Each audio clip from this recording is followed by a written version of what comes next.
Hey everybody, gonna do another Pyrotoad stream. Gonna be fixing some little bugs, and then I'm not sure what we'll be doing after that. Kinda going with the flow. Probably some more Game Boy stuff. Got a few different games we're working on right now. So maybe we hit all three tonight, who knows. It's already 8:30, so I don't know. Who knows? Who knows? Anyways, we'll be back shortly, and we'll start it off.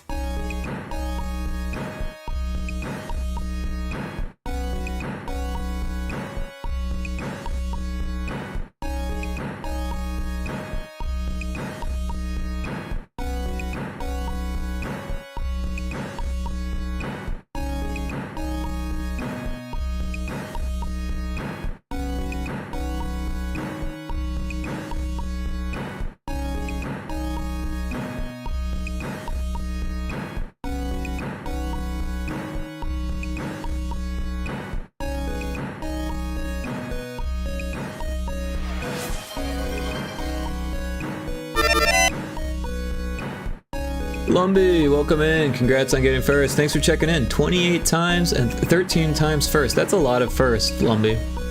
Nice job.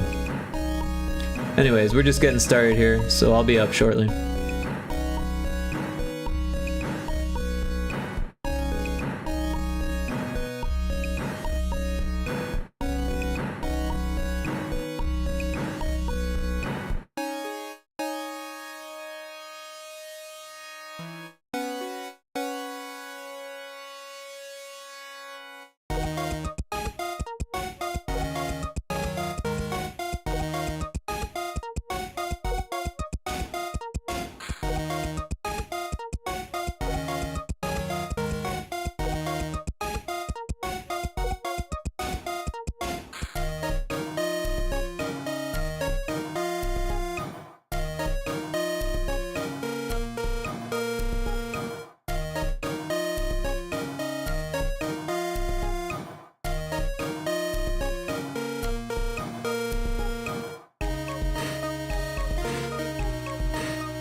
Oh, okay. Now we're good. Well, welcome in everybody. We are doing Pyrotoad today. So there's a few little bugs. One that I forgot on the passwords thing, and then there's been a checkpoint system added to the game. So one of the levels needs some new art to allow for that to look okay. And yeah, so let's just jump right in. And we've got password here. So I was trying something weird where every time you hit a button, it was doing something, right? And now I don't want that to happen anymore. And I'm trying to remember exactly what we did there. But it had something to do with clicking the different things. But each different thing has a different thing. So I'm trying to remember exactly where I made these changes.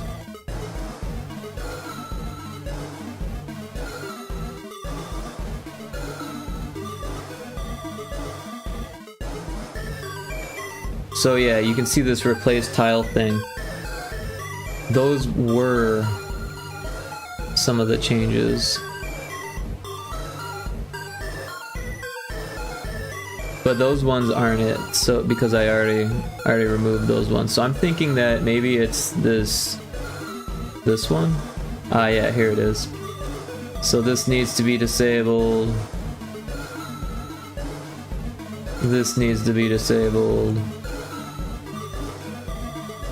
This can be disabled. This one disabled. This one disabled. And I think that's all of them. So that takes care of one thing off the checklist. So we're already rocking and rolling here. So let's see, error on the pass screen where the background tiles switch. Yep, so that's taken care of. Yeah, I was trying to do something creative and cool where it swapped the background tiles based on which button you hit, but it was a lot of work and it didn't look that good, so I stopped, and then I forgot to remove everything. So, but next we've got this actor. Now, the actors, they have special palettes, and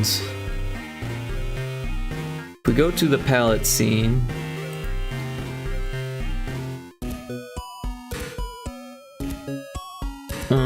we have default sprites. So if we were to make a new palette,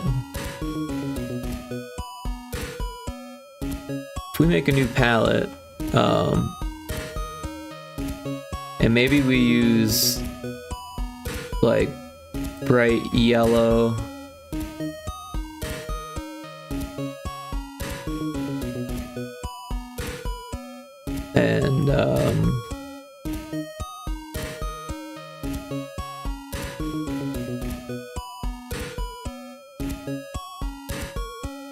and maybe white.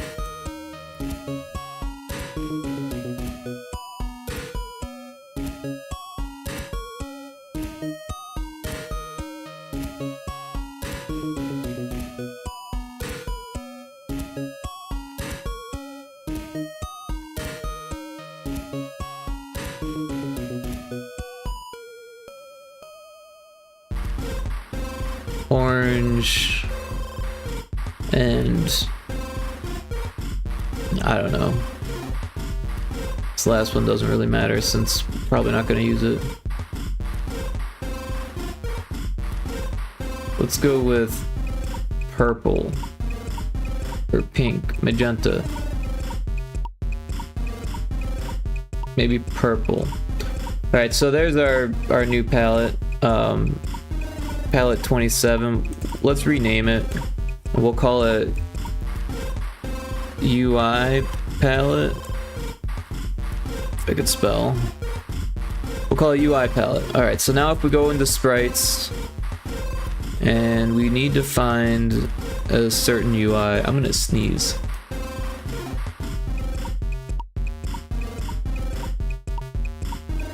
Alright. Got the mutant time. I may have to sneeze again. You know how that is.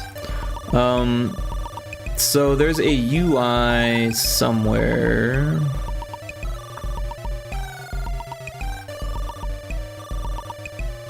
I don't know what it's called. It's always difficult.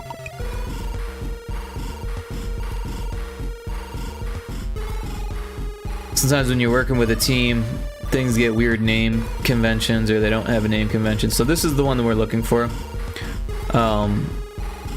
Yeah, so it blinks right now, but we didn't like that it was not on the screen. So is there a way to swap out these palettes? That's my question. How do you change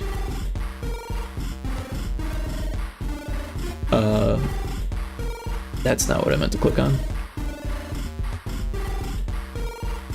PB Studio, change actor palette.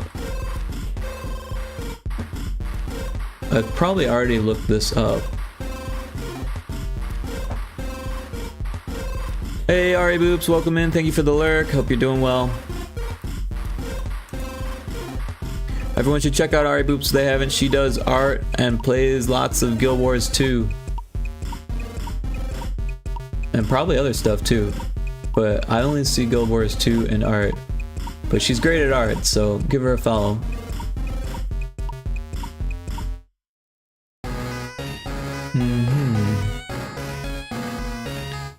So this is all background palette stuff.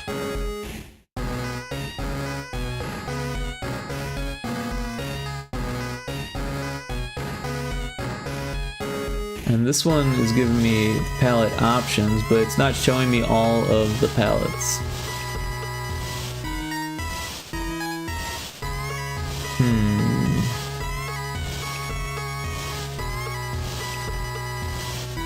Are there only so many palettes that we can have for sprites?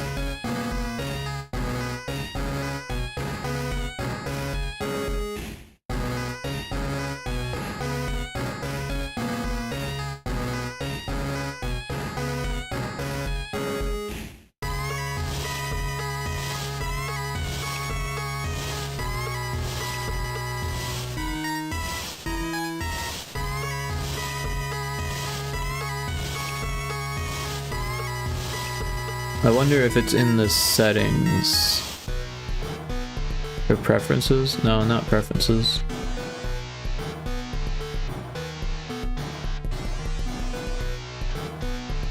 Settings. And then color options. Ah, yeah, so here's our things, our default sprite palettes. Note, GB color sprite palette number 8 is used for emotes.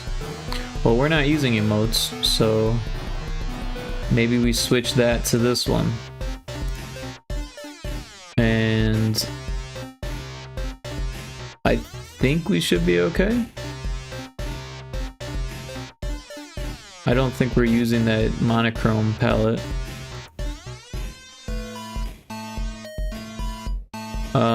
But yeah, it says default, but I don't know a way to swap them, so maybe you have to do that in the level, maybe that's how you do it.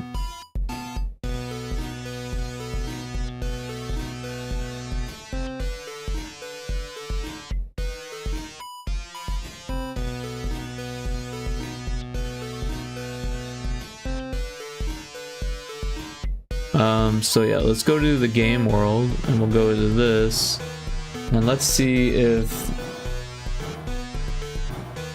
we can do palette, set background palette, set emote palette, set sprite palette. So that's what we would want. And then we would just swap out the one that we use for that. So we could do that, or I already swapped out the palette that I don't think we use anywhere, so we should be okay. I don't think any of these sprites use the default palette. Like this one probably does, but also it's not. So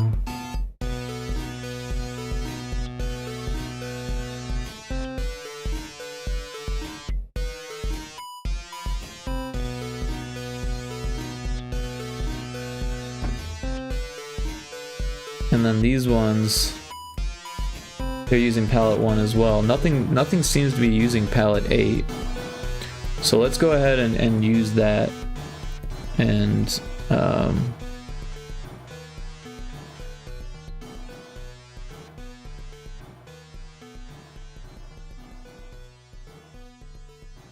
now it's white.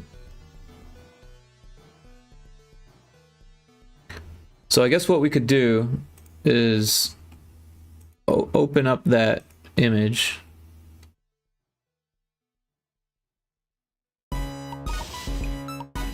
We'll go animated actors, Pyrotoad, and we'll find it here. I think it's here. Maybe it's not.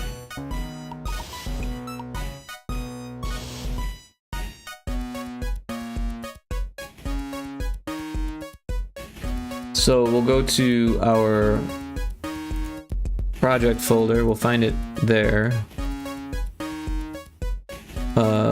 UI, no, we want sprites, and then we're looking for selector or something like that. Small cursor, sorry.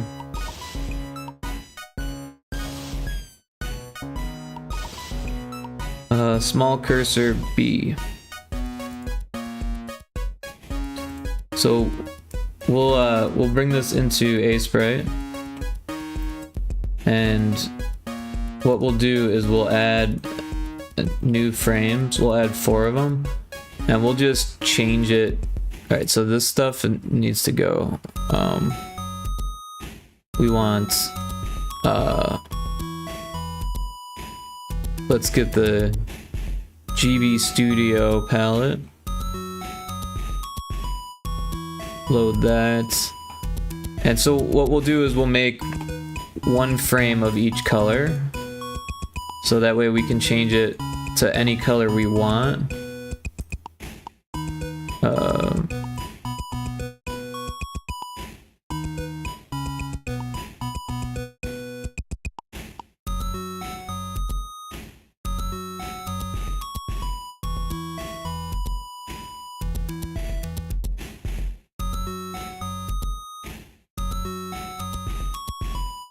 So if we hit play, it looks like that, but we've got the white, the mid, the dark mid, and the black. So there, we've got all of them. We'll export it as a sprite. Well, first let's save it as, and we'll make a copy of it in our Pyrotoad animated actors folder here. So that way we've got it. Let's save it as a sprite file, so that way we can keep the frames, and then we'll export it as a sprite sheet, and we'll do the output file. We'll put it here, and then we'll just copy and paste it in. So yeah, we'll find it here, open in folder, and selector, or no, something with an S. Small cursor, there we go. So we've got the sprite sheet here, we'll copy that, and we are going to paste it to here. We're going to replace the file, and then in GB Studio now we've got all 4 different colors, right? And since we can use whatever palette we want, we can then remove these and replace them with whichever we want here. So I think this one was yellow, but if we change it to that, then it's yellow. And then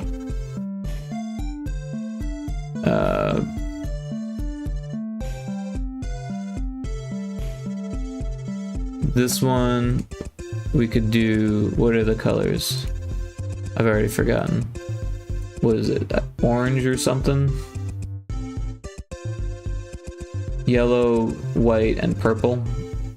So we've got yellow, and then we'll do white. I can't remember which one white is. I think it's this one.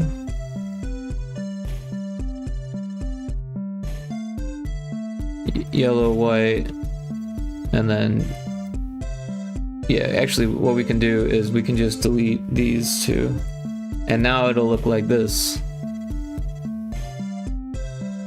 I think that works better. Alright, so yeah, let's just get rid of that. We don't need those. And then if we go to the game world, our password thing, it should be the right color. Yeah, so if we hit play, this will take a second to build, but our password scene should be what we want now. And then there's only one more art update that we need to make.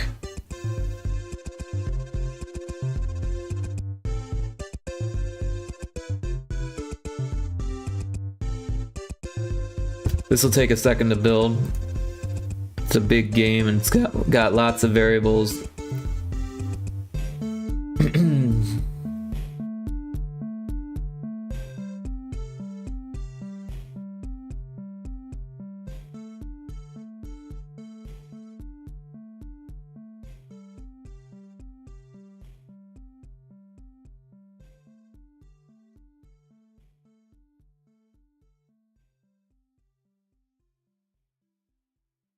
It's doing its thing. We just gotta be patient with it.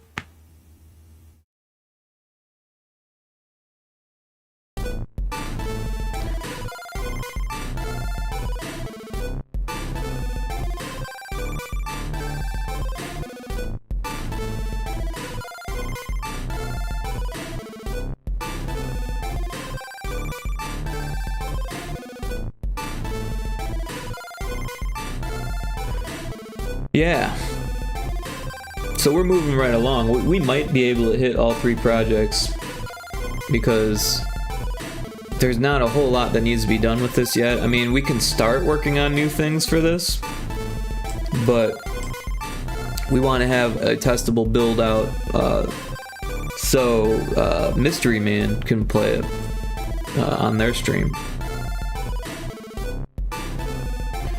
And yeah, we'll be looking for other testers to play it too. So once we've got a testable build, that's what we're shooting for here today.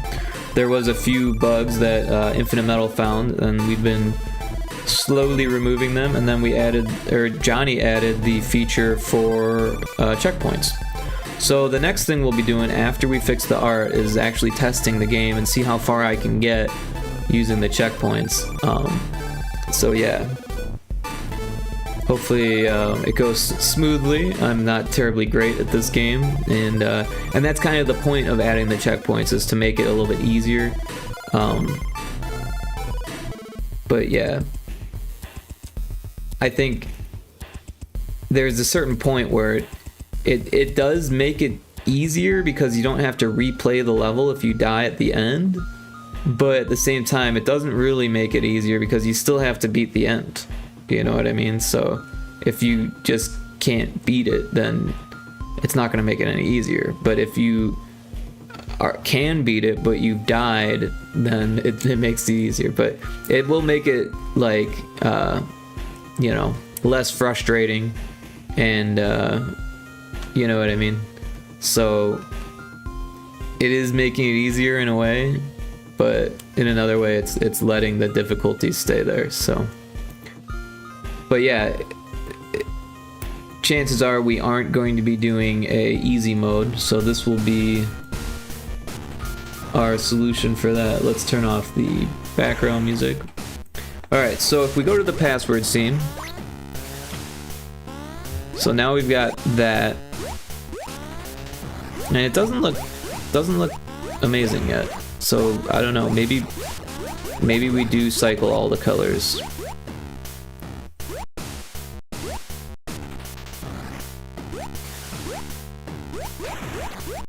Maybe using white isn't the best because it has that light background. But yeah, now we can hit all the buttons and it doesn't turn anything black, so that's good.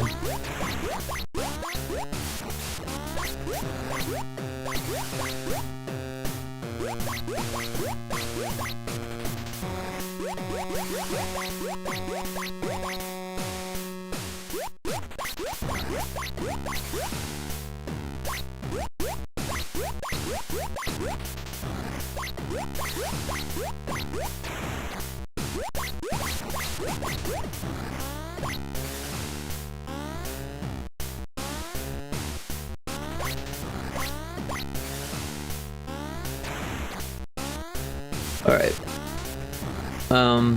So yeah, we fixed those bugs, but I do think that we could probably get it to look a little bit better.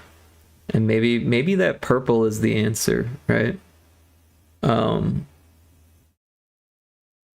So we'll go back to our sprites and we'll add another frame, and this one will be the purple one, which is this one.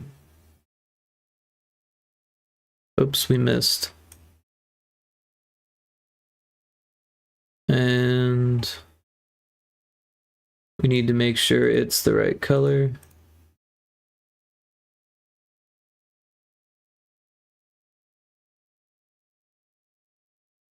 So I think that should help it because purple is kind of dark there. We could potentially use any of these colors, but so maybe instead of the white we use something else. I don't know, the pink maybe.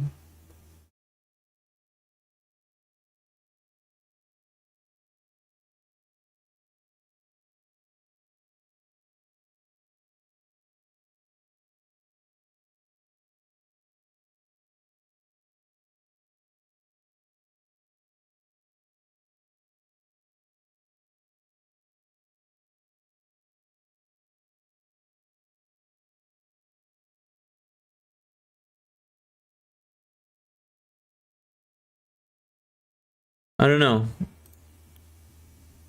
It's hard to say, but let's fix that other bug before we test it. Or I guess you know what we'll do? We'll go to the game world, and well, I guess we don't really need to go there, but we'll hit the play button and we'll start building it, and then we'll start working on the art. So the level number was level 34. So if we scroll down to 34, I think that is the second to last level. So we got to make sure we grab the art from this one.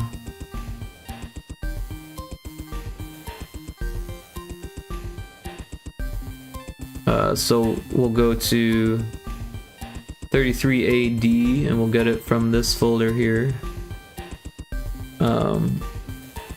So assets, backgrounds, we said 33 AD.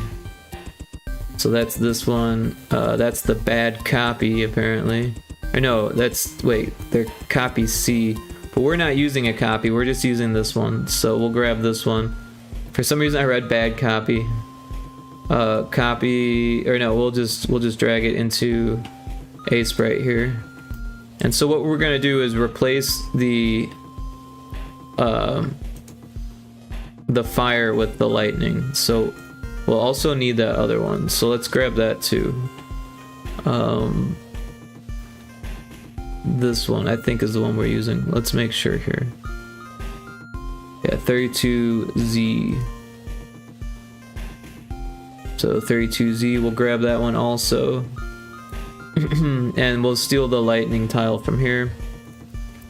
We'll copy it, and then we need to put it over all of the fire.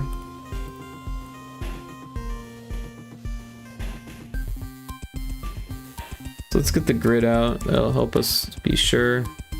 And we gotta locate all the fire and put these lightning tiles over it.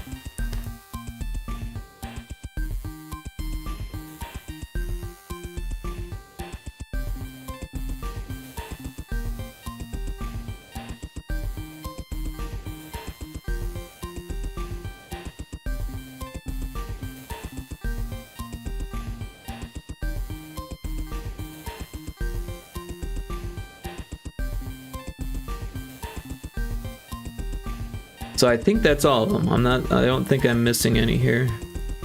So what we can do is we can just hit the save button and that should save over it. So now if we go into this world, yeah, the lightning tiles are there, or yes, instead of the fire. And the reason for that is because the checkpoint is somewhere over here or something like that. So after you get to a certain point, it brings you to a checkpoint. So we'll save that. It said the build's canceled, interestingly enough.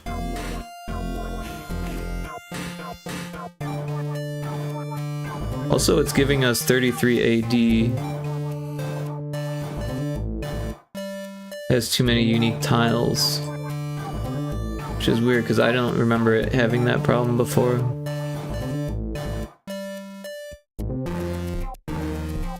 Oh, it did.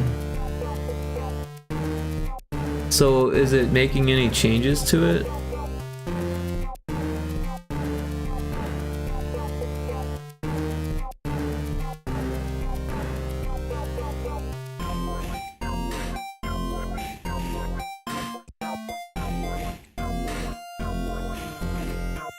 Because I remember we changed the colors of the arrows so that way it wouldn't do. Oh, yeah, look at that. So that must be a new thing. Let's make sure that it's not something we just did here, because the lightning tiles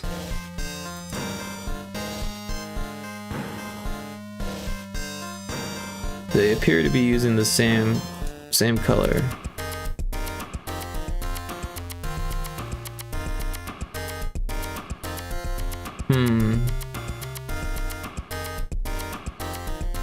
Oh, I see what's going on. These tiles are using that green, which is what we need.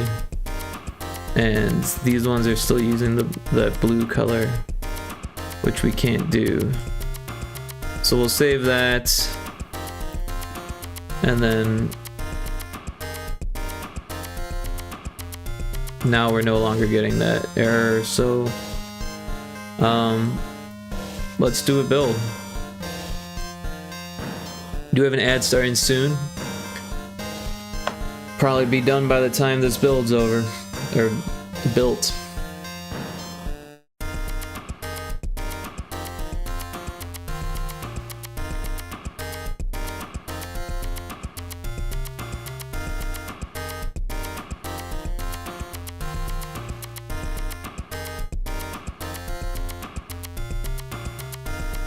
Well, at least we're not getting that error anymore.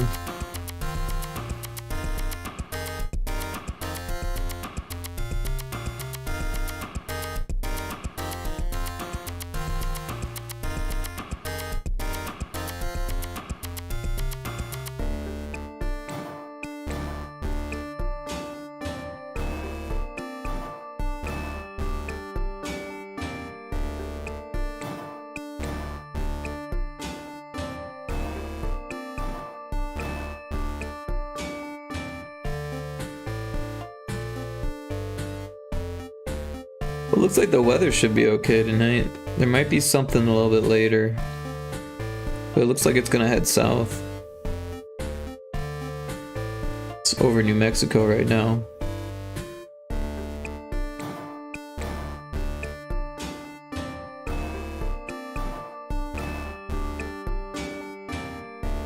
I'm gonna answer Johnny if I can.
Welcome back from the ad break. We are still waiting for the build. It's nearly done. I'm currently reading what Johnny wrote. He's the designer for this game. Oh, and it's done.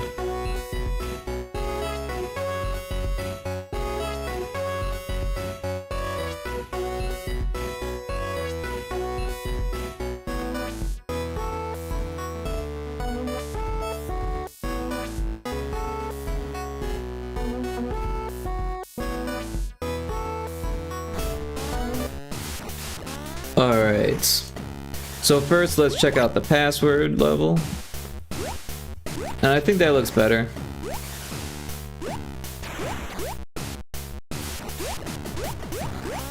Maybe we speed up the animation even.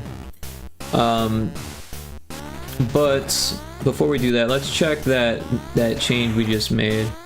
So I'll need the password here.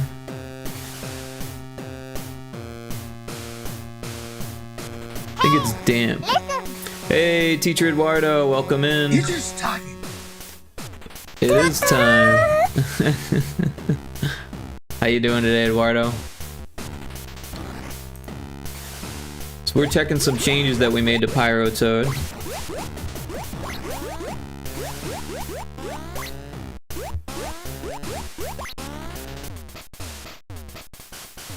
Oh, it put me at the cutscene. Oh no, this is where the level starts.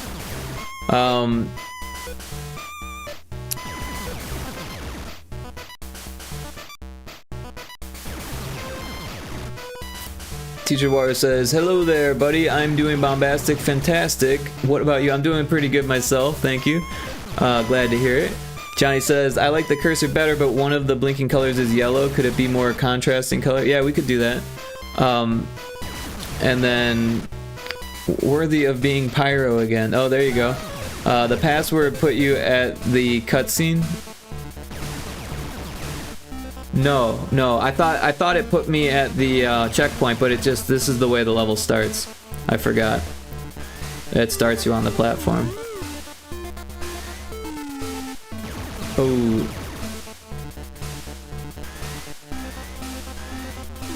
It's been a while since I played this level, so I forgot that it starts there. I'm not sure if I'm able to get to the checkpoint on this one, to be honest. But I did change the lightning bolt, so it should be good.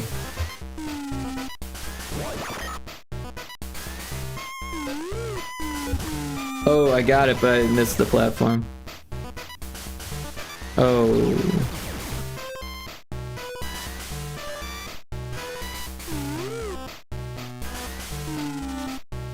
Oh, I hit the ceiling there.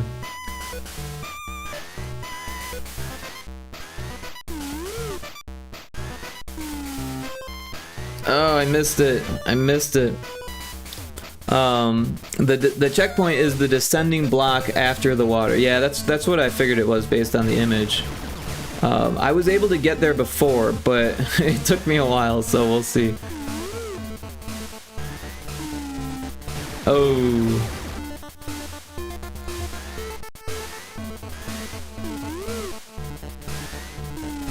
Oh, I didn't do it right.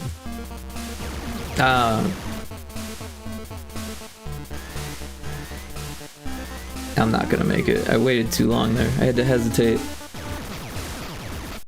This is a tough game.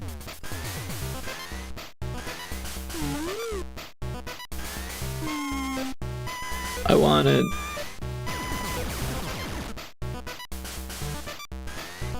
But this is the second to last level, so it's allowed to be tough.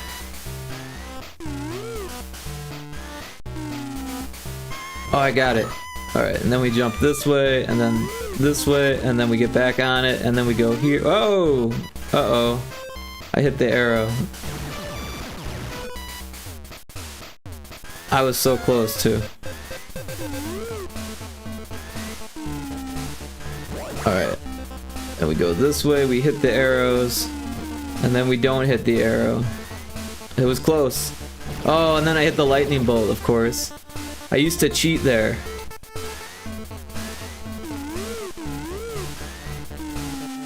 Oh shit. Oh, man.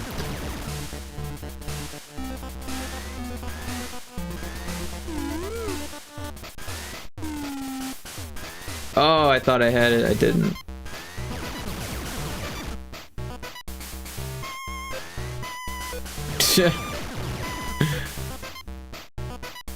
I should be using a controller.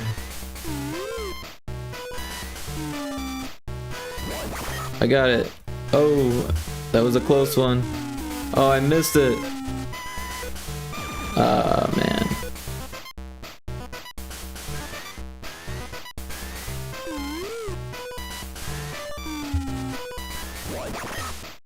It was close.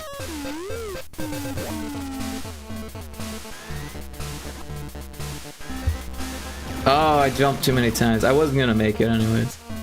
That lightning bolt's fast.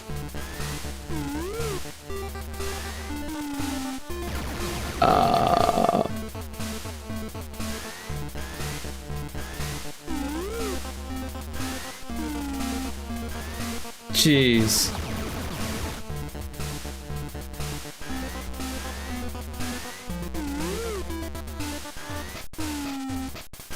Aye. Johnny says, but also penultimate level and assumes you've gotten this far, so not supposed to be easy. Exactly. Teacher Bar says, is this the last level? This is the second to last level, so it gets harder, believe it or not. But this is the second hardest level, probably, or it's definitely one of the harder levels. I don't know if it's the second hardest. I think the last level is definitely the hardest. I haven't beat all the levels, so I couldn't tell you what's the hardest. But I think the last one is based on someone else playing it. Oh, you gotta be quick on that one.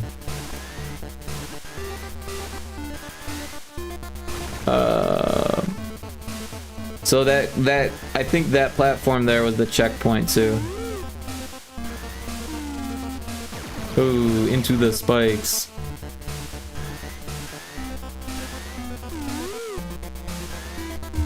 Oh, I jumped too early.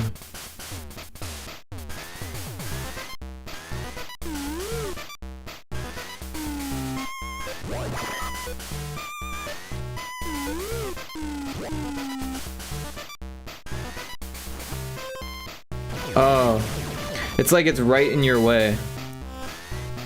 Like, cause you gotta be quick so you don't miss the platform, but at the same time that thing is like trying to get right in your way. Oh, I didn't jump fast enough. Sadly, the Toad's not on fire. Massive downgrade.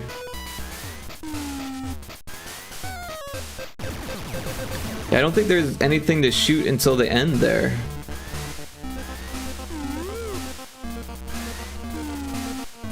Oh.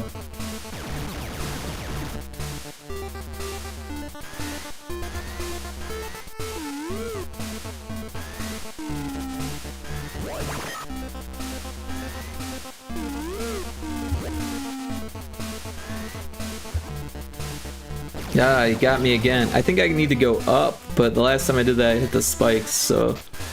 You gotta be careful not to hit the spikes when I go up there. Oh, gosh darn it.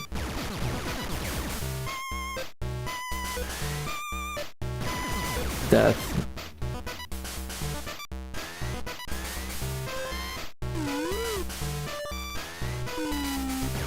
Oh, the lightning.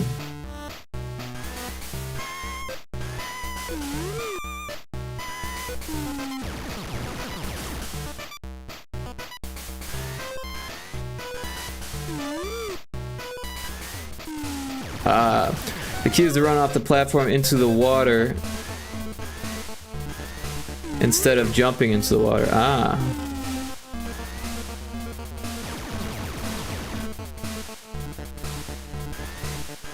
Well, I appreciate the advice. I don't know how helpful it's gonna be for me if I can even get to that point.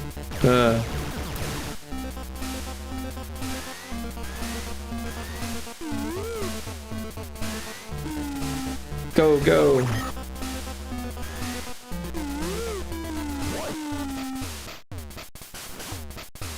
Oh, there you go. You were right, Johnny. And then that's the checkpoint. I hope.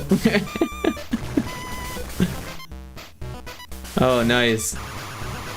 Now I can die over and over again here. GG's. I think the checkpoints do help. I think the checkpoint's a good idea.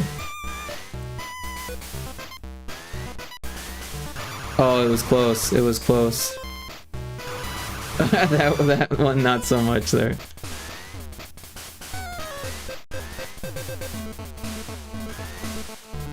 Oh, I waited too long. Too much hesitation. I'm back in the water.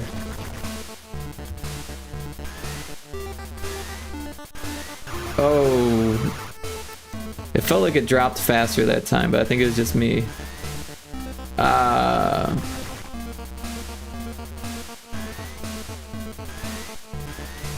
Jeez.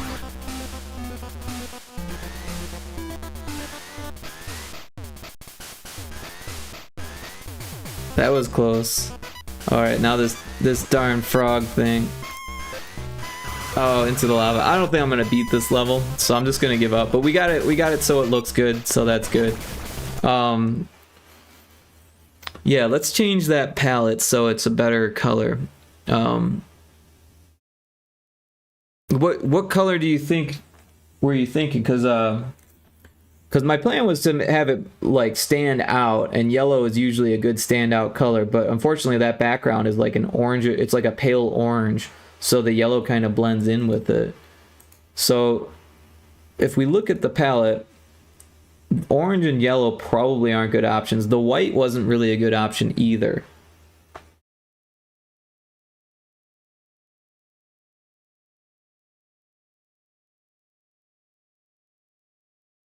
Maybe darkening the background. I mean, that's not a terrible option, but I think we just need to pick a color that's gonna work. Maybe just all the colors.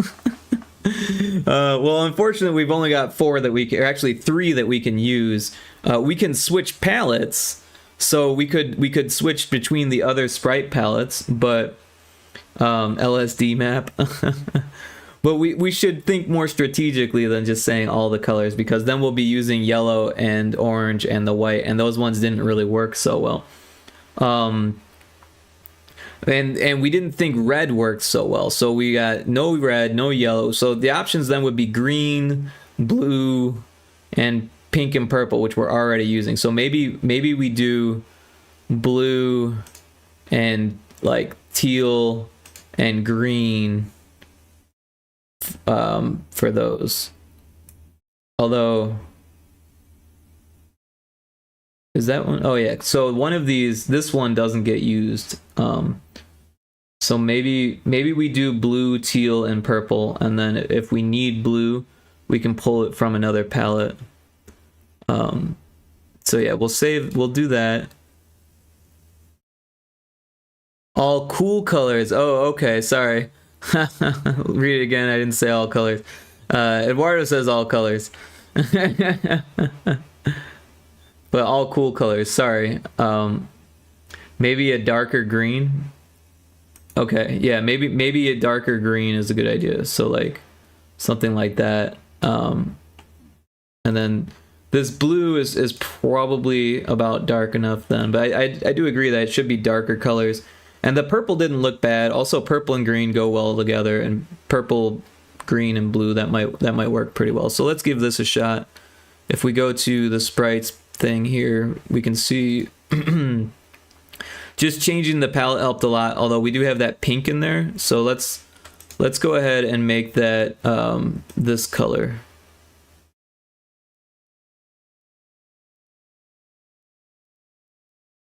Although I think that didn't do what we wanted because we didn't delete it first.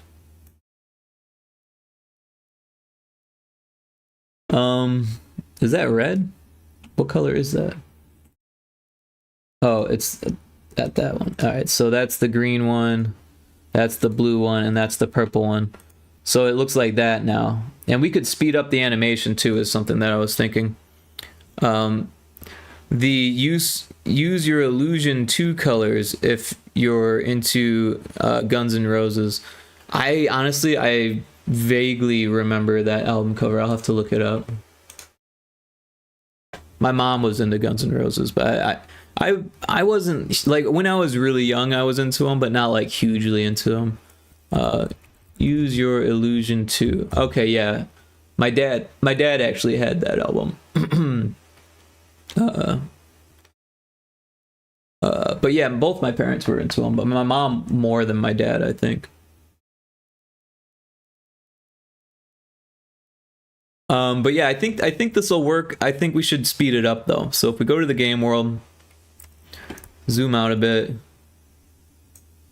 and head to the password thing, we can select the actor here and change the animation speed to like 6 maybe, and that should speed it up quite a bit. Use Your Illusion 1 is the same art with the warm colors. Yeah, actually, I've got it pulled up, but yeah. I think my dad had both of them. Was that like a greatest hits or what? Why was there, or was it just a double album? I don't really remember.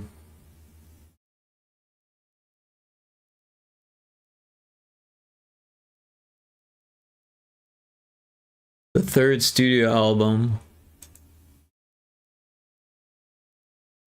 released by Geffen Records.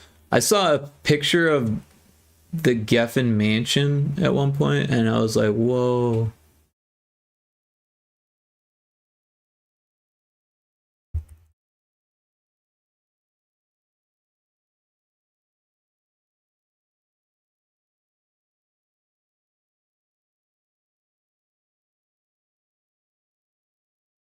So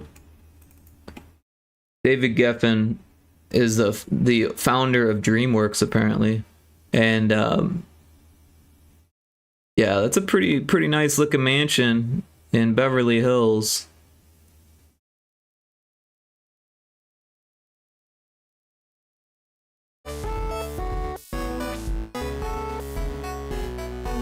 Double album released on the same day. Did you know the Mega Man X5 bosses are all named after Guns N' Roses members? I didn't know that. Big Lumbie's here. They were when they were initially localized but renamed for the Mega Man X collection. I see. Welcome in, Big Lumbie. Everyone should check out Big Lumbie if they haven't yet. They've got an awesome stream where they do retro games on a virtual machine. It's a lot of fun, and I mod for them. So super cool person, and they're one of my mods too. I was summoned by the Mega Man lore. Yeah, it dragged you out from lurking. I never actually got to play Mega Man X5. I played Mega Man X1 like religiously, and then I played Mega Man X2 when I rented it, and I was so burnt out from like playing so much Mega Man X1 that I was just like not really interested. I played Mega Man X1 so much that I was able to unlock the Hadouken one. You should play X6. I remember playing X1 and X4 religiously, and as a kid, then I played X5 and hated it. Oh no, X6. Why? What was wrong with X6? I lost track after X2. I rented it, and then I never went back to the Mega Man X games. Like I said, I played X1 so much that my thumbs had like blisters from like, yeah. X6 was not only bad, it was a bad cash grab. X6 is evil, but love X4. Now, did any of you play, what was it, 20XX, I think, or was it 30XX? I can't remember. Yeah, I think it was 20 first and then 30, right? The roguelike, spiritual successor, if you will, to Mega Man X games. It was a Kickstarter funded project. The first one was good, but they decided not to use pixel art, and that kind of ruined it for a lot of people. And then 30XX, realized they had made a mistake by not using pixel art, so they went to pixel art for 30XX. But I didn't play 30XX, I only played 20XX. Not 20XX, but I did play 30XX when it was in real early alpha, and then when it was complete. 30XX is fucking lit. Yeah, honestly, I didn't have a problem with 20XX, except that it was like really, really hard, and the meta progression's really slow. So like maybe 30XX is a little bit more enjoyable, but I didn't. It's not that I didn't enjoy 20XX. It's just that it was like it was a grind. You know what I mean? There was a lot of grind to it. I was replaying a lot of the same levels. Well, same, you know, I was used to seeing the same level chunks, right? And then I was playing a lot of the same bosses, and I wasn't getting much further, you know what I mean? So like, yeah. And I'm not terrible at those games, but I'm also not great either. You've seen me play Pyrotoad. I don't have to, Alright, so now it might be moving too fast, but it is very visible, so that's good.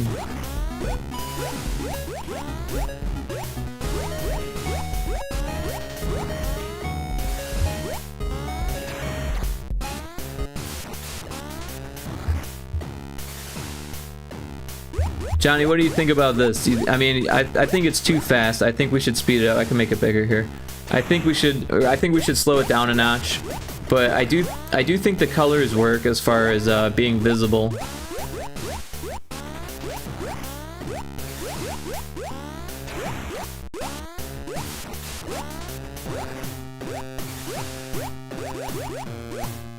Yeah, as long as it's always visible, I'm good. Yeah, it's not blinking on and off anymore. But yeah, maybe it's a little bit too frantic. It's like, it's moving so fast that at first it doesn't look like it's animated. Because they're all darker colors. But then you look at it and you're like, wow, that's fast. And your brain can't even discern the blue because you see the purple and the green, but like your brain can hardly see the blue. Like if you like really pay attention, like, oh, there's blue in there too. And maybe that's okay, but let's give the game a whirl with the checkpoints.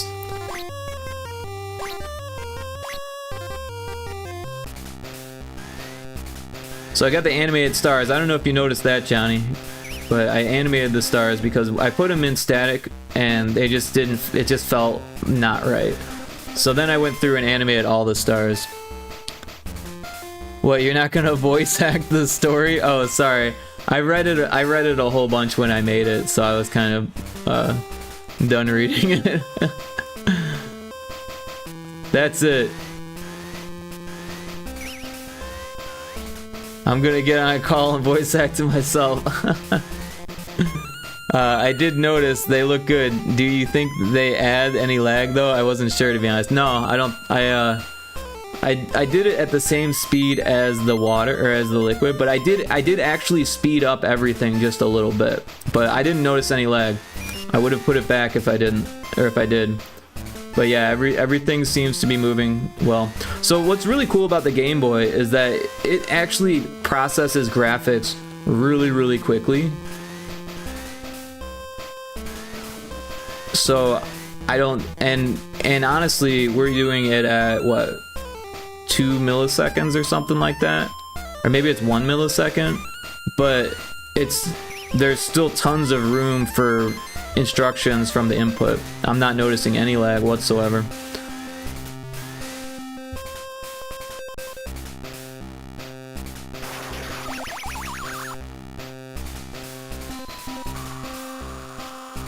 You were just worried because it's the first level?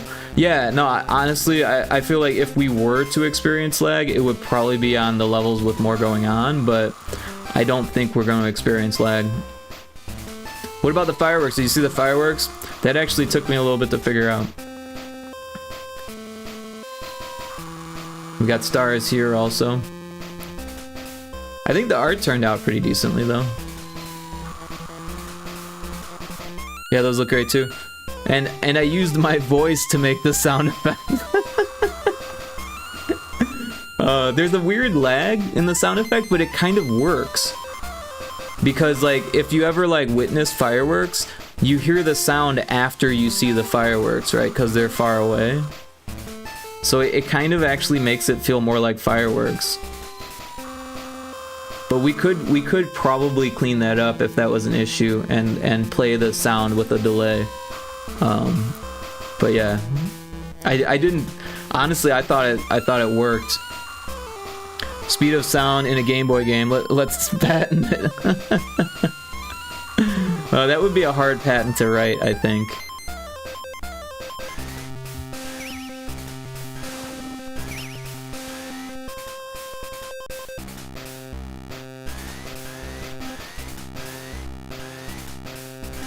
I can do this level. I know this level really well. This level, you don't even need to get that thing there. You can get another one here. This level gives me no trouble whatsoever.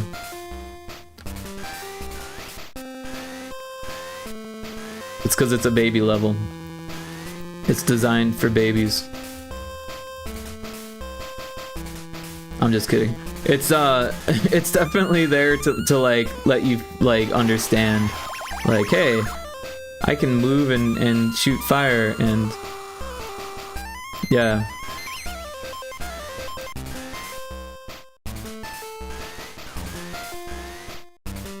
This is where things get a little bit more difficult, but you just gotta remember this timing, which I didn't, and then you gotta make sure you get that thing at the beginning too. That can be kind of unforgiving, because if you don't get that, you're dead. There's no getting past it if you didn't get that first firefly. And then this one, you gotta like, yeah, do that. Gotta miss those spikes, that can be challenging. And then this one, I'm used to that one. Oh wait, you gotta go back. That's the trick to this one. If you don't go back, you're dead. Oh, I walked into it before I hit the button. The checkpoints make the haha, you didn't fire so you die trolls feel less punishing. Oh yeah, look at this. There is a checkpoint here. I was testing the checkpoint. That's what I was doing. I didn't die on purpose. Or I didn't die on accident. I died on purpose to check the checkpoint. Right?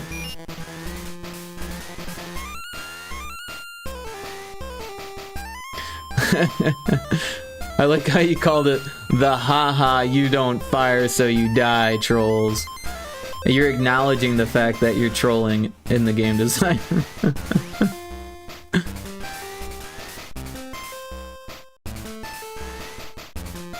Busted. So I like this jump because you can just make it across. You don't have to go in there. Because that will kill me. And I like this platform. Oh shit. I was dancing and I died. I like that platform because it wasn't there before and it killed me before not having it there, so. Oh, I forgot to get the thing. I was like, oh, this level's easy. This level's no problem. I've already died like 4 times. Oh, I don't know what I was thinking there. My brain wasn't moving. I was processing what I just said, and then I was like, wait a second. Why am I walking off the ledge into spikes?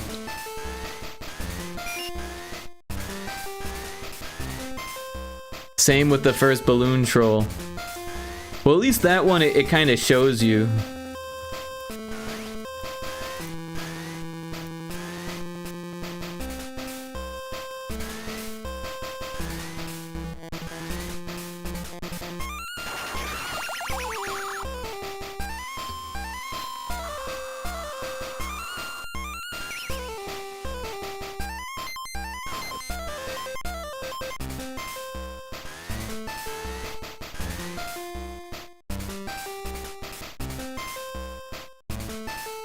Oh. Jump too late.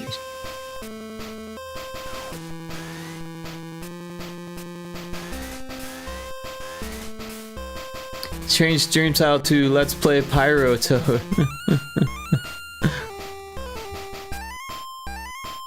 We need to get on some of that stuff though, like making a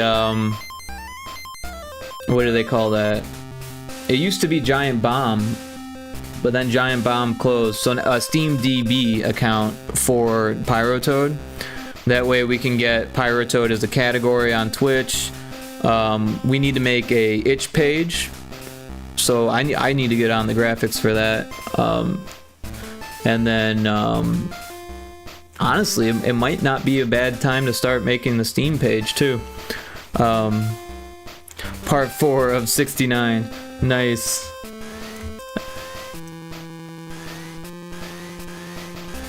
I like to cheat here to get over that one. Ah, I hesitated.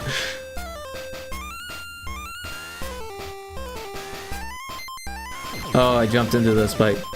Well, I like this checkpoint. That checkpoint's not bad.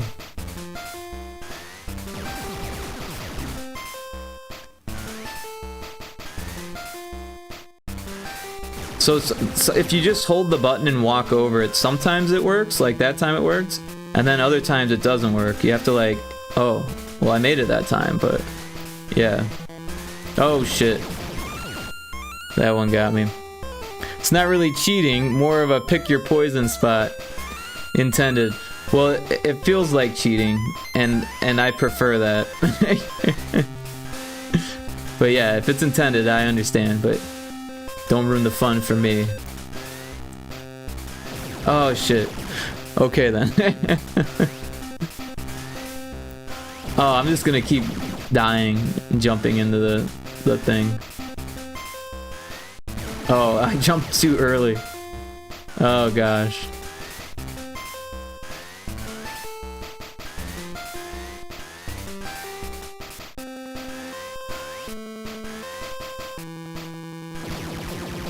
Ay. Gotta give yourself some room there.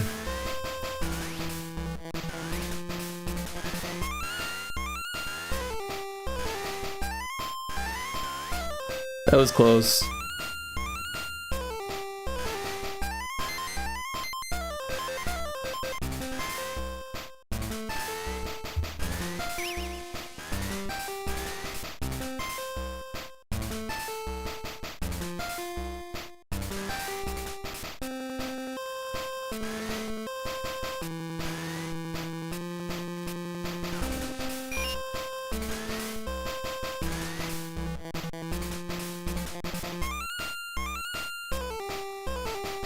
I did it! Frog.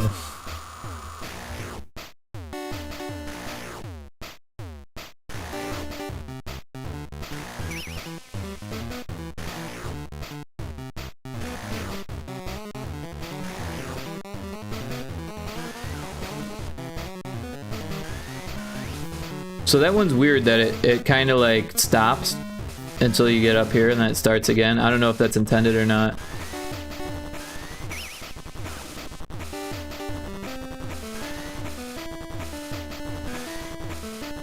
And yeah, at least this one shows you, if you go here, you can see where the troll is.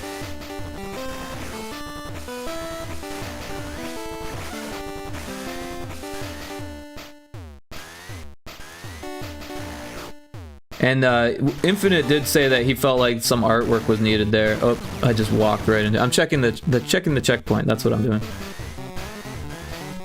Well, I try to reserve run-off-screen actors for absolutely necessary ones. It might be overkill, to be honest. I mean, it does add to the, instructions, but if we're not experiencing lag, then it doesn't make a difference, right? It only makes a difference when you have like too many of those things going on. So it might be worth testing out to see if we can do that. Because people are going to notice it and they're going to think like, hey, wait a second. They're going to wait for it to come back down, and then it won't come back down, and then they'll be like, oh, well, that's weird. It should be working off screen. Sure, it's easy to test as well. Yeah, I mean, you would have to make the change and then make a new build, which is a little bit of a pain since it takes a second, but Can you make it across that? You can, okay, cool.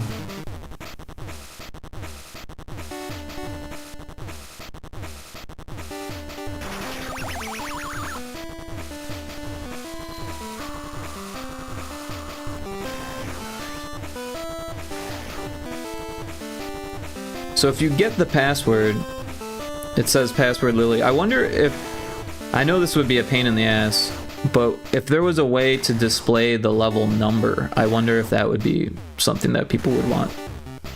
Because I'm wondering what level I'm on now. I think I'm at level 6, but I'm not sure.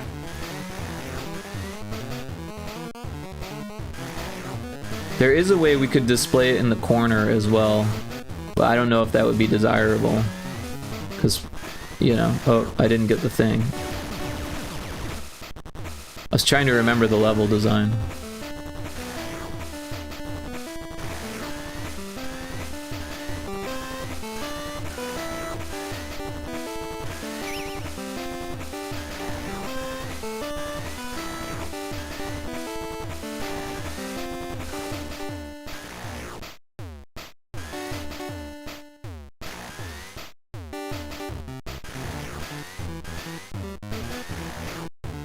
Alright, so going back is for later. We want to go forward, I think.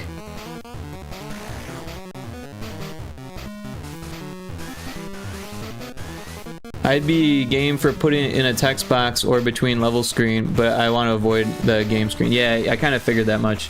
It would look kind of weird to have a number in the corner all the time. So yeah, the way Infinite did this, which I thought was interesting, was he went back over here and used it there, and that way you don't have to deal with the spikes. Oops, I missed it that time.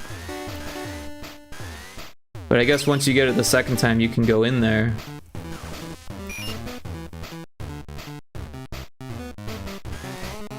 Yeah, I noticed that too. It was pretty smart of him, right? I never thought to do it that way. But he thought that was the intention. I don't think we need another one.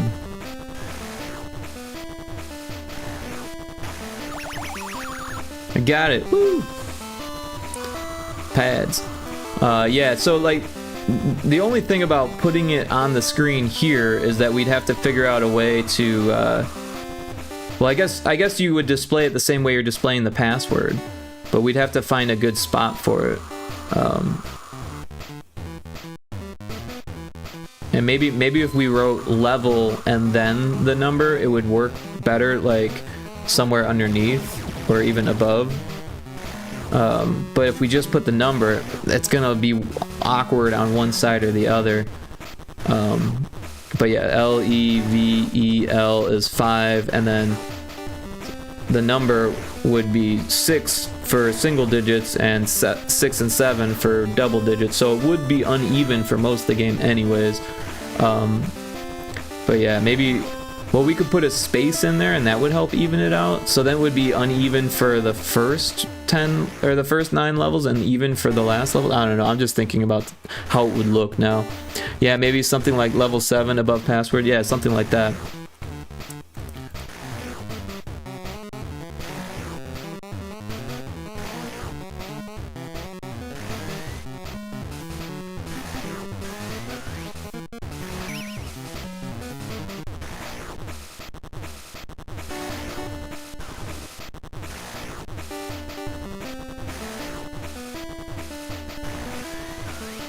Oh, that was close.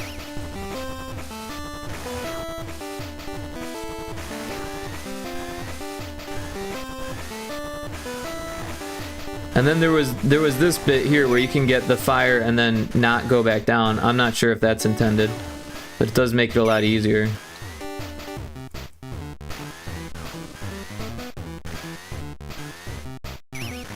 Oh. But you could easily change that by moving that down just a little bit. Players do like to know about how far they are into games, so maybe the cutscene would be like a map. Yeah, the map idea I think might be a good idea. We can even put like a little Pyrotoad on the map and then move it to the new location, like, so that way it feels like, because if we use the same map, like, that might feel like kind of cheap, but if we move the Pyrotoad across the map, then they'll like, oh, I get to see me traversing across the map. So yeah, I have a few different ideas for that I think would work. Alright, so we want to go this way now. Oh shit, and I died.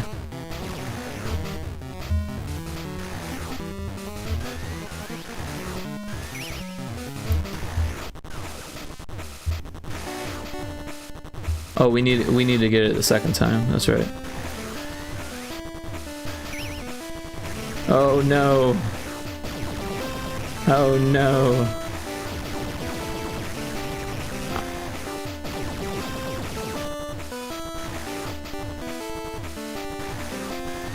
Oh shit. Get my ass kicked here. You're not supposed to have to go down, it's tedious enough. Okay, cool. I guess the initial cutscene could be meet at the top of the tower instead of the basement of the castle as it is now. Is there a tower that we go to though? Because we're moving downwards the whole game. So that's why I thought basement fit better. The last level. Oh, okay. Well, I would think that the castle is a different location than the yokai levels, considering that the architecture is vastly different. I was thinking that the journey would be across like an entire continent, basically, because you've got such variety of levels, right? There's like the Egyptian levels in the desert. There's like these factory levels, so this would be like in some type of city or something like that, I would think. Obviously we wouldn't be able to put all of that much detail in there. I'm getting closer. There it is.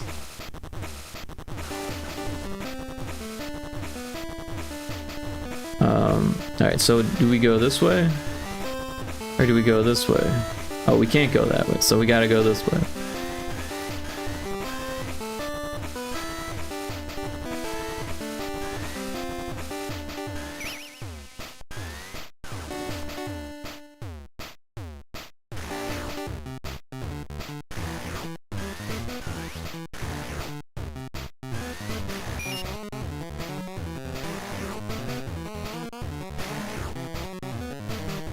Ah! Ran right into it. Alright, the checkpoint works. That's good.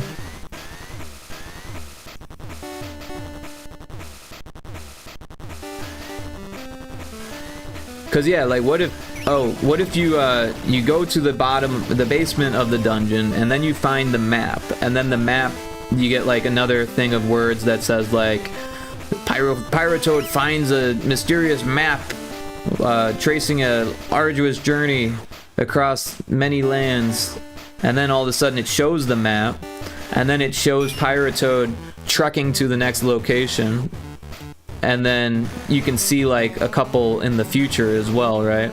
And depending on how we draw it, we could draw it so the map like scrolls across the screen as you move, and it's like bigger than one screen, or we could just have Pyrotoad real small and you can see all of the things on one screen. But it might be cooler if like you can't quite see what's coming next until you get to like the next level. So maybe you can see like 3 ahead or something like that, and then when you move up one you can see the next one, kind of thing, as it like follow, because we can you know, instead of doing like Mario 3 where you can like control the player on the overworld, we would just be like controlling the player for you, so that way you don't play the last level twice and you don't have to move forward, you know. It's less fiddly that way, and we wanted to keep it linear. Obviously we don't want to have to go back and oh, that was close, and you know, do all the other stuff like you would in Mario, where you like go back for like the bonus levels or to fight Luigi or whatever. Alright, so now we need to go up there. Did I not get the thing? Was there a thing I needed to get? Oh no. Can we go back? Oh fuck. I thought, oh wait, we can't go back. I was like, why am I not on fire?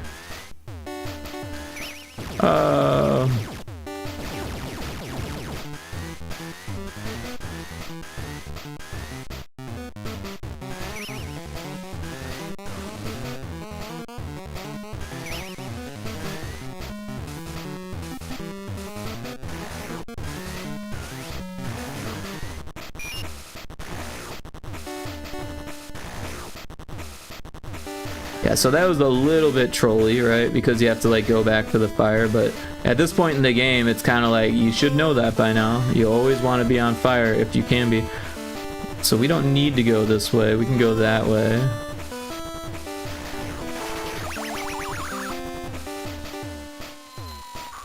We got legs. We might need to change some exits. They always just go down right now, but maybe the end of each biome should be like a door out. I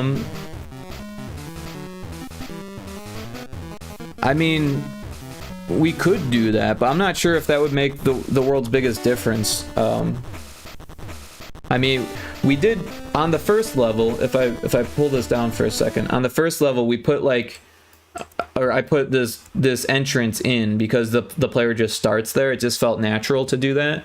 So we could do something like that instead, where there's like a hole in the wall, but that would change the art, and some of the art were low on tiles. I think we're pretty good on tiles for the most part. So we should be able to fix that or fit that in. So what, like this one, instead of having this there, we could have it end there and have like, or we could even have it go down so there's more room, so that way we can have like a big entrance that you can like see. Taco Crepe, ayo, what's up? Welcome in, Taco Crepe. Glad to see you here. Awesome stream, by the way. I was super glad to catch you. I like to raid out to new people as much as I can, and I always search GB Studio first. I never find anyone, and then I usually search pixel art, and there you were. So I'm glad that we caught you, because otherwise I'd be raiding out to the same people every time, and there's nothing wrong with that, but it's always nice to meet some new people. Johnny says, yeah, if it's a hassle, we don't have to do it. It would be a little bit of a hassle, but it wouldn't be the end of the world either. I don't think it would make that much of a difference. Like in this one, you can see that it's like leading into the next one, so maybe that makes less sense if we're doing like a big biome switch cutscene, right? But at the same time, like I don't know, I don't think players are really going to nitpick on that. Maybe you're right. Maybe we should change the art at the end, and like this one doesn't look so bad because it's just like one little corner of like the last level. But yeah, maybe we could work that into the map. Maybe this is just like a sub basement of the dungeon, right? Maybe this is the basement of the dungeon, but this one's the sub basement of the dungeon. Or maybe we work in finding the map. You know, maybe there's like a treasure chest here at the end of the level, and then you find the map there, and then you go to the exit or something. I mean, that's harder to do when you don't have all the actors available. But this one here, we've got a whole bunch of actors available, so we could actually make a map that you pick up.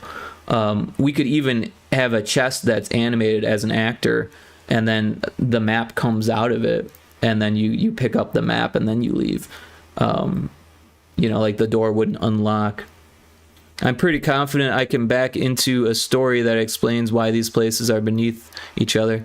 Yeah, I mean, I don't think that makes a huge difference, to be honest. I think, I don't know.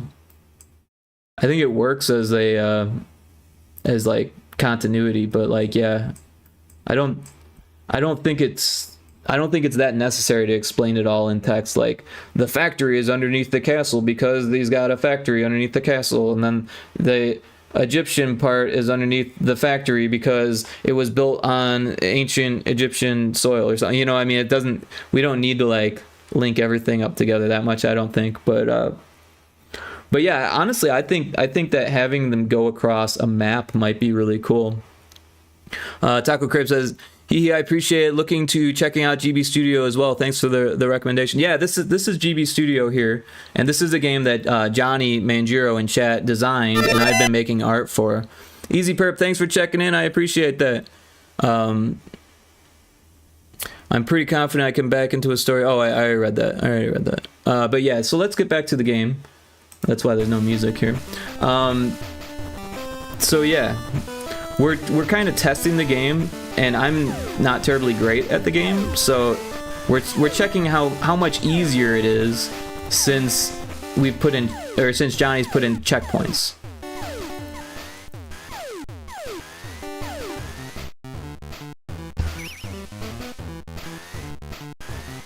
That's my one fancy move. I can make that jump.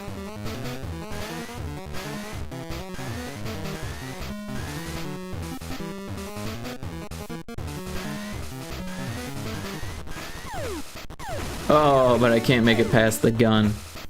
Alright, so that was the checkpoint. So not a terrible spot to die.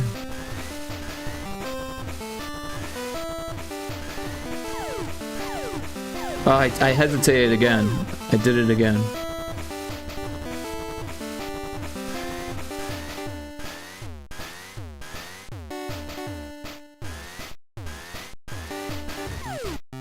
Oh, I don't know what happened to me. Brain fart. I just like stood there underneath it. I was like, wait, am I doing it right? What's going on here? And then yeah, I'm not terribly great at these games.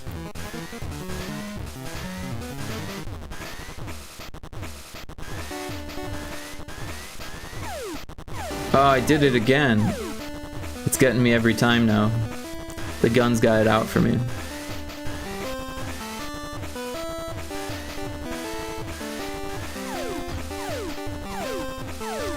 Johnny probably thinks I'm trolling him. Oh shit, I fell without getting the fire. I don't think I can... Wait, do I need that fire? Probably do. Oh, it doesn't matter. I'm gonna die anyways.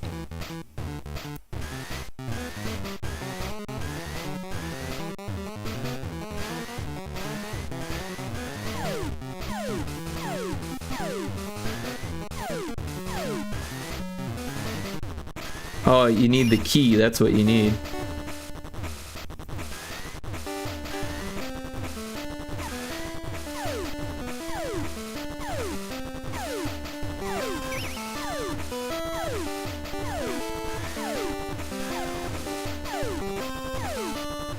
Oh man, I was trying to make it in between the shots.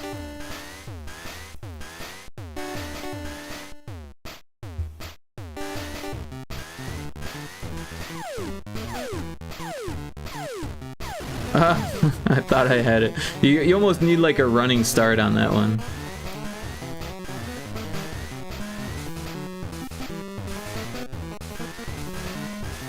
Alright.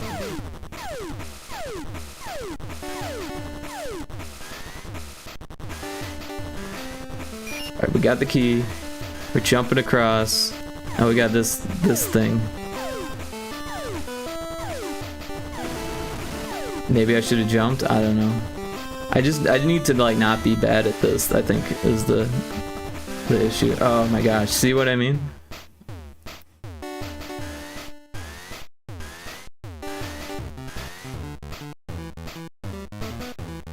Yeah. Didn't make it. It was a cool death sound though. I like the sound.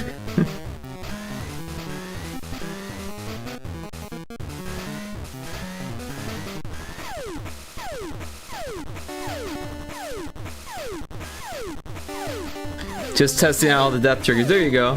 It's testing. Gotta make sure they all work. Oh, that one works. That one works.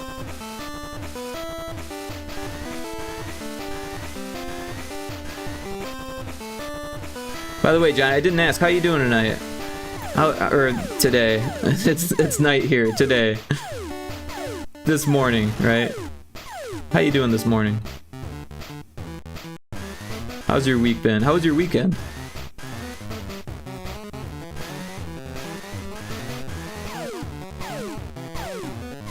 I just walked right into it. I thought I had the timing down. I'm like, it's go time, Froggy. Right into the gun. Good, but had a lot of calories over the weekend. Hey, sometimes that's good. How are you? I'm doing fantastic. I realize I need to buy a weed whacker, and that kind of sucks. But I've been putting it off for too long, and now, like, the fence line has, like, these crazy long grass. The HOA is gonna, like, get mad at me if I let it go too long, so... Someone tried to sell me on spider spray again today. I'm like, dude, I don't care about spiders. Like, they're gonna get in your house. Like, I don't really care. Like, I lived in the woods in Illinois. Like, the spiders don't bother me. Like, sorry. They're like, but fleas and ticks. I was like, it can't be worse than where I lived before, and I never sprayed there. Oh my gosh. But actually, that's not true. I did spray for spiders once because we had all these hobo spiders, and there was this, like, rumor, I guess, that, like, hobo spiders were just as venomous as brown recluses because they look similar. But I guess that was just hearsay, and, like, they did enough studies on them to say, like, no, the venom isn't that poisonous. It's just like any other house spider. But they look similar, so everyone was afraid.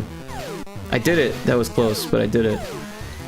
But that was the only time I sprayed for spiders. And you know what I did? I just went to Ace or Home Depot or Menards or whatever it was and just bought spider spray and then just sprayed the house, you know? And it took a while, yeah, sure, but whatever, you know, I'm not afraid of doing a little bit of elbow grease. I mean, I'm a freelancer. I can make my own hours, so, like, I have time to do some yard work or whatever, kill some spiders if needed.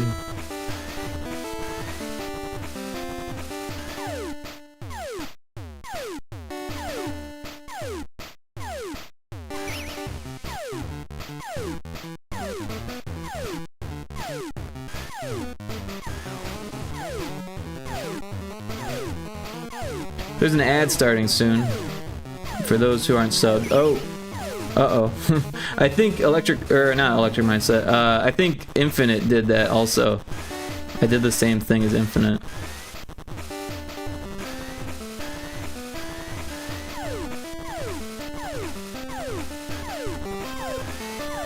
Whoa. Oh no.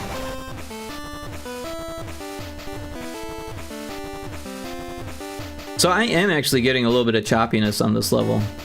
I don't know if it feels like it just started, so I'm not sure what that is due to. It could be the animations are moving too fast, or I don't know.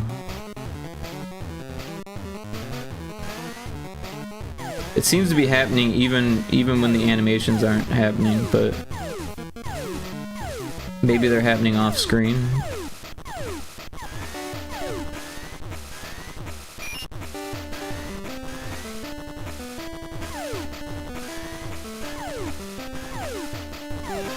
But it's not leading to input lag, it seems like a frame is being lost.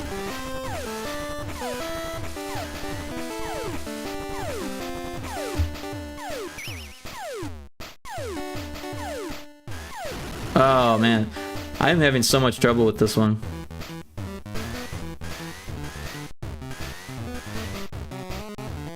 Yeah, just walked right off the edge there. Didn't even try.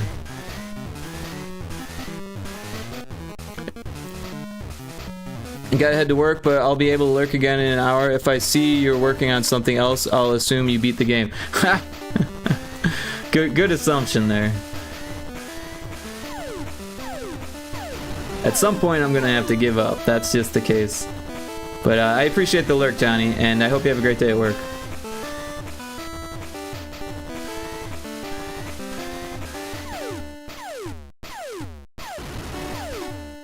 Going for a speed run record here.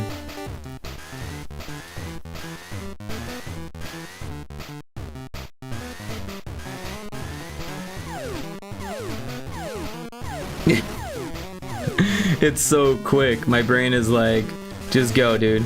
Just go.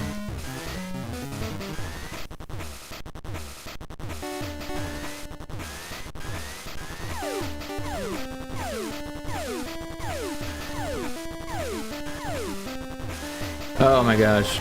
Welcome back from the ad break. You've missed nothing. Just a bunch of dying. Just a bunch of me dying.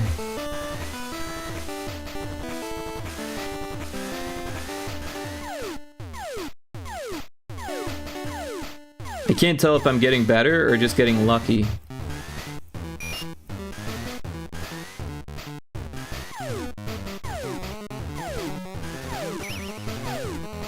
Nope.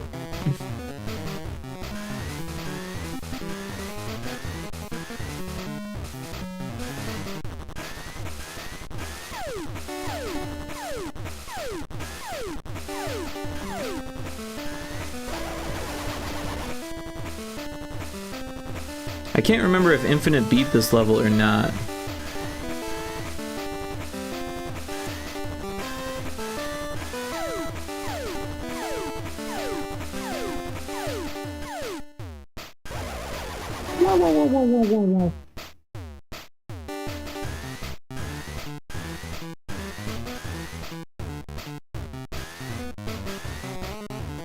Yeah, he got to the level with water at least. Ah, that's right. I remember that now. Cryptic, welcome in. Thanks for the lurk. Have a good stream. I will. Have a good lurk. Everyone should check out Cryptic if they haven't yet. He does arts and plays games, and they're super cool. Go, go. Jump. Jump again. So he beat the factory and Egyptian levels. Oh wow. So he got quite a bit further than this.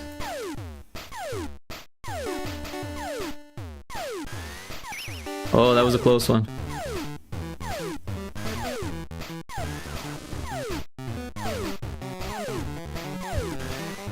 Oh, that was a close one again.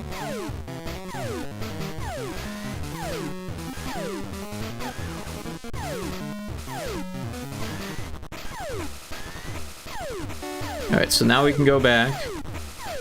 Oh, that was close. Almost walked right off the edge.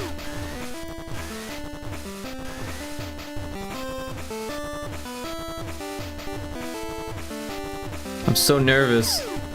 Oh, now I gotta make it past this thing. Again? Oh man. Go, go.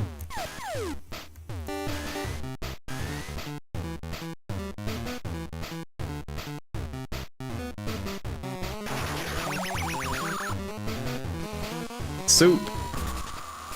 Alright, we got to Egypt.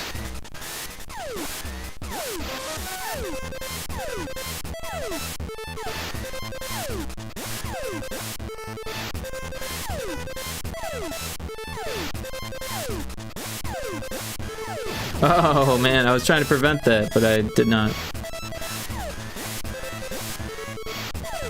Oh gosh.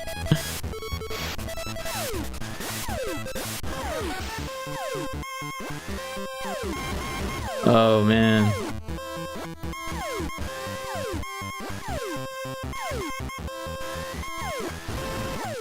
I'm trying to get through it speedrun style, but that ain't working. Oh, I got it that time. Oh shit.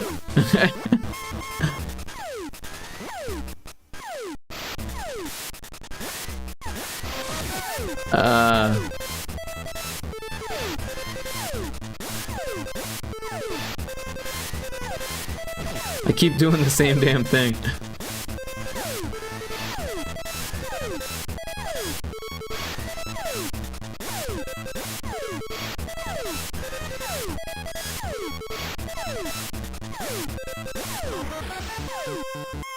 Oh man, I should have waited.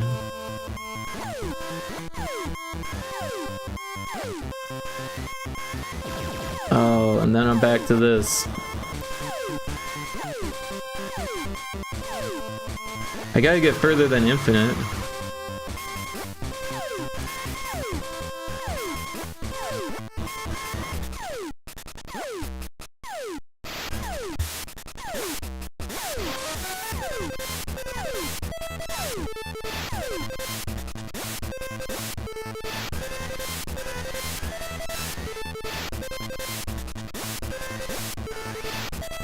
No, no.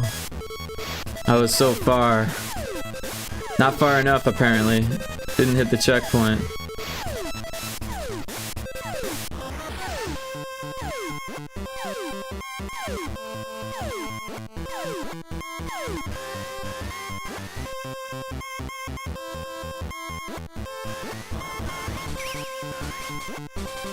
Alright, we want to go this way.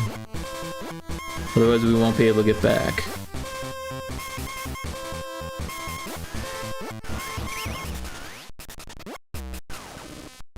Do we need another? Probably, but no, we don't.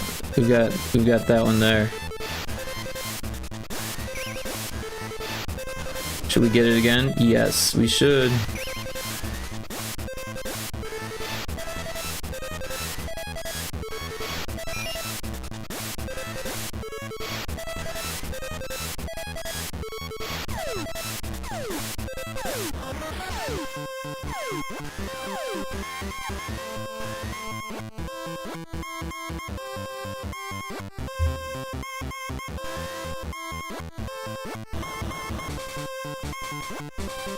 Apparently we can't go this way.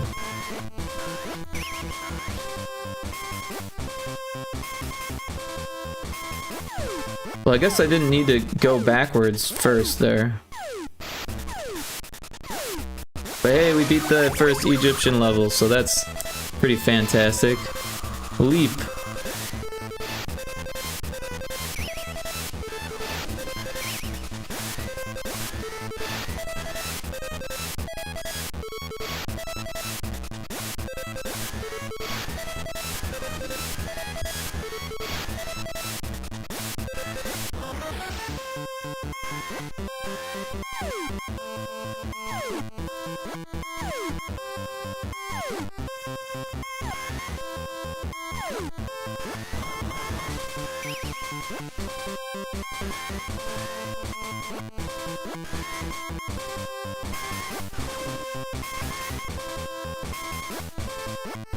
I wonder if we need to go back. We probably do. But maybe we don't. Oh shit, I landed in the gosh darn sand. Hey, we got the checkpoint. It definitely eases the frustration, I'll say that much.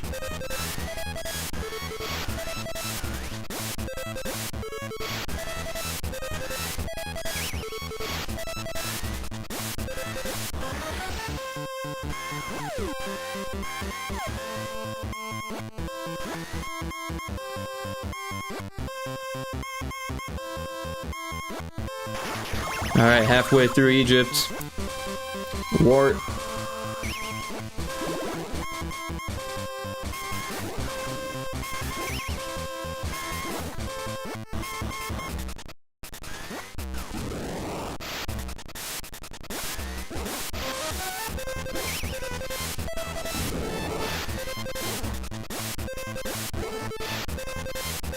I like the sound effect for the big ones. I know I made it, but I'm allowed to say that I like it, right? So did we miss something?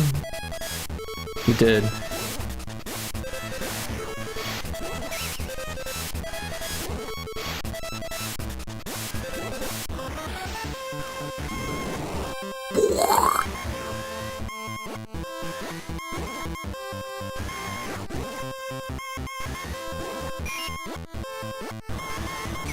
Oh, I just jumped right into it. Alright, we're next to the checkpoint, so that's good. We missed the key, but that's okay, we can get it. Oh, if we could only make that jump. Got the key, we got the lightning bug, we got the jump. Alright, now we gotta go back. Oh, hey, that works, whatever. I'll take it.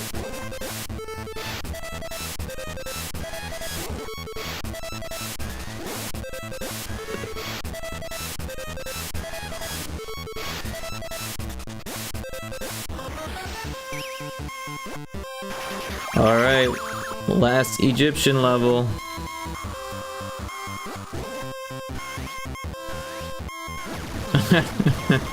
I thought I had the double jump still, not gonna lie.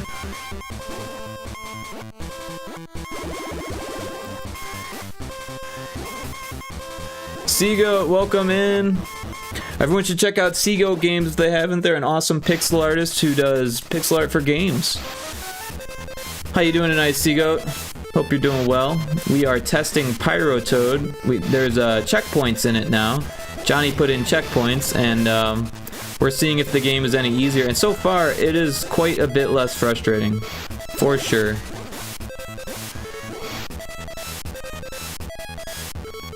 Good to hear it. Good to hear it. How's the game jam turning out? It looked like you had 69 people in it. Nice. 69 people in your game jam yesterday. Yeah, because you were telling me about some type of art war battle thing, but you didn't mention that you had a pixel art jam. I said game jam, pixel art jam. That's super cool. A super cool idea too, to do a calendar like that. Ari was telling me about it, so we checked it out on stream yesterday. I'm a bit too busy at the moment to join in on that, but it looks like you're gonna have some really cool entries. Ari showed me hers, and yeah, looks like a lot of fun. Hope it goes really well for you. Oh, you got a lurk? Okay, yeah, have a good lurk. But yeah, everyone should check out Seagoat's Pixel Art Jam. Taco Crepe says, phew, my internet's been going on and off for the past 15 minutes. I can finally chat now. Oh, sorry about that. Well, thanks for keeping with it, keep going on that. Thanks for not giving up on me. I appreciate it. But yeah, that sucks that your internet's been doing something weird. I know a lot of people have been having issues with Twitch lately. And I'm not sure if it's like an internet thing or a Twitch thing, but I know Twitch has been rolling out some new changes, and that's probably has something to do with it. But yeah, we're testing this game that I've been working on. And like I said, I'm not terribly great at it. Johnny's like super good at these games. He's the designer. He's actually a Super Mario World ROM hacker. Wow, my fingers are literally sweating on the keyboard. That's hilarious to me. Just had to restart it and seems better. Might be a Twitch hiccup earlier though. Oh, right on, right on. Yeah, someone yesterday came in and said that, oh, I'm hitting buttons. They said that they were getting weird stuttering issues and that I had feedback, but I had other people tell me that it sounded fine for them, so I don't know what was going on. Oh, at least I made it to the check, or no, I didn't make it to the checkpoint. I'm slow at the beginning of this.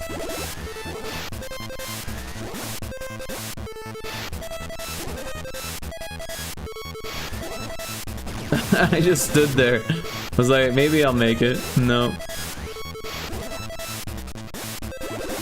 But yeah, Johnny makes super difficult Super Mario World ROM hacks. And this is kind of like an easy version of what he would do on Super Mario.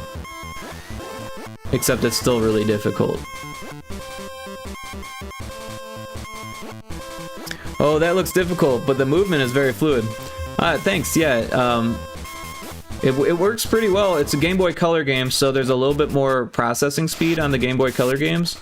But yeah, Johnny's been really adamant about making sure that there's no frame drops and that everything is very smooth as possible. Oh, I forgot to shoot the damn thing. And then yeah, so this is, I've done like this would be like my third or fourth Game Boy game.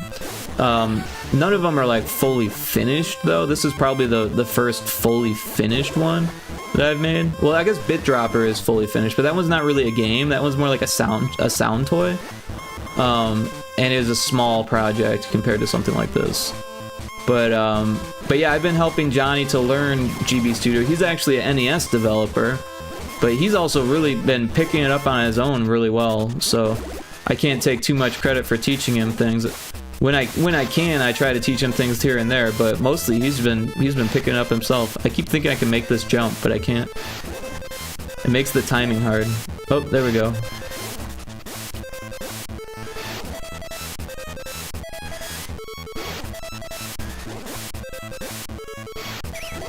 Oh no. Oh no, did I get the checkpoint? No.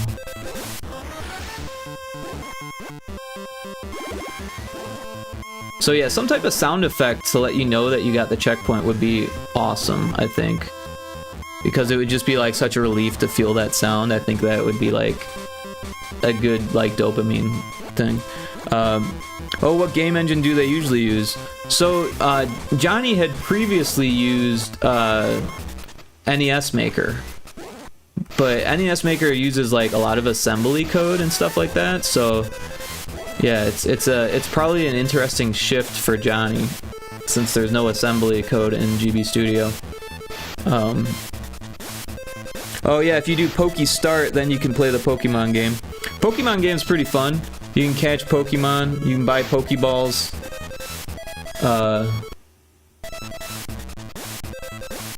If I can get there in time.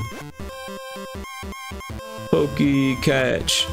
Yeah, and then if you need balls later, you can do Poke Shop and then Poke Ball and then however many you need to buy, right? But yeah, I guess every 30 minutes or so, if you chat every 30 minutes, you make Pokemon money. That's how that works. Yeah, so you don't have enough money at first. But you probably start with a good number of Pokeballs, so you can just Poke Catch right away. Oh, what a cool plugin! Yeah, it's like a bot game. Dragonsmith, welcome in. How you doing? Yeah, so to play the game, you just add the Pokemon community game as a bot in your channel as a moderator, and then it just starts playing the game for you. And then if you wanted to earn extra Pokemoney, you can follow the people who made it. So if you like click on the thing, it'll tell you. There's an extension actually down below that says like in my about section. Boom. Got it.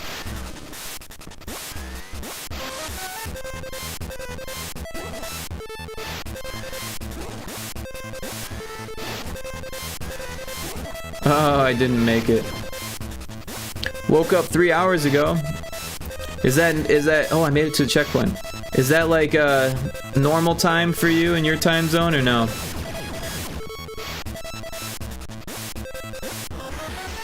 Oh. Oh, I see it. Thanks. Yeah. So if you wanted to add it to your own chat, pretty much all the information to do that would be there.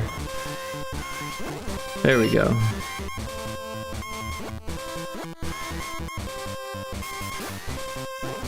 Alright, so we got the key, now we just need to make it back.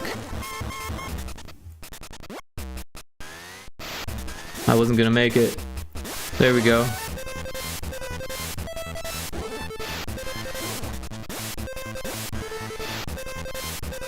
Oh, that was close. Double close.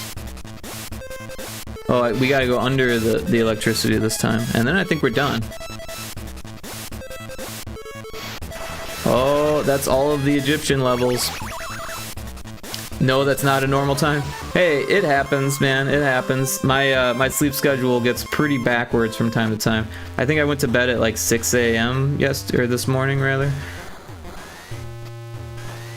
You used to be able to get the key right away, but we like moved it.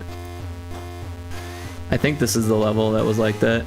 Yeah, you can't get it anymore. So you can't go that way because that's lava.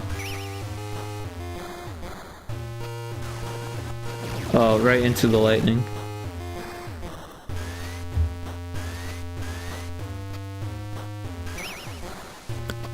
I'll try and sleep a bit. Right on. Thanks for checking in, Dragonsmith. I appreciate that.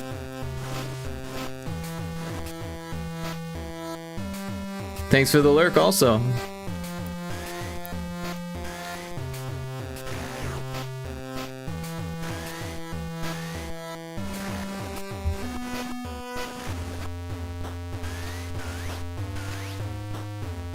Oh, I jumped forward. I walked forward and then jumped.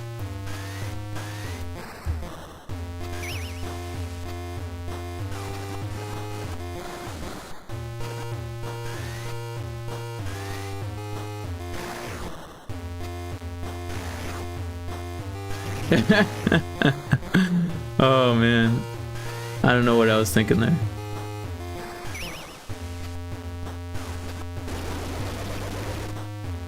I didn't hit the button fast enough.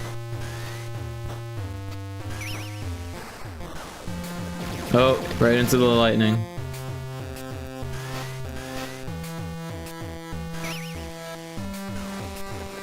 I did it again, jeez. I am not terribly great at this. It's funny, this one streamer we had playing the game, StuCat, they like were flying. They knew exactly what they were doing, like, but they've played Johnny's Super Mario ROM hacks, so, and they're like a pro. Me, not so much. I've played some Super Mario ROM hacks, but I did not get far.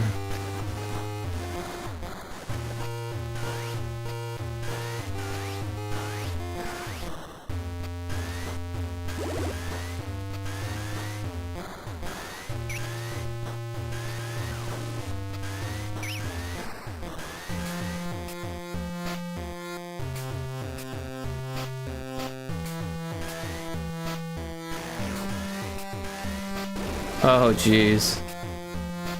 Hey, I made it to the checkpoint. That's good. Do you need to go back and get this fire? I really don't know, but I'm going to assume that you do.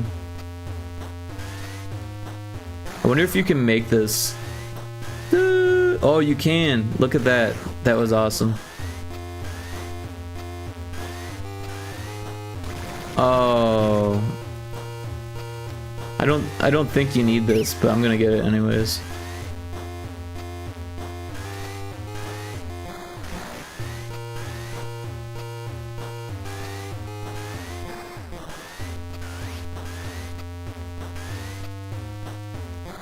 Oh, the key. Same here, I'm not a gamer enough to be good at platformers, but they look fun to watch.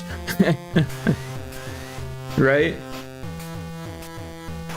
Especially the speedrunners and seeing them use exploits. Oh my gosh, I was watching a Metroid 1 speedrunner who was practicing for a speedrun, and I had never even imagined the exploits that he was doing. That game is so hard. I couldn't imagine cheating to get further into the game than you're supposed to without all of the things that, like, that.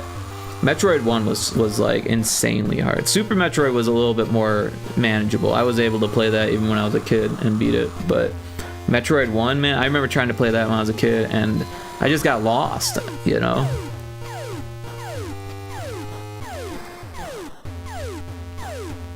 But I did feel super cool for figuring out the ball at the beginning. If you go left, you can get the ball.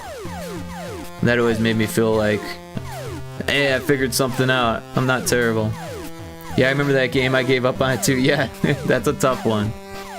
Oh, right into the bullet. Jeez.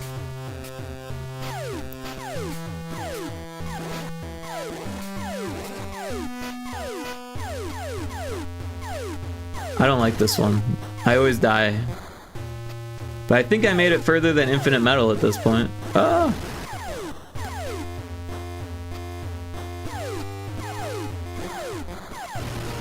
It was close.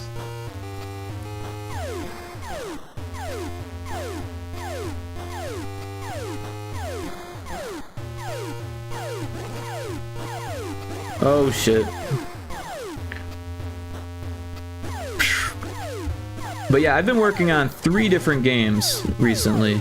I've actually got a couple more on the back burner, but so like I think I'm working on 5 games total, but oh, I almost made it past.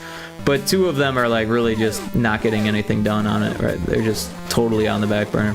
But I'm working on this one. I'm working on a game called Demon Fish Dead Ahead, which is a spooky fishing themed JRPG, again for Game Boy. And then there's a new game that I'm making called Frontrooms Normalities, rather. It's a reverse backrooms, reverse anomaly game for Game Boy. Oh, I walked right into it. And it killed me twice.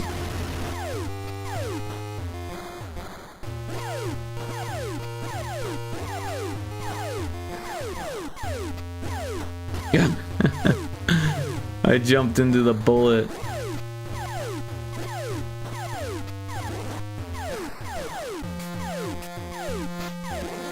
Oh gosh.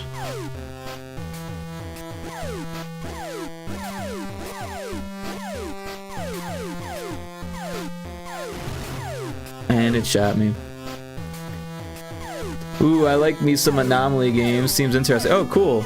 Yeah, if you know what an anomaly game is, it's the opposite of that, right? So in the anomaly games, everything is normal except for one possible anomaly. And you're like, oh, there's the anomaly. Well, in this one, everything's abnormal except for one possible normality, right? But it's for Game Boy, so it's a little bit funny because all of those games usually have like high poly models and high res textures, and they're made usually with like Unreal, so there's like all these fancy shaders and stuff. And I'm doing like a pixel art Game Boy game with 4 colors.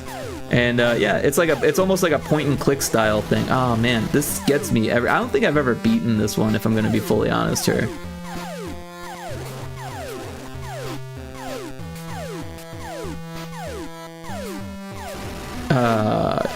Got me again.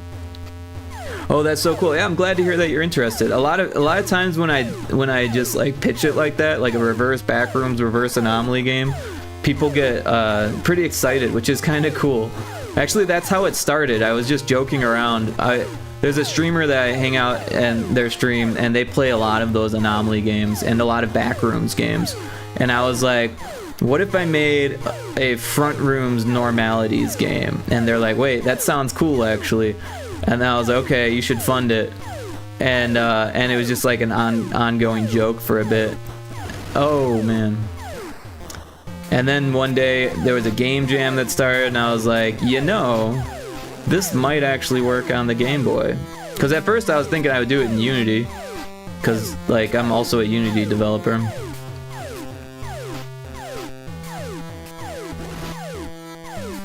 I think there's a trick to that, because you can see it before it's shooting, and then you can kind of like get it to do something. Oh, you gotta live past those bullets though. And those bullets.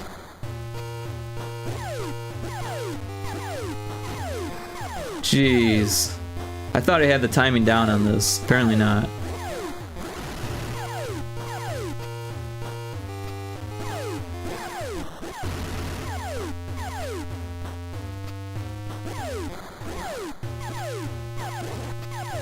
Alright, I made it that far.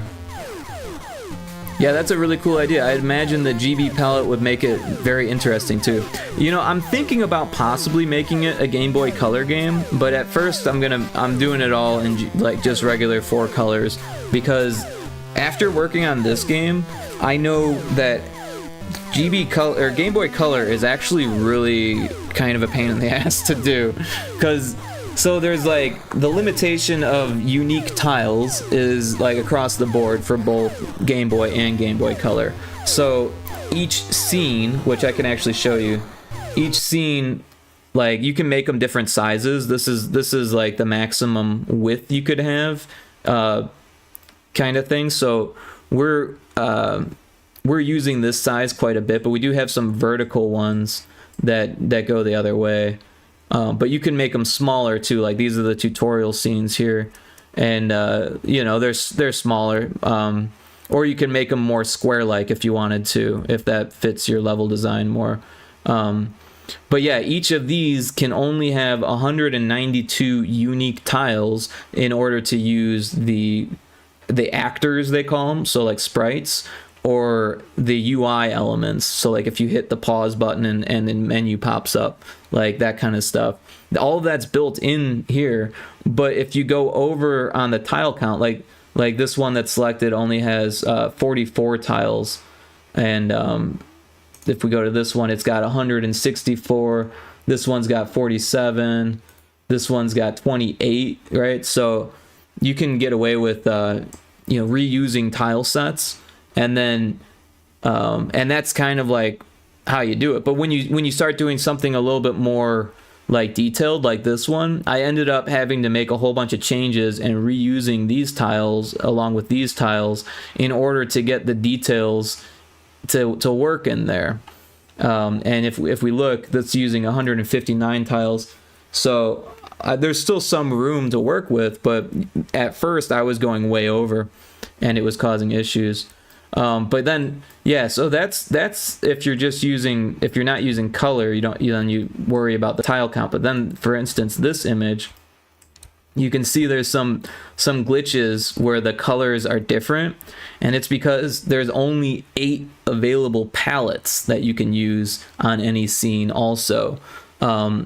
There's probably a way, if you know how to code and stuff, to make it swap palettes on a horizontal scan line, but I don't know how to do that. So I'm just dealing with the fact that there's a couple little glitches where the colors change just slightly, but it kind of works. Like there's one there, like right there, right here, this one there, that there, and then this, and this. Those ones use different colors, and then these two use a different color, that one uses a different color. So it kind of works, but it's really, really difficult.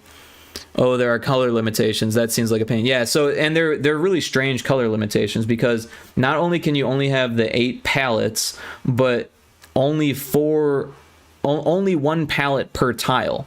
So you can't just like use any color you want on any palette. You can only have 4 colors on one tile, and they have to be from the same palette. So it gets really tough. This here was actually a puzzle to figure out, because I drew it in like just like black and yellow, and then I was like, okay, let's figure out how to make this colors. And I ended up using like a piece of software online to help me figure out like the closest colors that I could use within the same palette, which was actually really helpful. But yeah, we're left with these little artifacts, which I suppose we're going to leave that in, because it's either that or you have less detail, less colors. Yeah, if you were to like take away the colors, there's like this automatic coloring tool, but if you take that away, then it looks like that, right? So it's really kind of weird. You can manually paint palettes too. Like if you do that, you can manually paint the palettes. But man, that can be a pain in the butt too. And you can see like we're losing details and stuff because of the way the palettes are set up. And there's like this whole like lightest color, darkest color thing. But if we hit this button, then it tries to make it what color you've fed it with the image. And you can see the image here in the corner. I know it's real small, but that's the image that we gave it. So yeah, it's a little weird. Oh, there's an ad in progress. Sorry about that.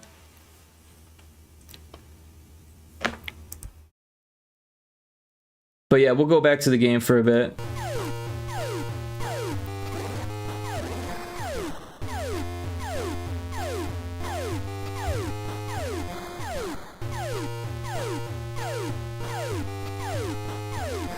I did it! Oh, I thought I had it. I was so excited there too.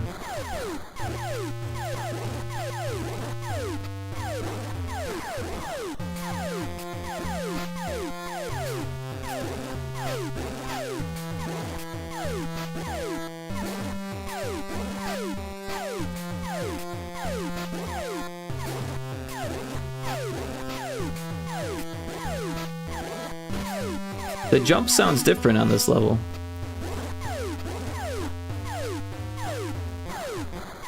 It sounds like it's swimming still.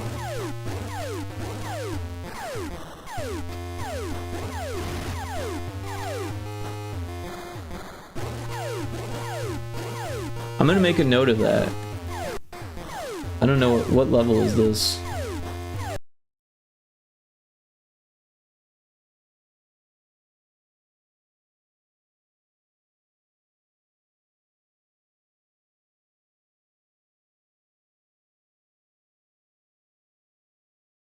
Level 14. Let's see.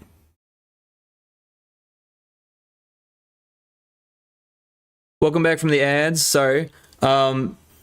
Would it be easier to avoid this if you were working with GB instead of GB color? Yeah, it is. It is a lot easier, and that's why for Frontrooms Normalities, I'm definitely doing it in like regular GB before thinking about doing it in Game Boy Color, because it's a game jam. I may or may not have time to noodle with that stuff, and it may or may not look better or worse, because it's one of those things you almost have to like think about the color limitations as you're drawing it for it to like best utilize it, and that's like a lot to wrap your head around, even for someone like me who's been working on this game in Game Boy Color.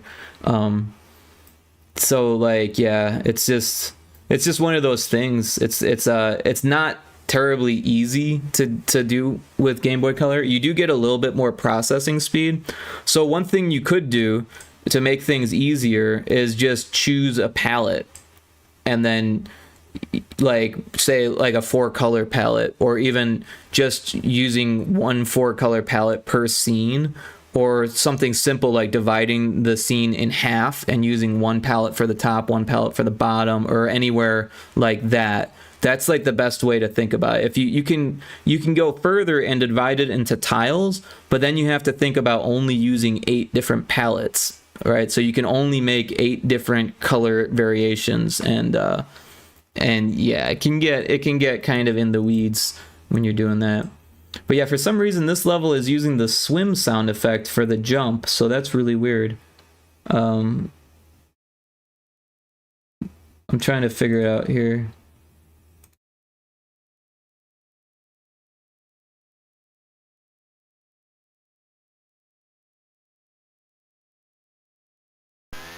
So that's the sound it's supposed to make. But for some reason, it's making this sound.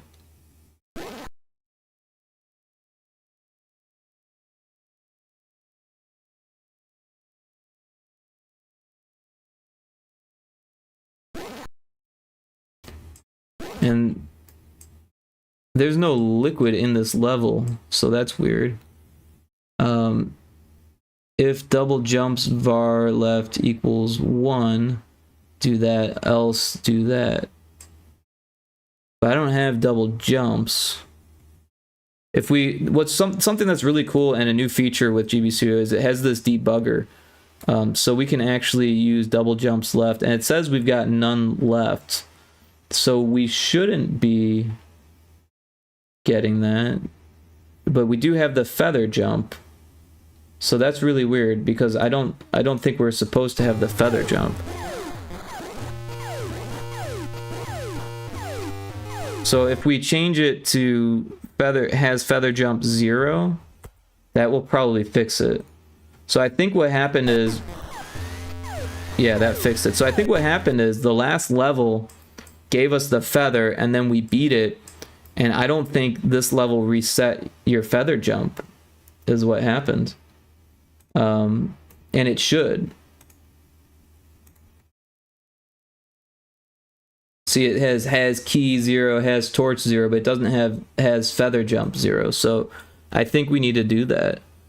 And Johnny would probably be the best person to know, but I'll let him know.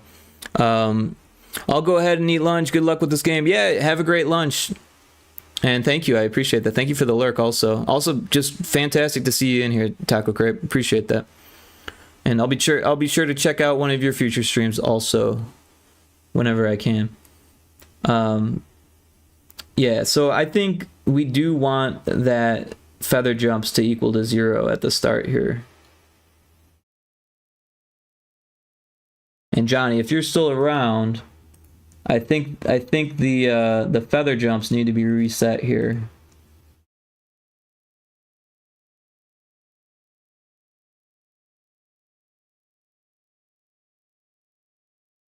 Oh, but so checkpoint 14, do we have that?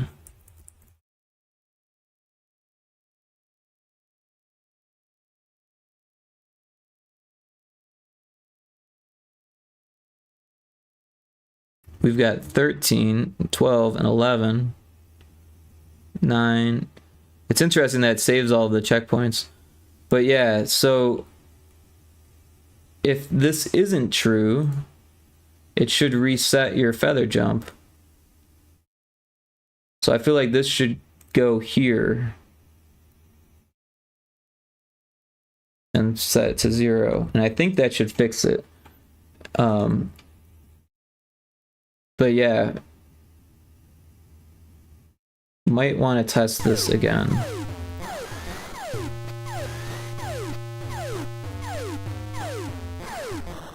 Oh, jumped right into it.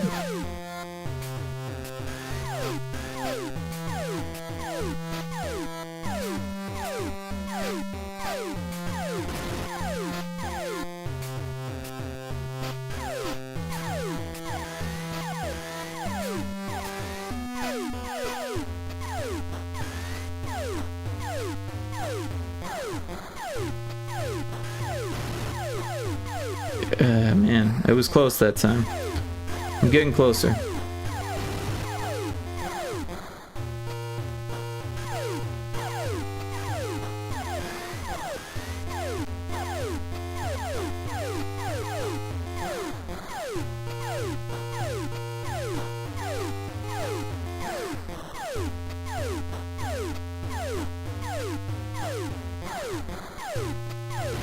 And of course it shoots me right in the face.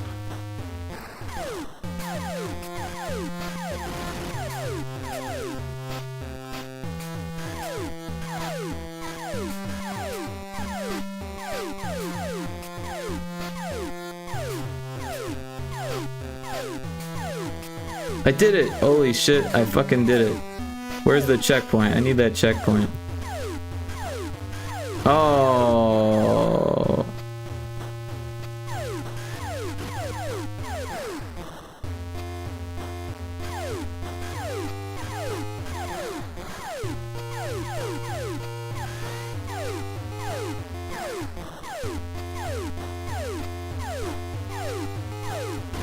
It got me that time.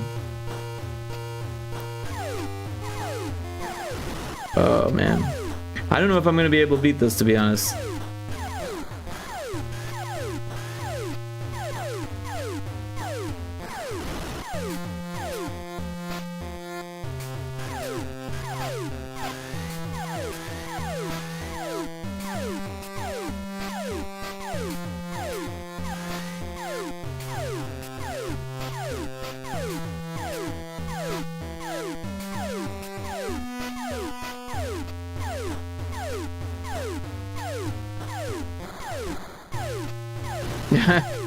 I thought I had it, but I did not.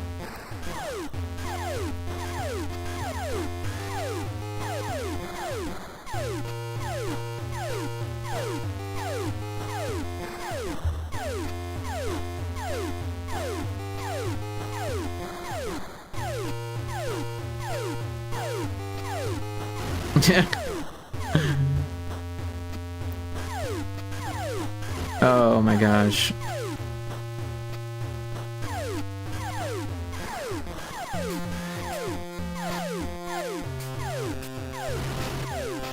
Alright, I think I'm gonna call it. What did we get to? Level 14. We should probably test it again with that change that I just made, because I did find that bug. But I think this else statement should fix that. Because it was definitely thinking I had the feather jumps and no double jumps left. And that's kind of weird.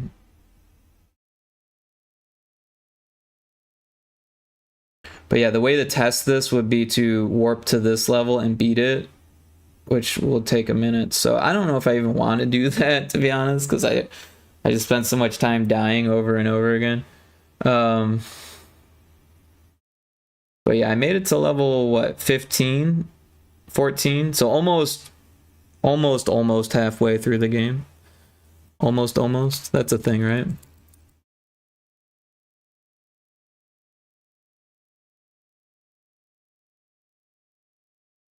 I am out of tea, and that's unfortunate.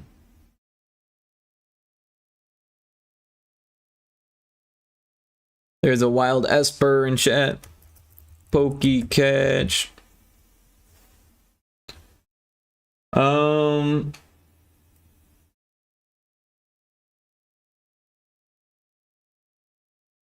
let's see here. It is nearly 11 o'clock already, so maybe we should move on to something else. We changed that, we did that. We could do some Frontrooms normalities and then go into Demonfish Dead Ahead.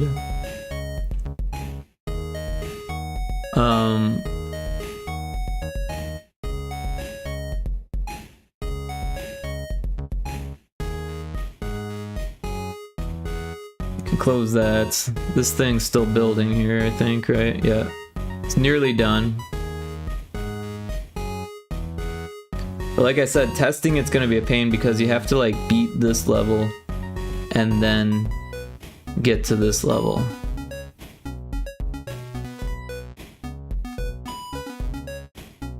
But I'm pretty sure I fixed it because setting it to 1 is the same as setting it to true, and then an else statement on 1 is equal to 0 from what I understand. So if the checkpoint isn't true, then you set the feather jump to 0.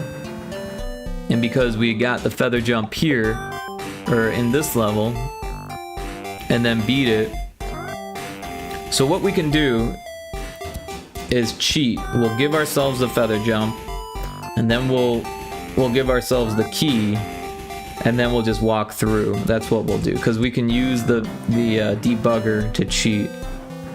And that's gonna make this a little bit easier to debug, right? Gotta use the debugger to debug. So we'll warp to level 13 using the password. The password for 13 is hops, apparently. Oh wait, no, that's wrong. Swim. And then, oh, looks like it worked. Alright, so we're gonna head to swim. Let me turn off the music. Alright, password. Swim.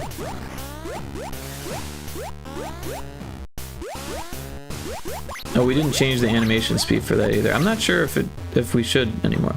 All right, so we're gonna cheat here. Let's go to the exit. So that's why I didn't cheat early, because I figured I could still die. We're gonna go here, and then we're gonna make this small. We're gonna pull up the debugger. All right, so here we want to say watched. We've got has feather jump equals 1. And then we want key also. Has key equals 1. Alright, so now... Oh. Huh. Well, we did has feather jump. But we didn't do double jump equals 1. I think that's what we need to do.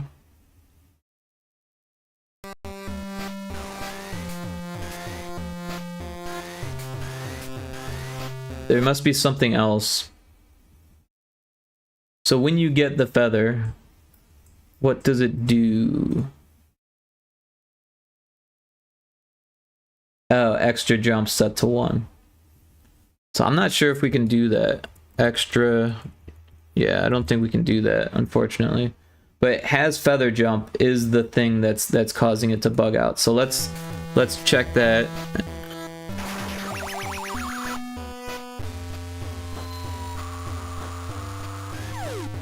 And it's fixed. So I think we fixed the issue. And if we go back to our thing, we can see if we go to watched, has feather jump equals 0. So that's exactly what we need. Alright, so I think we fixed that. And I'm done with that level. Alright, so we'll save this. You know, let's change that password animation speed while we're at it. Oh, we're in the right spot. Before I forget.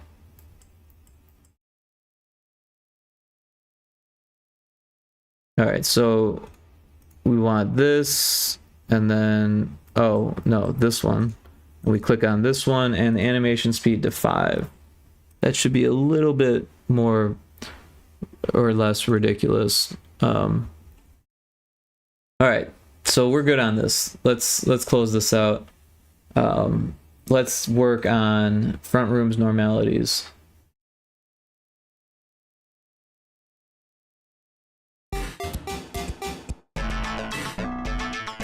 All right. So if we go to room 2, this is room 2 south. We need to make room 3. If we take a look, we finished room 2. This is room 2. And this is room 3. It's a bunch of blank walls.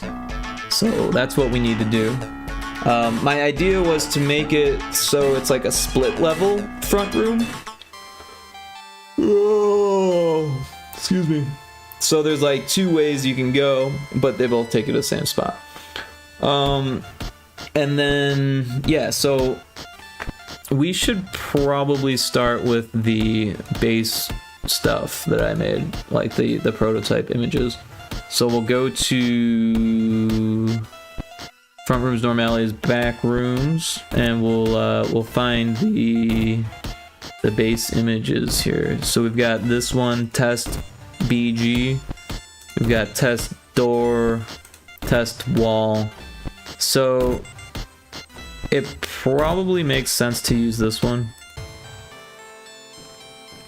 So we'll start here and we'll save it as, so that way we don't save over it, and we'll make it an A-sprite file. We'll call it room 3 north. Alright, so room 3 north, we're using the same palette, but it appears some colors are missing. So let's get that full palette back. Load that, because there's no white in this one, so now we've got the white. Alright, so we'll make a new layer, and that will just kind of help us. But yeah, first let's get rid of this door.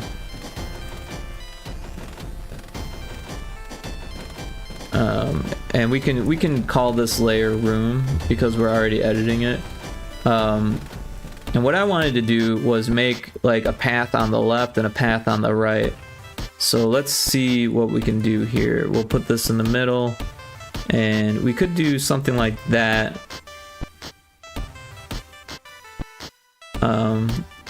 But maybe we go even further, and then we could fit something in the middle.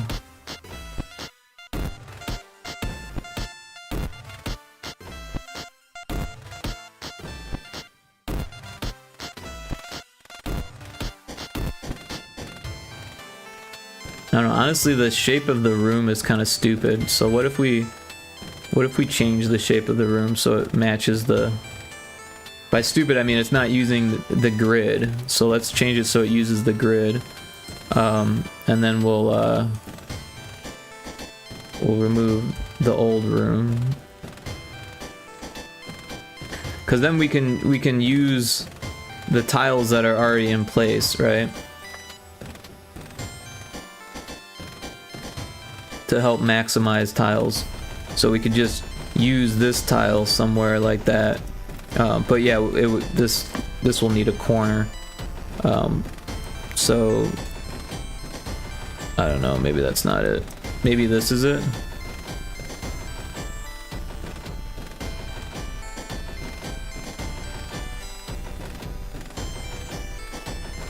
But probably only like to there, right? Although this one on this side can go all the way up because it's like the stairs to the rest of the house, right?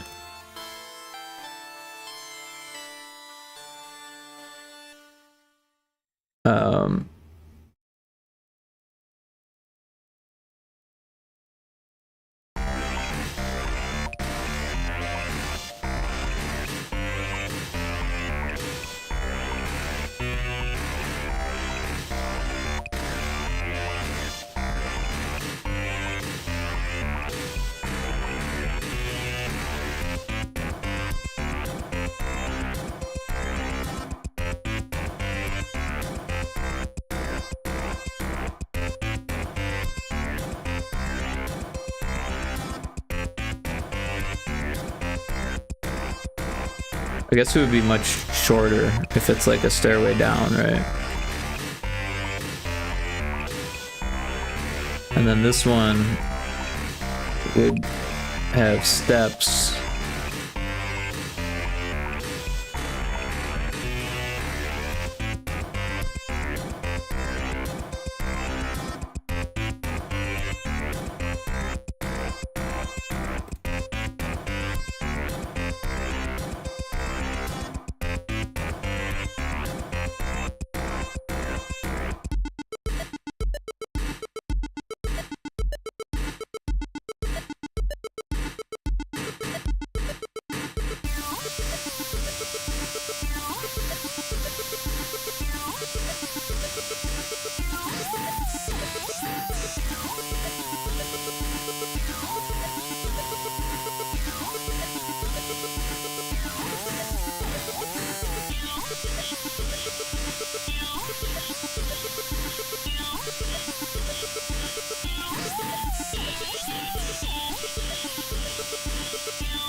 And then that can be like,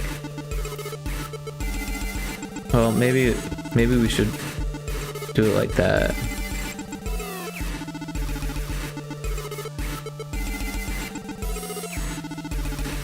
Because yeah, these stairs are kind of getting wonked by the end of it.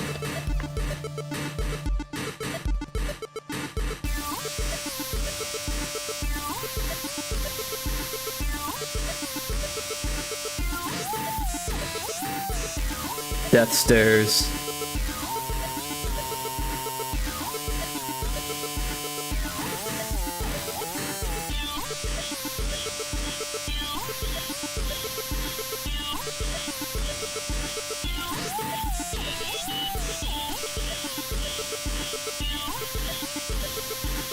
Yeah, it just feels weird.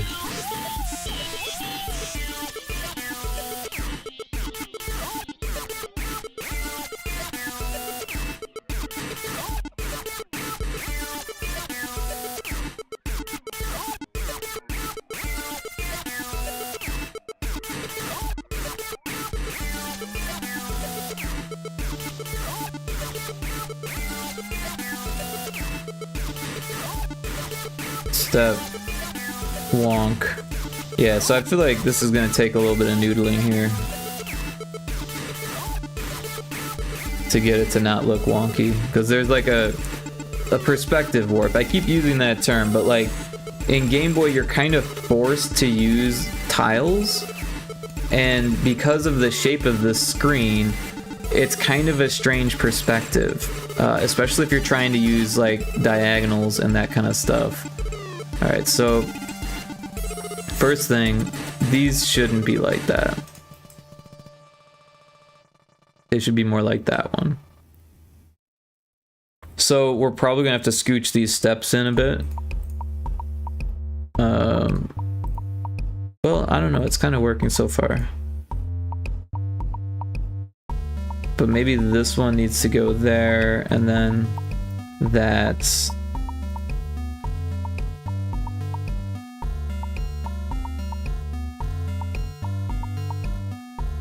I'm really not sure, I'm just kind of guessing here.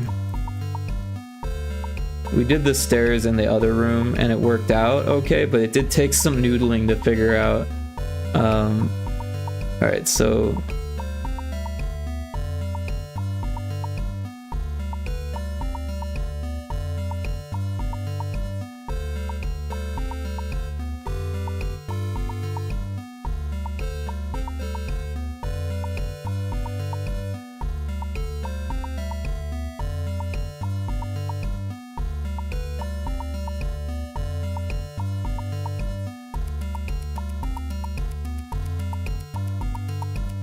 That ain't right. Where is it? I don't even know anymore. It almost works.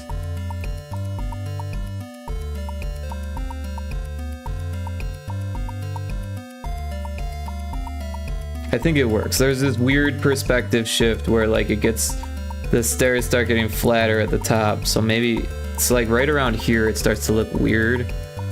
So I don't know how we fix that though.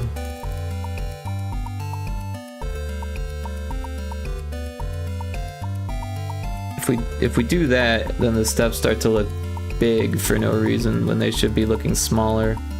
So maybe we need to like do that and then that. But yeah, again, it's doing this weird thing where it's like getting scrunched the wrong way.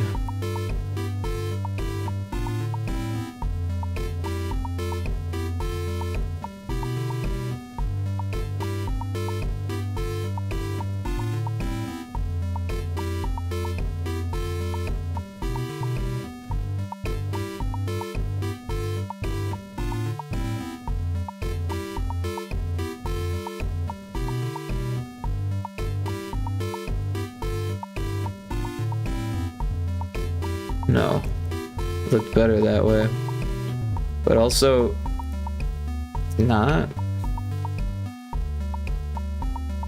It's too tall. This step is too tall.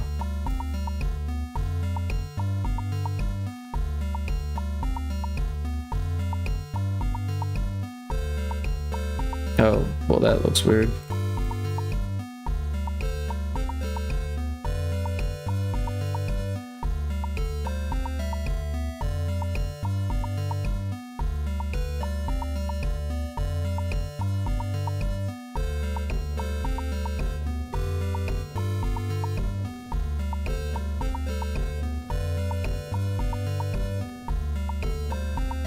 I feel like it shouldn't be that way.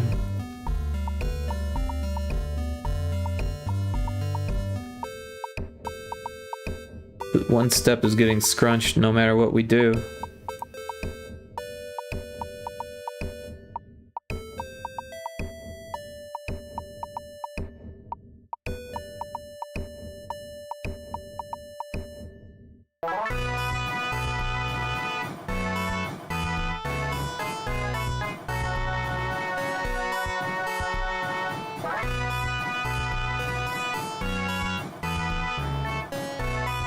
There's like 2 steps in a row that go, yeah. Oh, maybe that was the answer.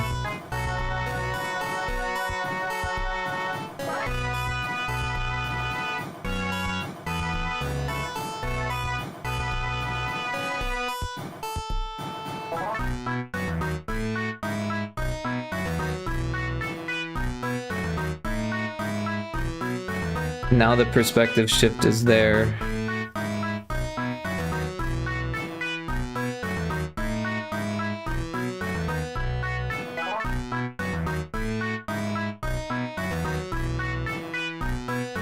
Now that step looks too big.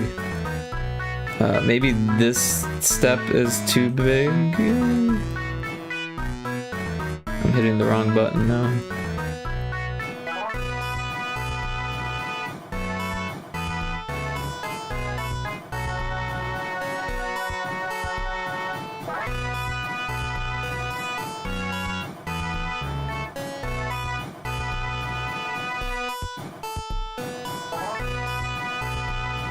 One, two, three, 1, 2, 3, 1, 2, 3, 1, 2, 1, 1, 1, 1. So it just like all of a sudden goes from like 3, 3, 3, 3. Well, first it's like 1, 2, 3, 4, 5, 6, and that's 1, 2, 3, 1, 2, 3, 4. So like there's definitely some waggling going around here.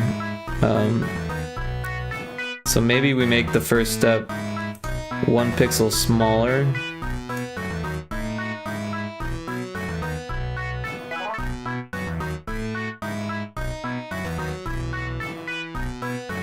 And then this one 1 pixel larger.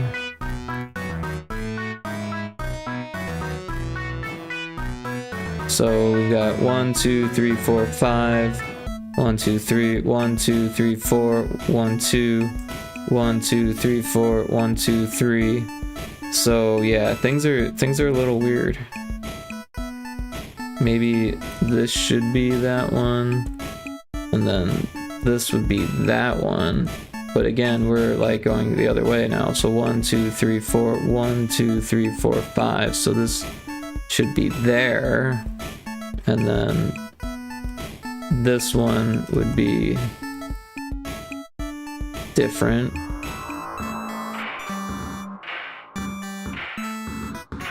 But yeah, this one's only 2, so it shouldn't be more than 2.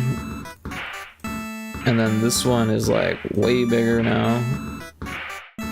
So that's an issue. It should only be 1, 2, 3, 4, 1, 2, 3, 4, 5. So 1, 2, 3, 4 now.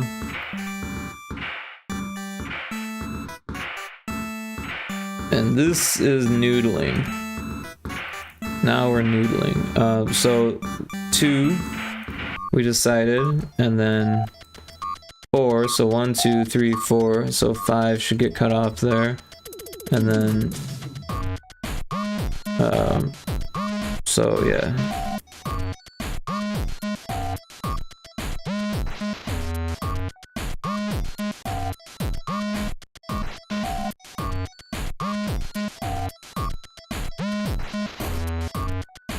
But at this point, it might be good to make it start getting smaller, right? Because that kind of looks okay up there.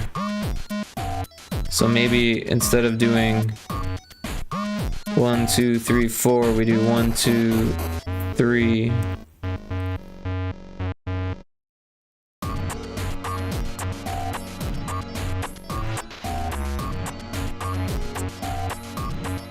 Oh, this is supposed to be a step.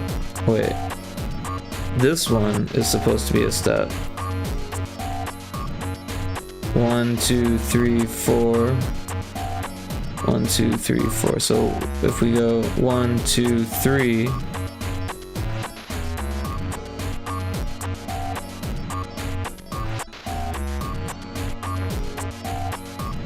Oh no, that's a step.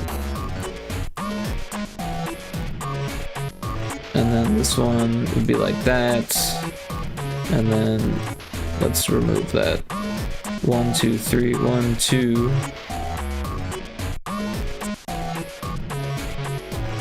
And then only 1. And then I think we got it. Although I wonder if it would look better like this. It does.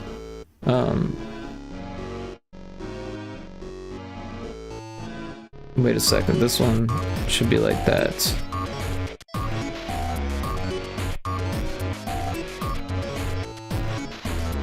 We're getting somewhere though. Look at that, perfect. Ish. It's close enough though. It's like, I don't think you can get any closer.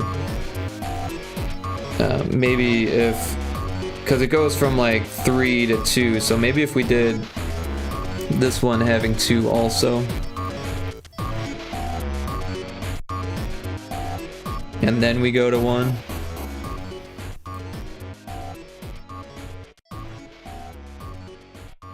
So yeah, maybe this is the answer here.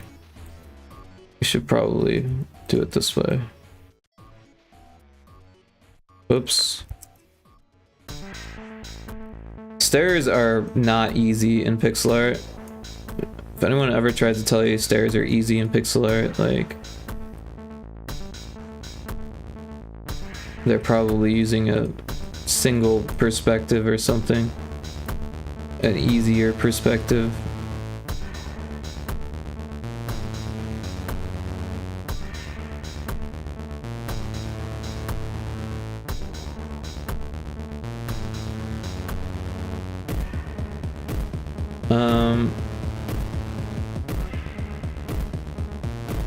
Yeah.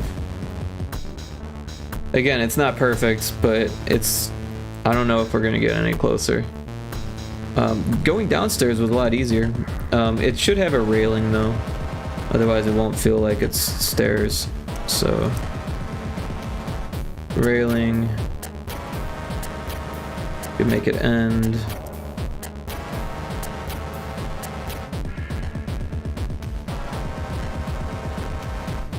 And then this one should have a railing too. Probably be about there.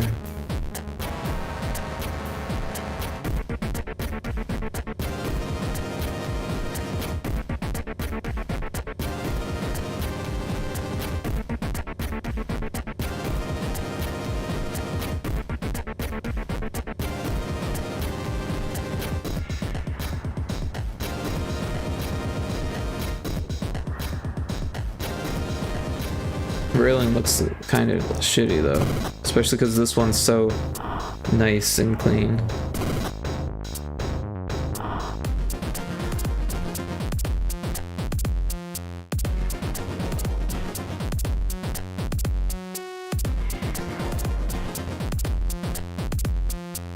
I don't think we can get a nice and clean railing here. We don't have a nice and clean perspective. Maybe that's as clean as we can get, but yeah, it doesn't look right.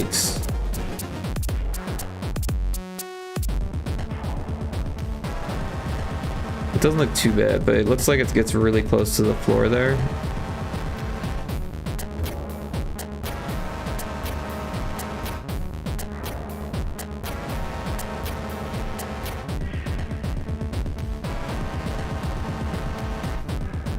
I don't know.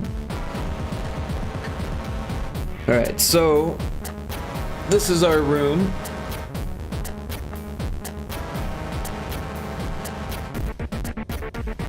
We could do a few things, of course, right? Could do like a rug on the floor.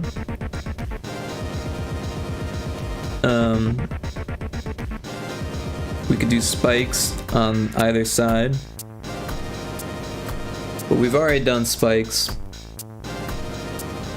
We could do 2 rugs. That would be a little weird though. I feel like 1 rug in the middle would be better.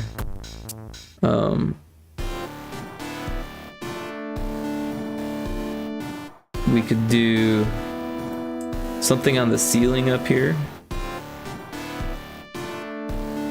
Maybe a giant spider on the ceiling. We could do a painting here. Or maybe like a giant spider web.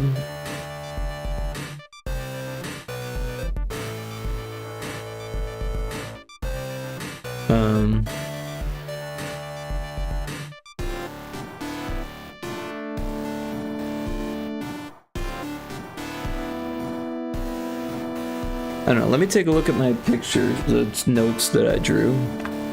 And alright, so what I did was I put like an oval picture there, and then for this wall here we did pictures, this wall here we did I did window, and then going backwards there was like an entrance way.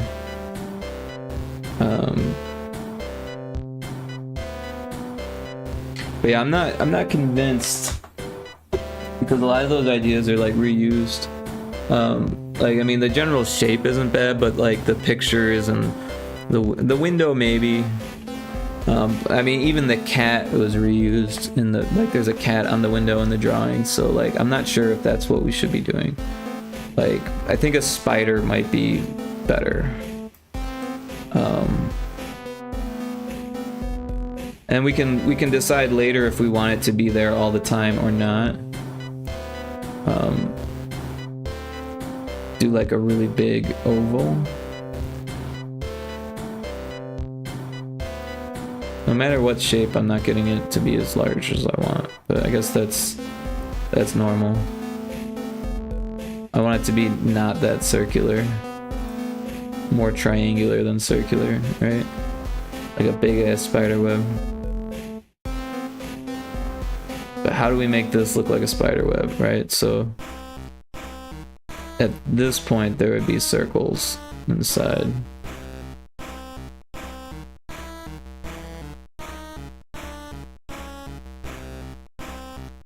And then lines.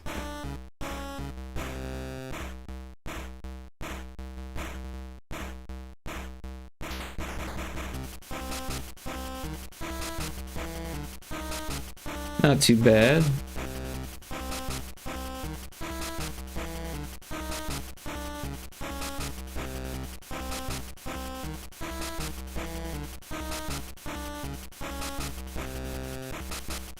I think that looks like a spider web.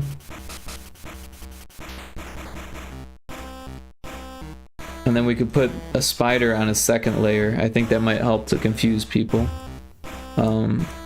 We don't want it to be too big because it'll take up a lot of tiles, right?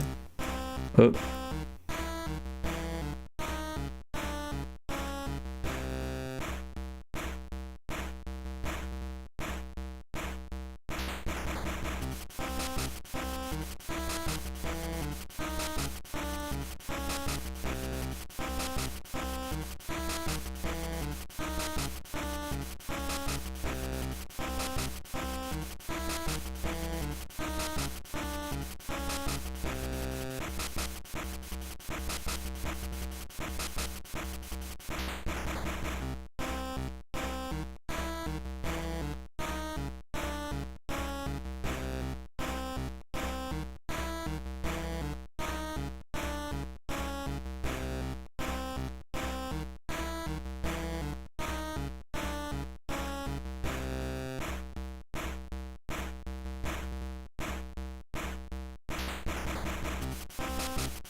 So maybe we put like some webbing behind it so it can stand on its own.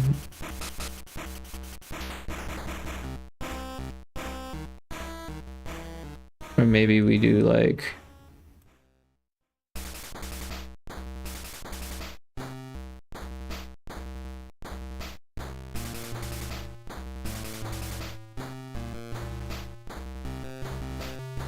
I don't know. That just looks ugly.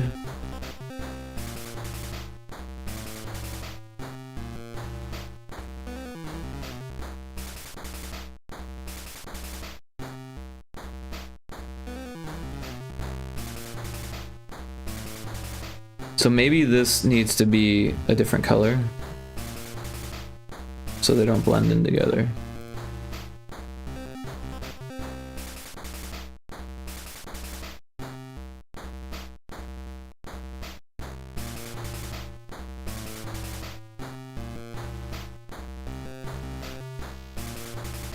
But I like the idea of it having more webs than just one, so that way the spider could be like there on its own and like confuse people. But maybe that's too mean.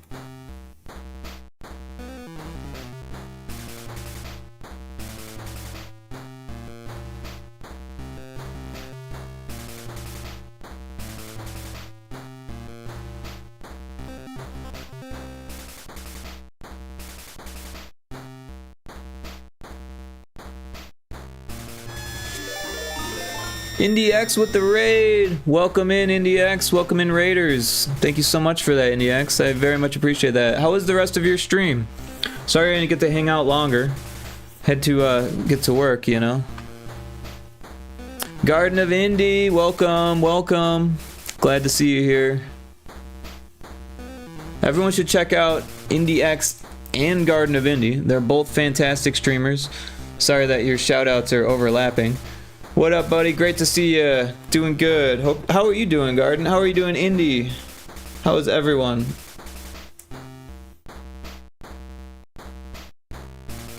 How was the demos? IndieX, were those fun? I think I've seen someone play that first one before. But yeah, I'm not sure. Maybe it just looked similar.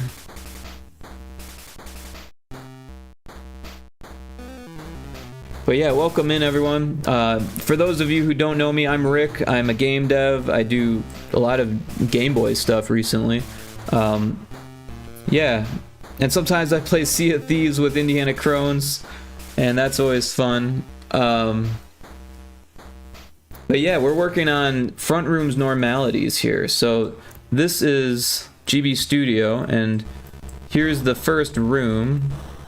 And there's the second room, and I'm working on the third room now. If I hit play. Hold still and let me shoot you. Wallace Lovecraft, welcome in. Thanks for checking in. Yeah, so I hit play on the build, so it's making a build now. Call Me Kixie, welcome in. Everyone should check out Call Me Kixie if they haven't yet. She's a fantastic streamer. She streams on Saturdays and does indie games. Last playing Hypnospace. I never got to ask you, how did it go with Professor Helper, by the way? Wallace Lovecraft says, hey, how's it going, Wallace? Great to see you. Thanks for joining. Oh, you're saying hey to Kixie. Ah, I see.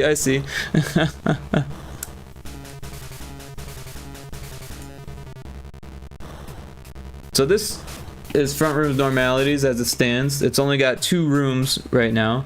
We're working on a third, so here's the explanation. Is it your first day? Here at Hauntassure, we assure maximum hauntedness.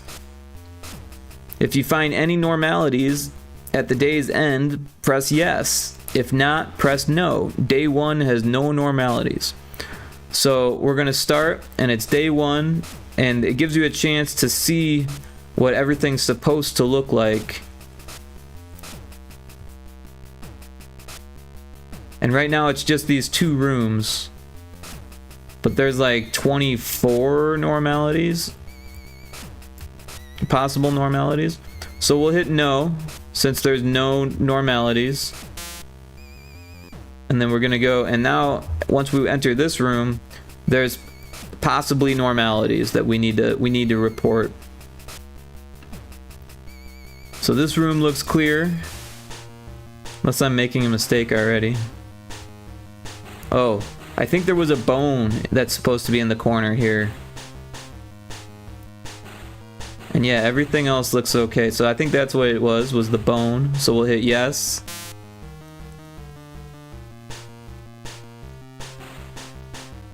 Kixie, did you ever take care of Professor Helper? Did you get helped? Did Professor Helper help you? I never asked you that after you raided me. Yesterday. Was that yesterday? That was yesterday. No, 2 days ago.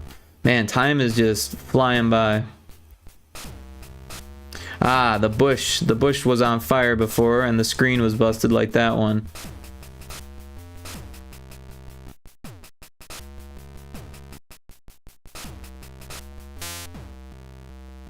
You didn't get Professor Helper? You didn't beat the boss? Did you get helped? Did he help you at all?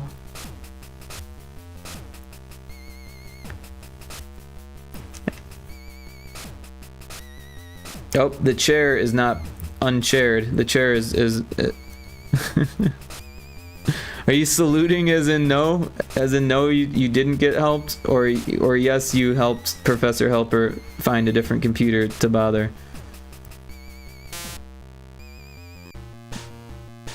But thanks for the salute. The spikes are missing. So yeah, you get the gist of this. We're looking for normalities, and then after a certain point there won't be any, and you'll have to like make sure that there isn't. We paid the toll to eliminate him, eh? I mean, you do what you gotta do, right? They don't call it ransomware for nothing, right?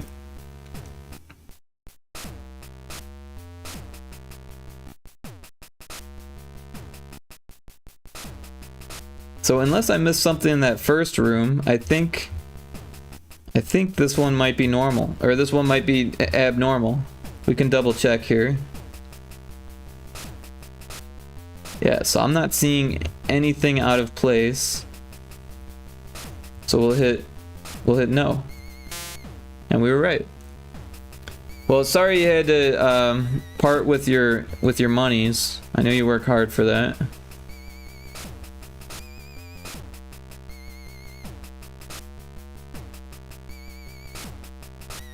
Not seeing anything in this room.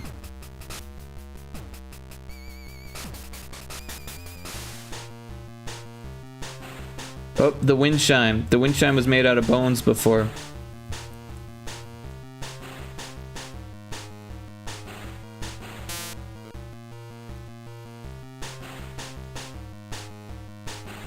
Oh, there's no blood spill.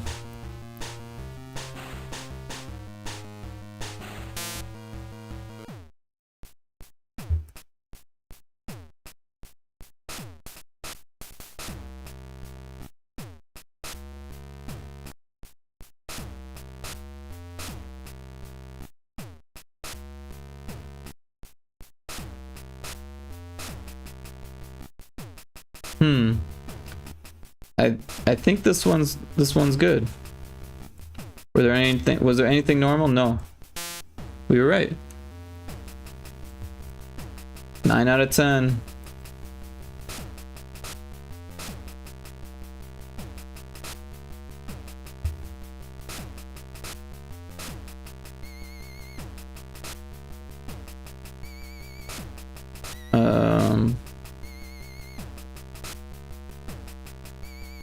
I'm not seeing anything.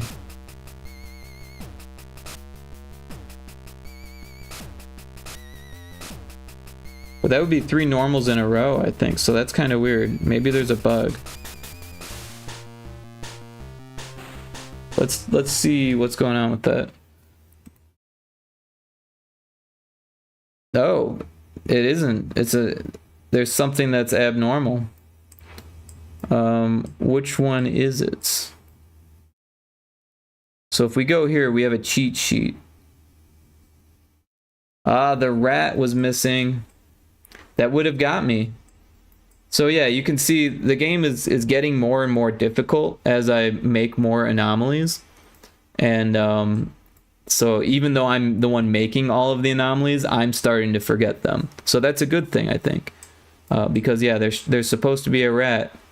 And the rat was missing, and I was like, totally forgot about the rat. So yeah, but that's what we're doing. We're making a north-facing wall for the 3rd room.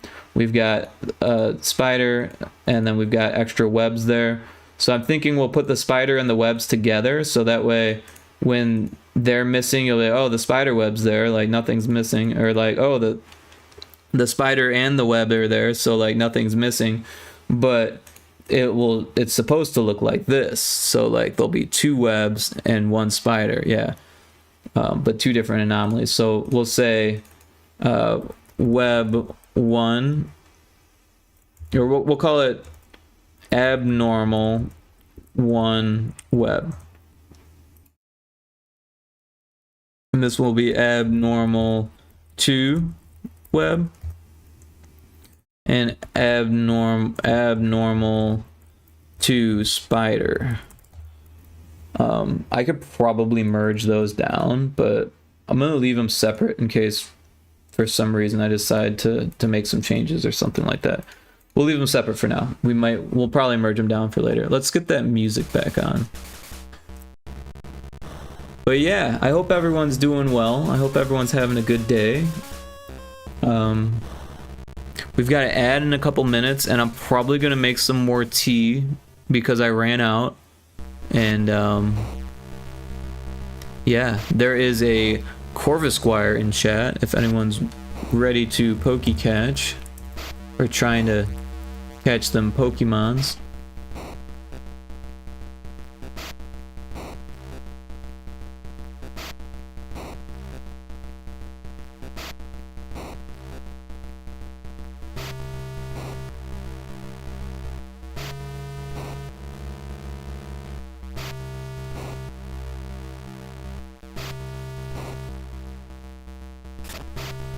But yeah, things are going pretty good here. And yeah, so we've got this. I think this room should probably get darker because it's like going into the basement. And maybe we could make the basement kind of creepy looking. So maybe just like some abstract doodles here.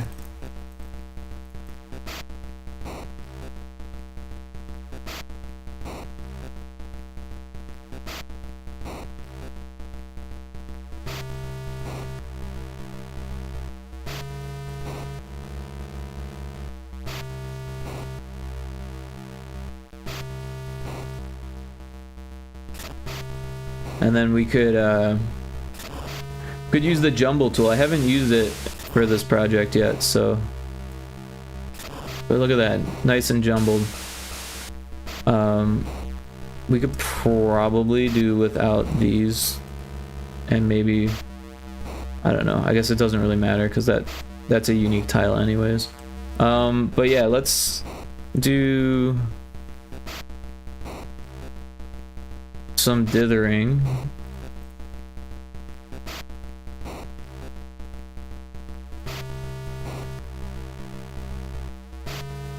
And we can, well, I guess that's going to be a unique tile too. But we can reuse this tile at least.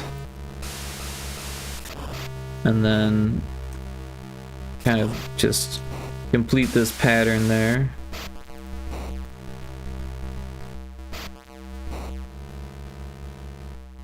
Alright, we got that ad starting soon. I'm gonna make some tea, so it might take a minute longer than usual, but shortly after the ad break is over, I'll be back.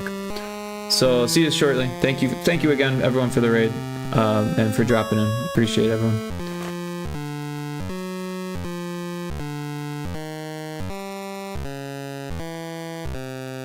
Whoa, break it up, guys, and listen to me. Love's a wondrous thing, but there's more to it than the physical experience.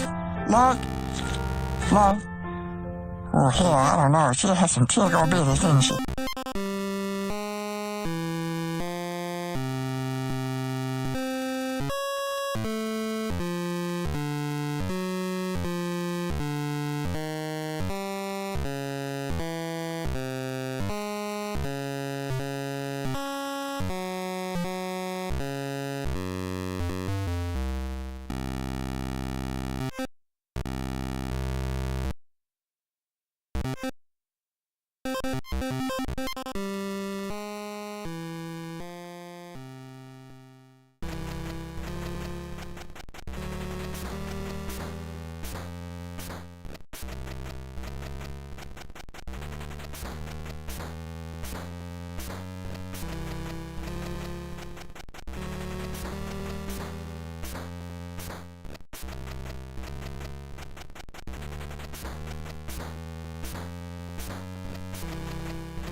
Okay, I've returned. Yeah, thanks Easy Perp for that Meat Wad sound alert. Those are always fun. I hope you're getting a lot done. I imagine you're working on your game, but I always appreciate the lurk.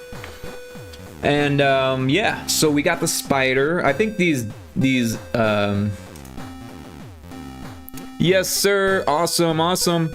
Yeah, everyone should check out Easy Perp's game Aria Quest on itch there. You can test it. It's still in progress, but it's really coming along, and I'm really proud of them.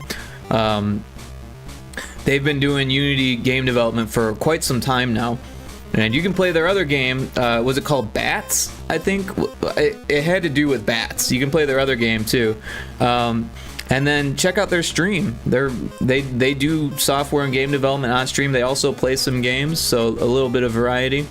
And they're a super cool person. They're super supportive.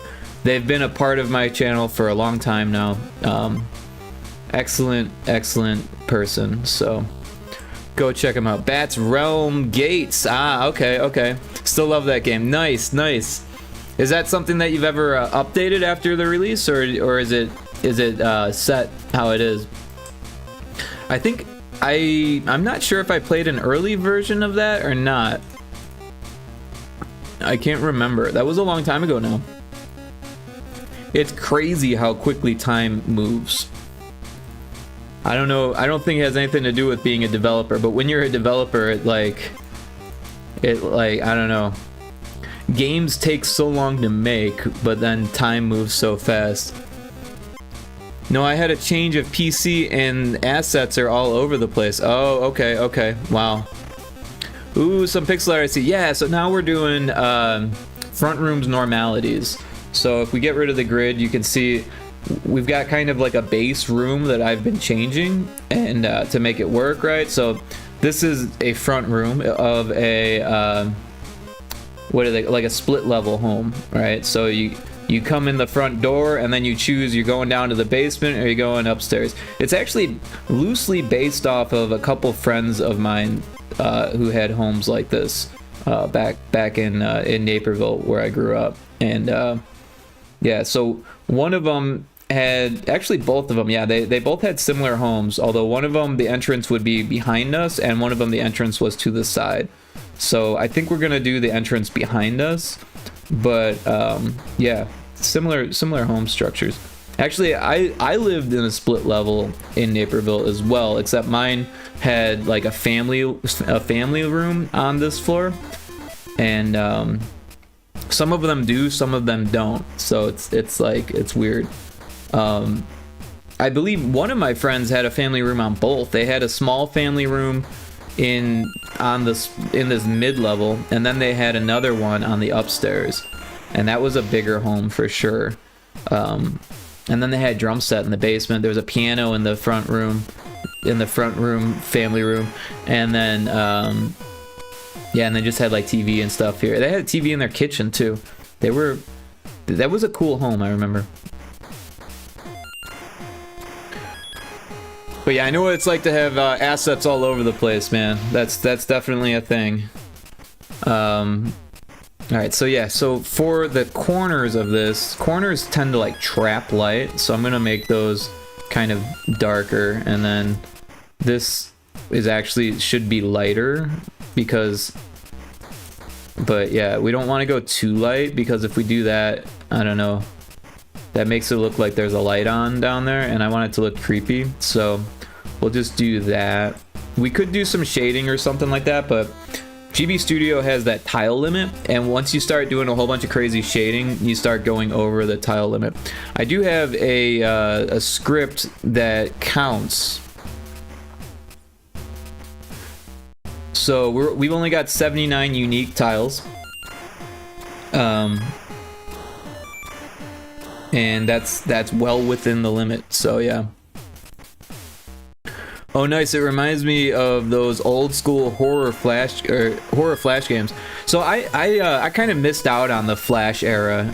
It's weird. I was actually learning to use Flash, but I didn't have time to play Flash games because I was in school, and I had a lot of art. It was an art school, so I had a lot of homework that was like art based, and like I didn't have good internet at home either.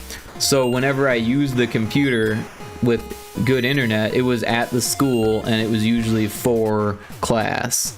So even when I was learning Flash, I had very little time to actually play Flash games, unfortunately. But I do remember, you know, the era of Newgrounds. I mean, Newgrounds is still a thing, obviously, but I remember when that was the thing, when it was popular. Now it's all like HTML5 games and stuff. But yeah, I can show you what this looks like in GB Studio also, Taco Crepe. We've got if we like zoom out, we can see everything. If we zoom in a bit, you can see we've got the title screen, we've got the start menu and options menu, a little explanation. So, is it your first day? Here at Haunt Assure, we assure maximum hauntedness. If you find any normalities at the day's end, press yes. If not, press no. Day 1 has no normalities. And then, so these 4 rooms here are like the basic, like what it looks like with all of the abnormalities, right? And then all of these are different variations of those walls, with like one thing being normal. Like that one, the coat is normal. In this one, there's an umbrella instead of a tentacle. In this one, there's like fruit instead of the eyeballs, right? So each room has different variations. Some of them have more than others. Like this room only has the one variation. The painting changes from a vampire bat to like a normal looking person.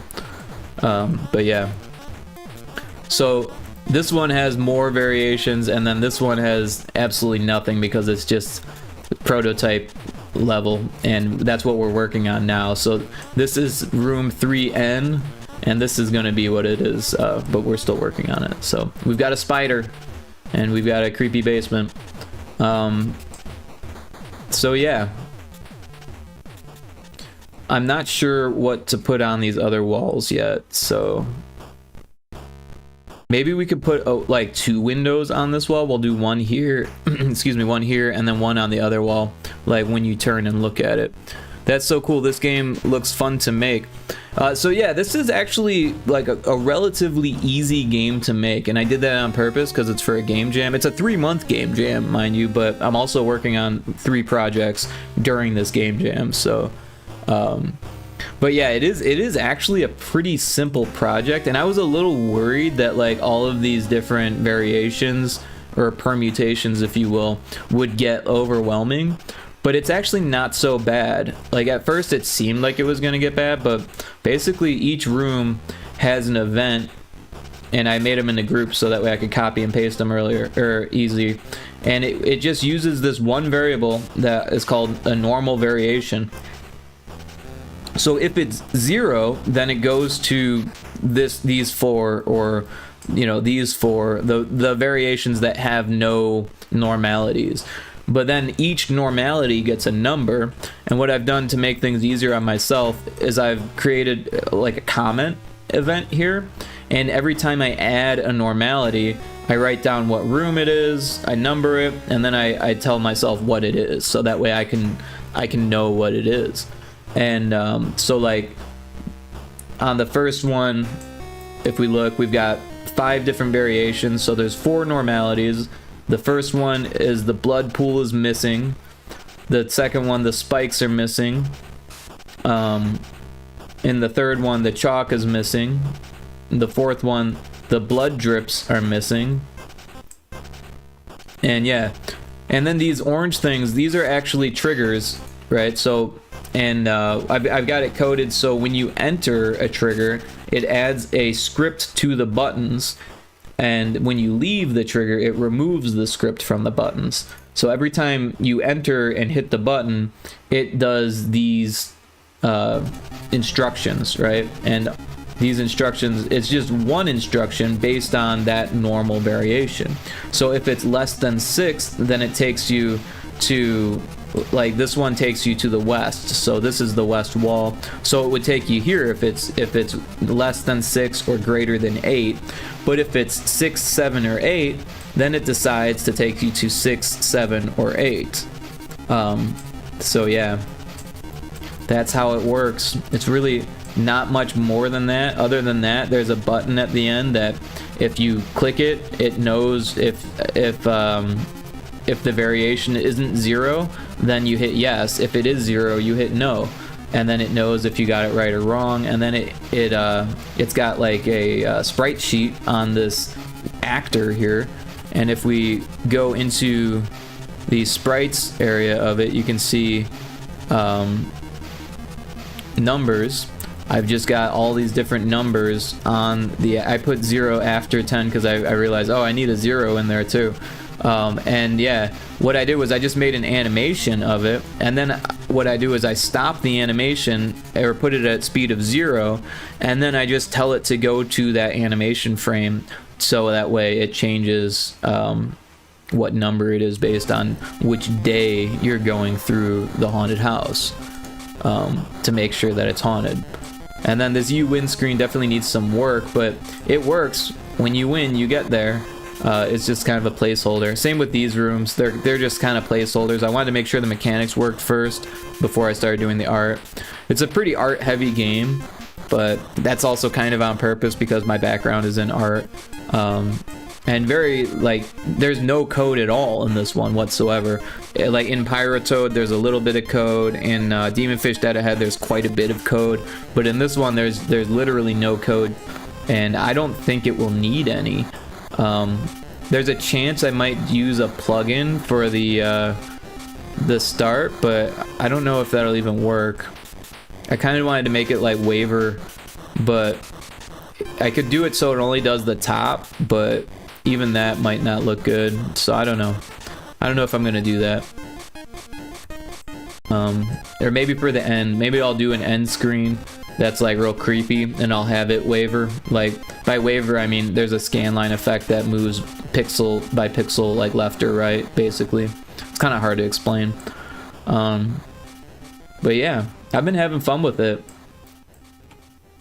It is a little bit of work, like noodling out the stairs and stuff like that to get it to work in this perspective. And what I did was I added some frames on, or some tiles on the edge, so that way the hand, like when you're selecting which way you're going, can go all the way to the edge without it like hitting the edge and stopping funny. But normally you would only need these inside tiles and not the frame if you were doing like one screen. But yeah, there's just like a little like UX thing. OMG, I just realized the controls are also for the Game Boy. That is so cool. Yeah, it's definitely for the Game Boy. It's like a Game Boy game.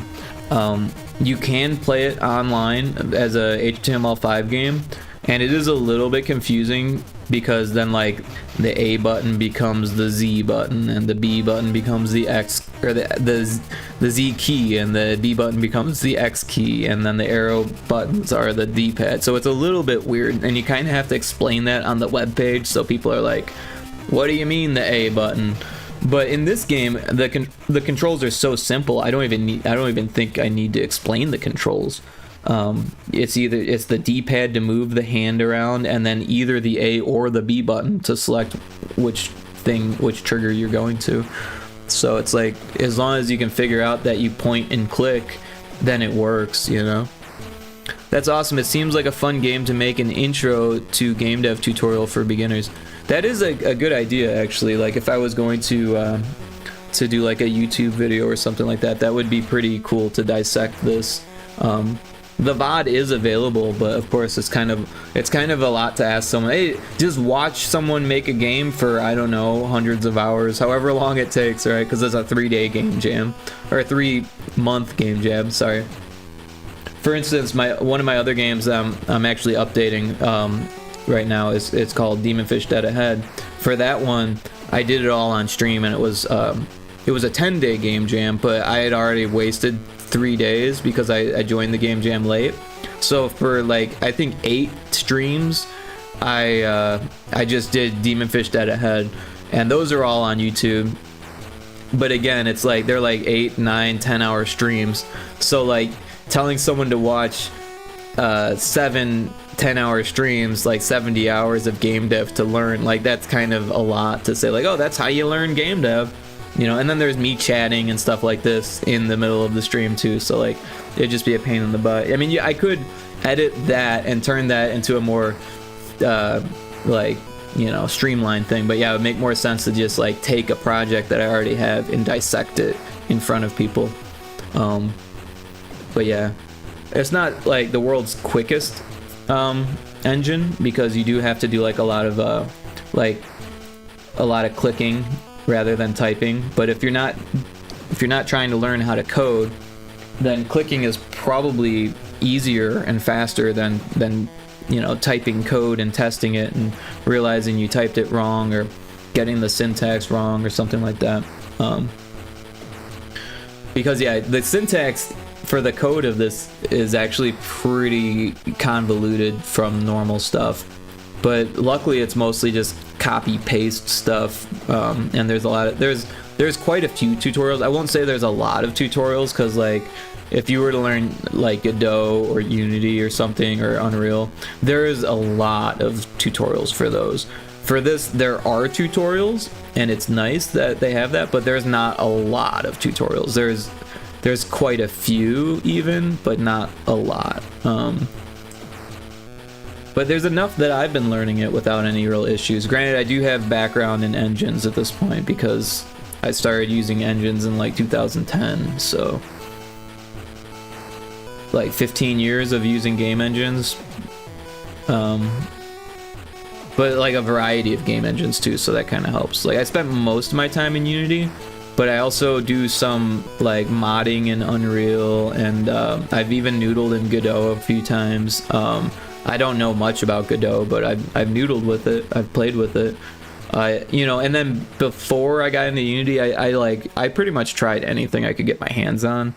Not in a professional capacity or anything like that, but just giving things a whirl. Like I tried what was it, RPG Maker, and there's one called Cube Engine that was kind of fun to play with, and there was a FPS Maker, and then there was, well, like back then Unreal was like Unreal 3, and that was like really hard to use. They didn't have blueprints or anything like that yet. And then 3D Rad was something that was fun to play with, but I didn't really get very far.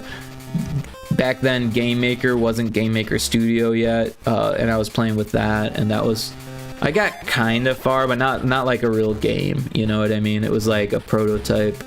But when I found Unity, I was able to like make a prototype in one day, rather than spending months and months on a prototype. I just spent a day and had a prototype. And I went to school for 3D modeling and animation, so like having the ability to do 3D games, I thought was good. But yeah, maybe we finish these stairs, because the stairs are looking pretty bland. I think the stairs should have a highlight on the corner.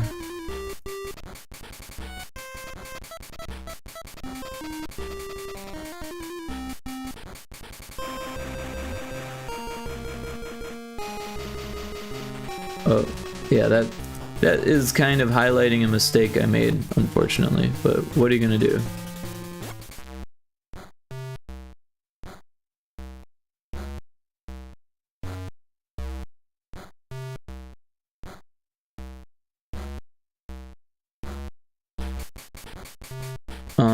We could do like a dark, or I guess that dark would probably be better in the corner.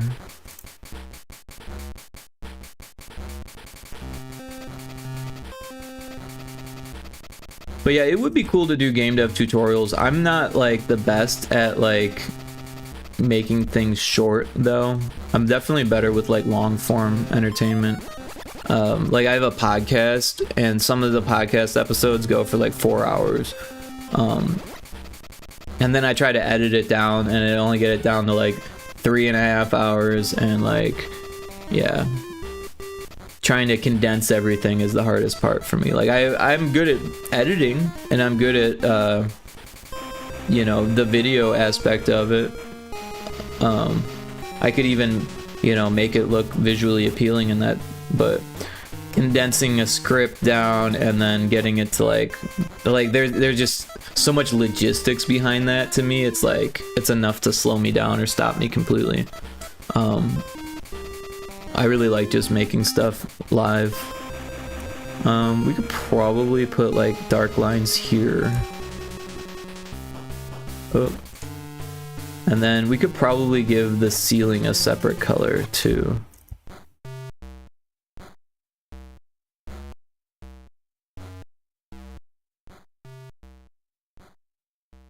Oh, that's not gonna work.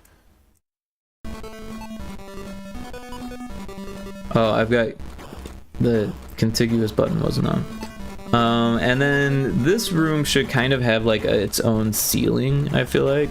Otherwise it just kind of like ends into nothingness. So like maybe like that is the ceiling. Yeah, that doesn't really look right. Maybe that looks a little bit better. But maybe we do like a dithering pattern here because it's like further away.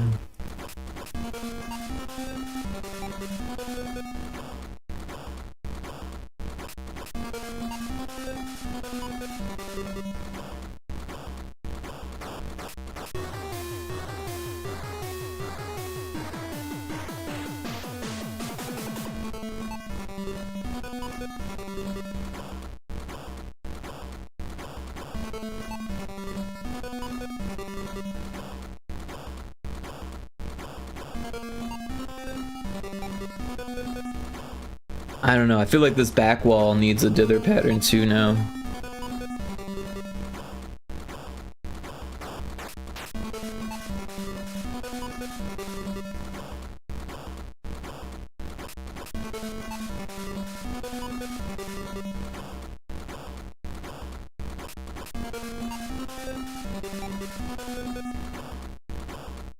But yeah, another thing that's really cool about GB Studio is that it's got a music making area, and this game only has one song so far, but the music that we're listening to in the background was actually made with GB Studio as well. So I just thought I'd point that out. Yeah, so these corners should probably have that same dark tone.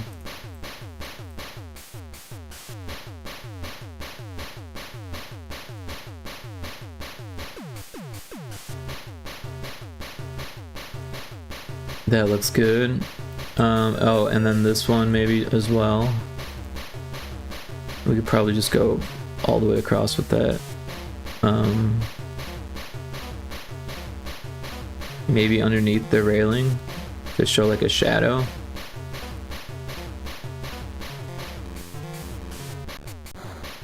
And then we could do the same thing here.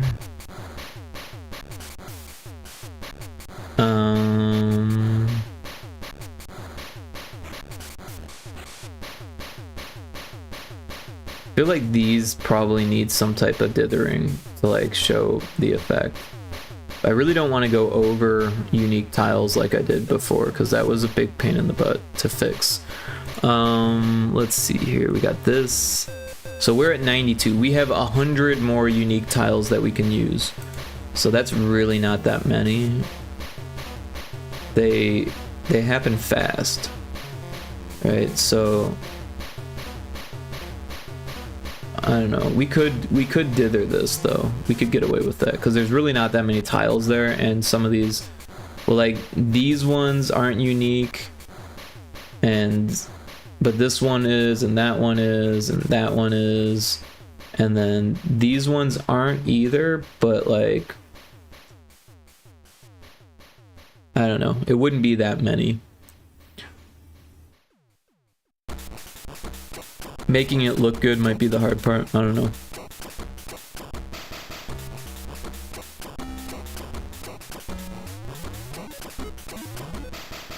So if we do that, maybe, and then I've got all these cool new dithering patterns, by the way. I forgot that I had downloaded these, and some of them are kind of abstract. that doesn't really work for this.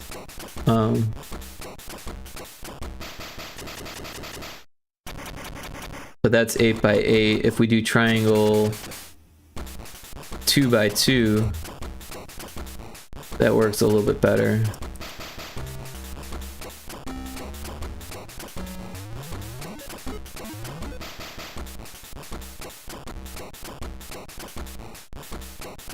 Darn, my internet gave up on me. Might be because of the rain. Ah, that sucks. Oh, we've got to add. Sorry about that. Let's try some of these other ones. Maybe this one.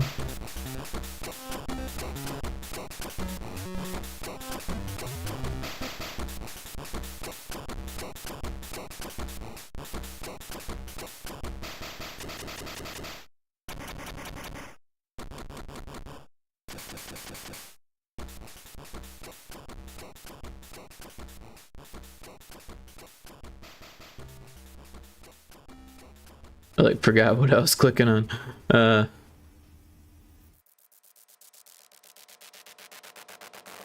4 by 12. I wonder what that would look like. Oh, that looks weird. But it kind of works.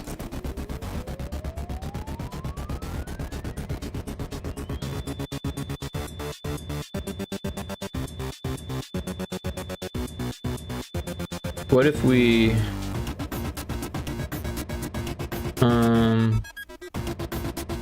maybe we can fit another one in there?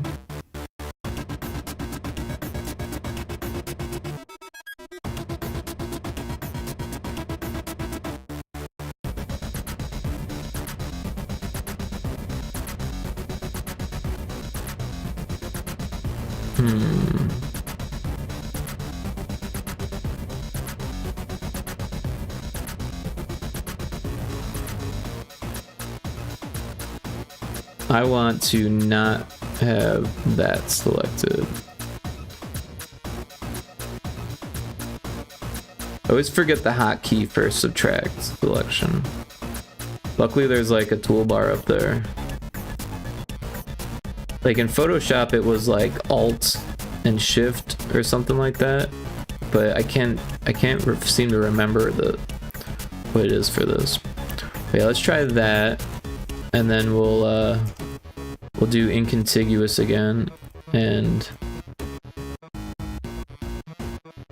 maybe do something like that. I think that looks good.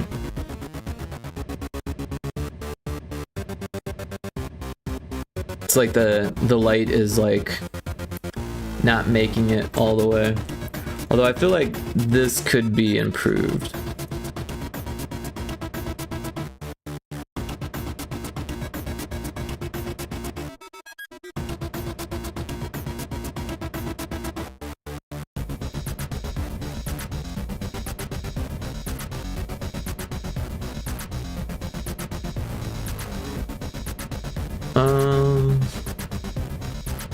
I wonder what this would look like.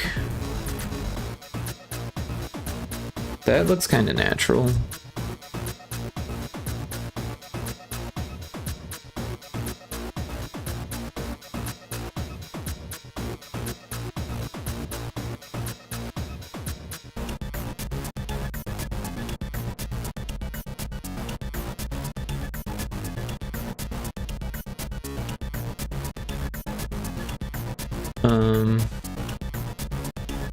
Things get a little weird there.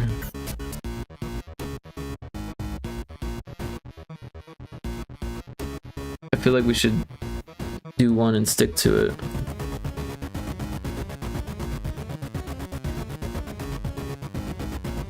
Yeah, that actually looks pretty decent.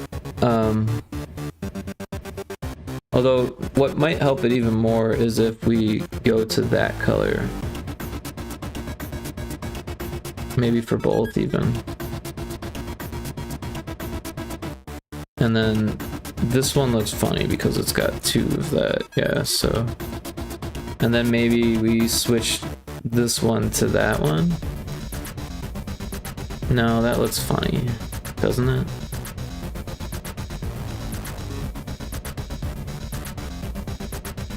maybe that one should be the mid-tone. I think that looks better. It still kind of like highlights that there's like a, I wouldn't say, well, I don't want to say a mistake, but like there's a spot that is funny because that's where like things get scrunched, the perspective, right? But I think that color stands out the least. If we were to like dither it, that would make it even worse, I think. I mean, it's worth a shot, but it'd just be like, oh, there's one that's dithered and the rest aren't. So yeah. Oh. Unless we start dithering all these other ones too, but like then we'd have a lot of dithered steps, and I don't know if that's the answer.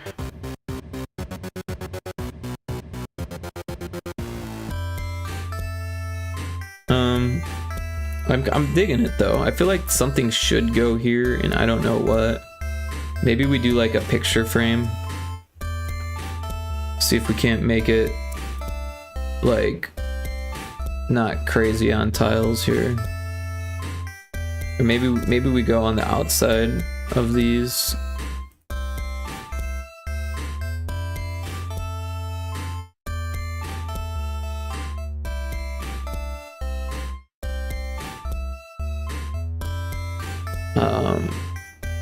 I don't know what we would draw there though, to be honest. Something creepy. But yeah, sorry Taco Crip about your internet. If you need to go, that's totally fine, and I appreciate you dropping by and trying. But yeah, if your internet's giving up on you, I'm sorry to hear that. And yeah, it could be the weather, or it could be twitching, or a culmination of the two, right?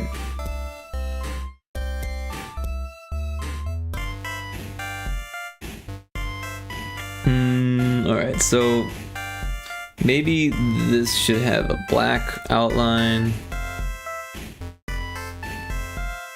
and maybe even a black thing like that. But yeah, I don't know what to draw there.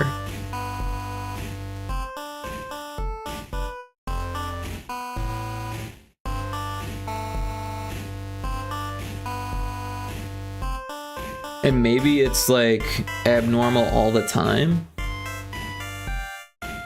but still I don't know what could fit there, or what would even look good, or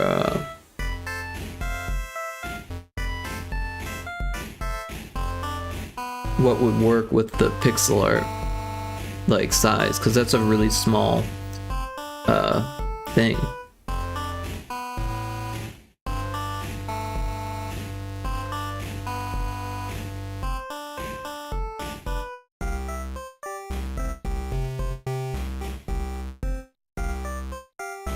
A fish would work, but that's not really that creepy.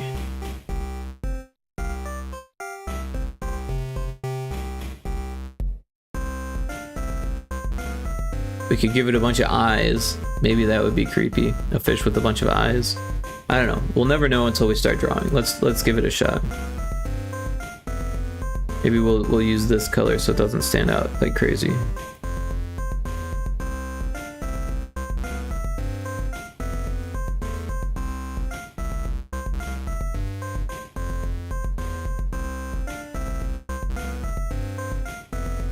I guess we only want them on one side.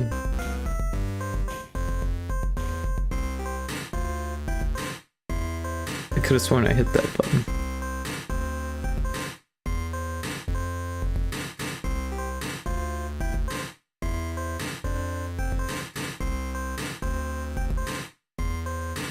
They start to look less like eyes and more like flowers or something, or just a pattern.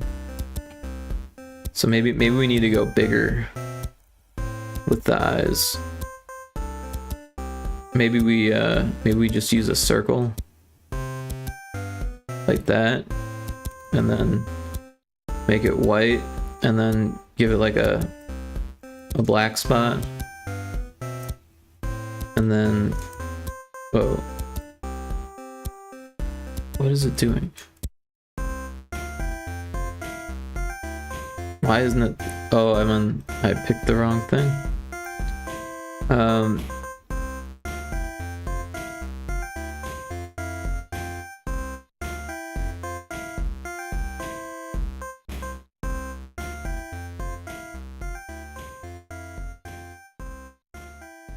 don't know, it doesn't look that creepy.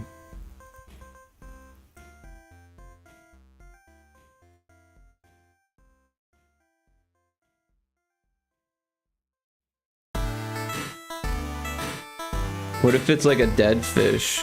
Would that help?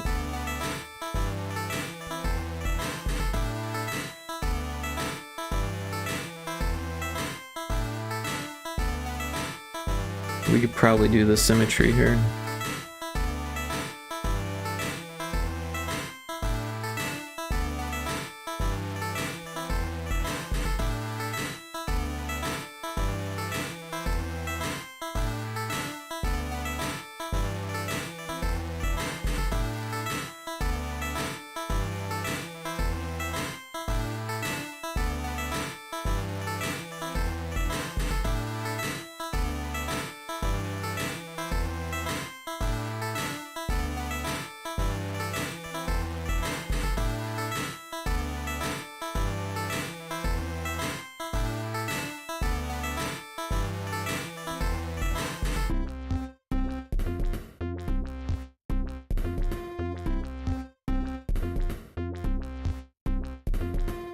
I don't know. It just isn't creepy enough.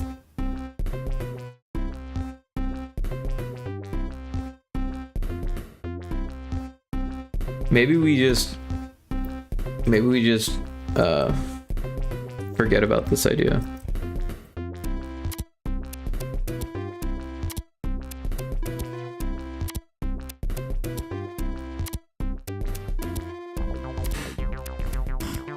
There's a Bergmite in chat.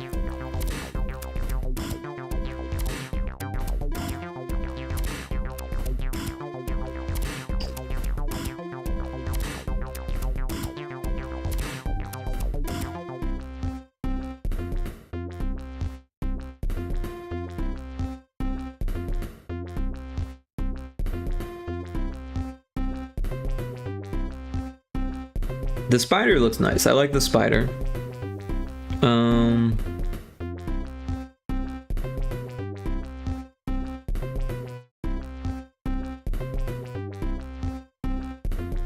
Yeah. What if we do a rug, but we do a circular rug? I'm gonna make a new layer for this. So we do a rug that's circular, but then, and this is kind of like something you would see in a child's book, a children's book or something. What if we color this in, what happened there? Color this in black. That's weird that there was that line there. And then give it some eyes, right?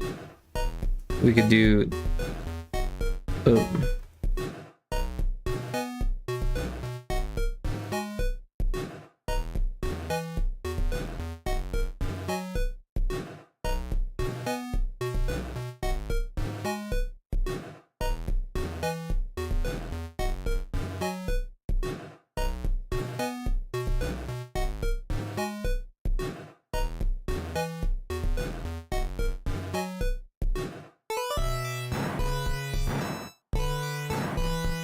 Maybe the eyes should be closer together.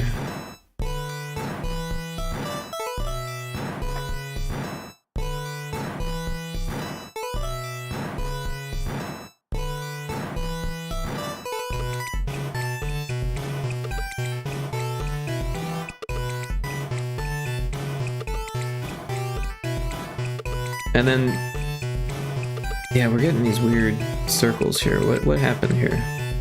Oh, I drew circles. That's what happened there. So what we'll do is we'll we'll incontiguously select all of this color. We'll delete it. And now those circles are gone. So now what we're gonna do is we're gonna contiguously select the inside without selecting the outside. And we'll choose a color. We'll choose this color, and then we'll use effects and we'll do outline.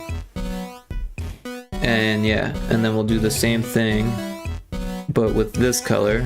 Or no, we'll do this color next. And then effects, outline, and now we'll do this color. And we'll probably have to fix that, but that's okay. It's a lot easier than doing it all by hand.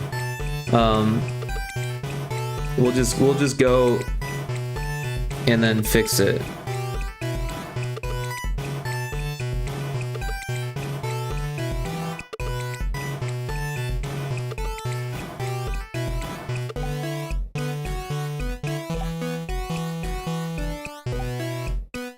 Oh, I forgot to change the color. So yeah, I'm selecting the inside, I'm selecting the color then, and then I'm selecting effects outline from the edit menu. And then just doing the process over again. Oops.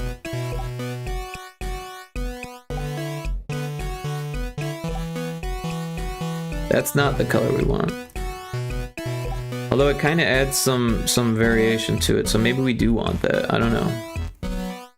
Because otherwise it starts to like look a little too hypnotic.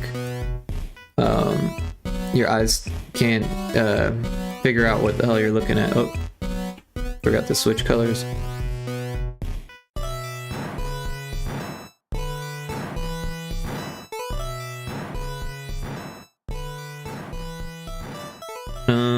This one.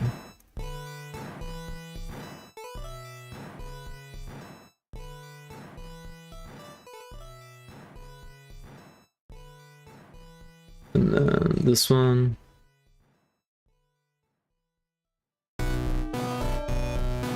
Did I change colors? No, I didn't.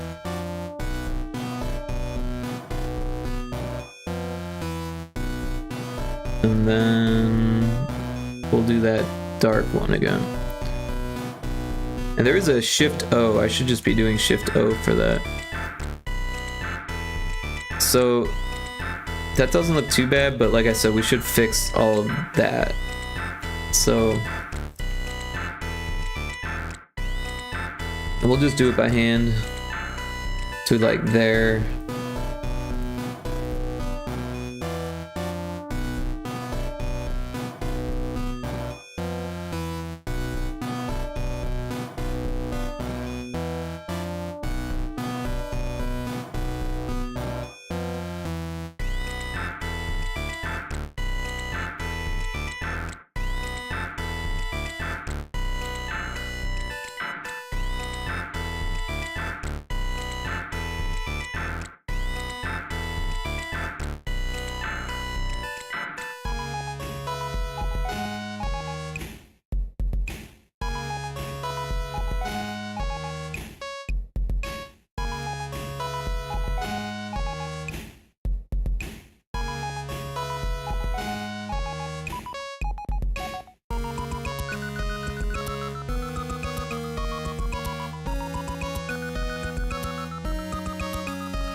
And maybe we actually follow this along the edge.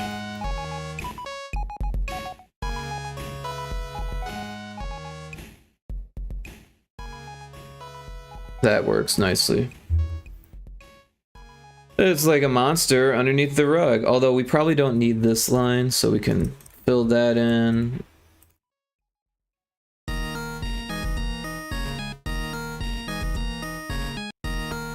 Or maybe it does look better with that, because then we can kind of dither it in.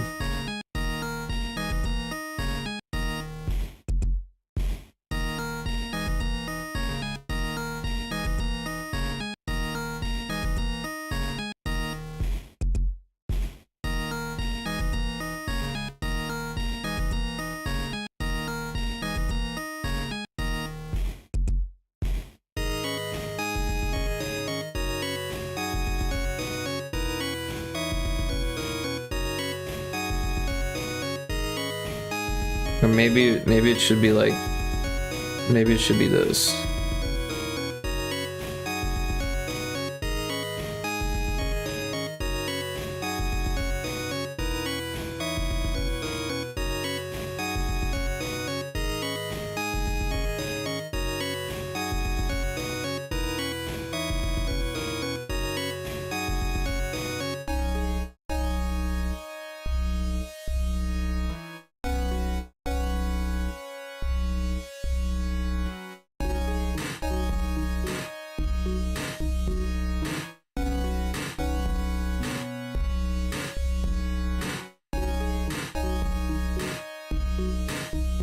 I don't know.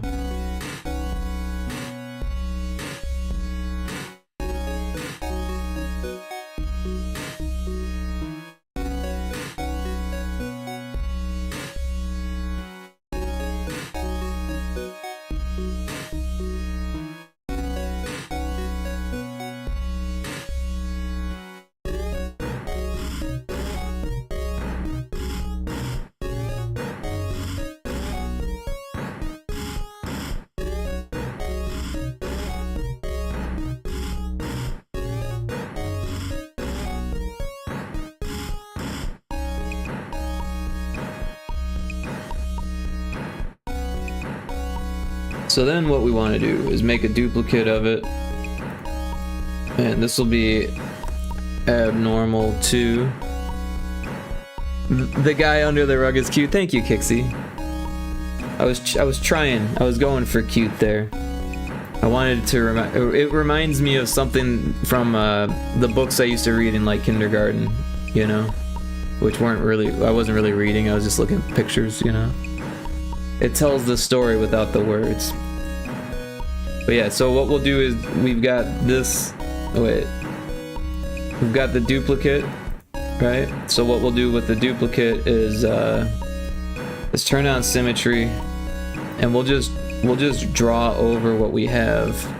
Well, first let's make sure the symmetry is in the middle. And we'll just draw over what we have, yeah.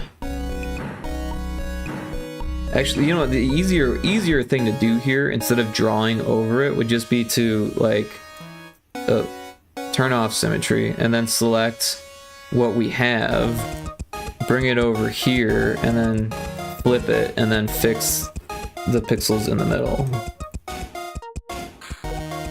There. Now we've got a normal rug, and an abnormal rug. So we'll call it normal 2.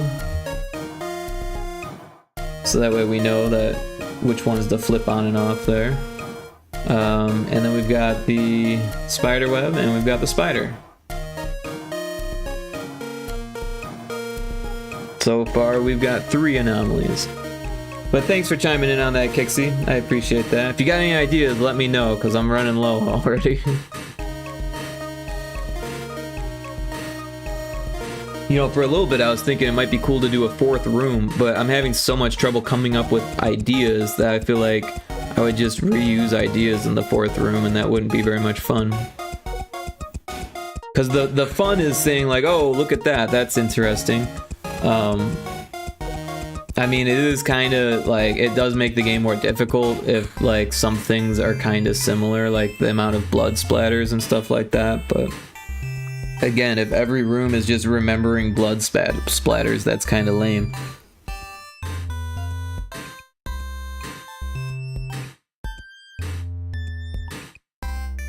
Oh, and I wish I would have remembered to say this before Taco Crepe left, but when we were in Taco Crepe's stream, they were talking about horror movies, and I mentioned this movie called Ash that was directed by Flying Lotus, who's one of my favorite musicians. I've actually seen Flying Lotus 3 times. Fantastic DJ, fantastic rapper too. He's actually got a rap album, because he does like experimental hip hop and like lounge hip hop type stuff. Pretty chill. Like one time at one of the shows, this like raver chick was behind me, and she was like, "What is this lounge music?" It's like, do you not realize who you're watching? Like, it was a Flying Lotus show too. Well, you know, it was Flying Lotus opening for Atoms for Peace, so she was probably there to see Atoms for Peace. Atoms for Peace was like a super group with Tom York and Flea and who else? I'm trying to remember now. Nigel Godrich, who's the producer from Radiohead, was like doing keyboards, I think. Tom York was singing. The percussionist from REM was there, and he had some wild percussion instruments that I'd never seen before, all separately mic'd and all separately mixed. Like really fantastic work on the percussion. That made the show. I mean, it was cool to see Flea. And Flea was playing melodica for some of it too, which is really cool because I play melodica. Actually, that was before I started playing melodica. Perhaps that low-key inspired me to learn the melodica. There's a P-Dove in chat if you want to try to catch the Pokemon. But yeah, who else was in? There was a drummer who had an electronic kit, and I'm trying to remember what band they were from.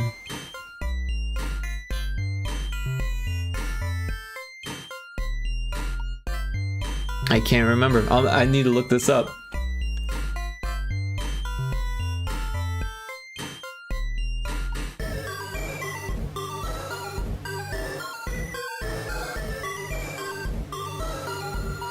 Joey Waronker and Mauro Refosco.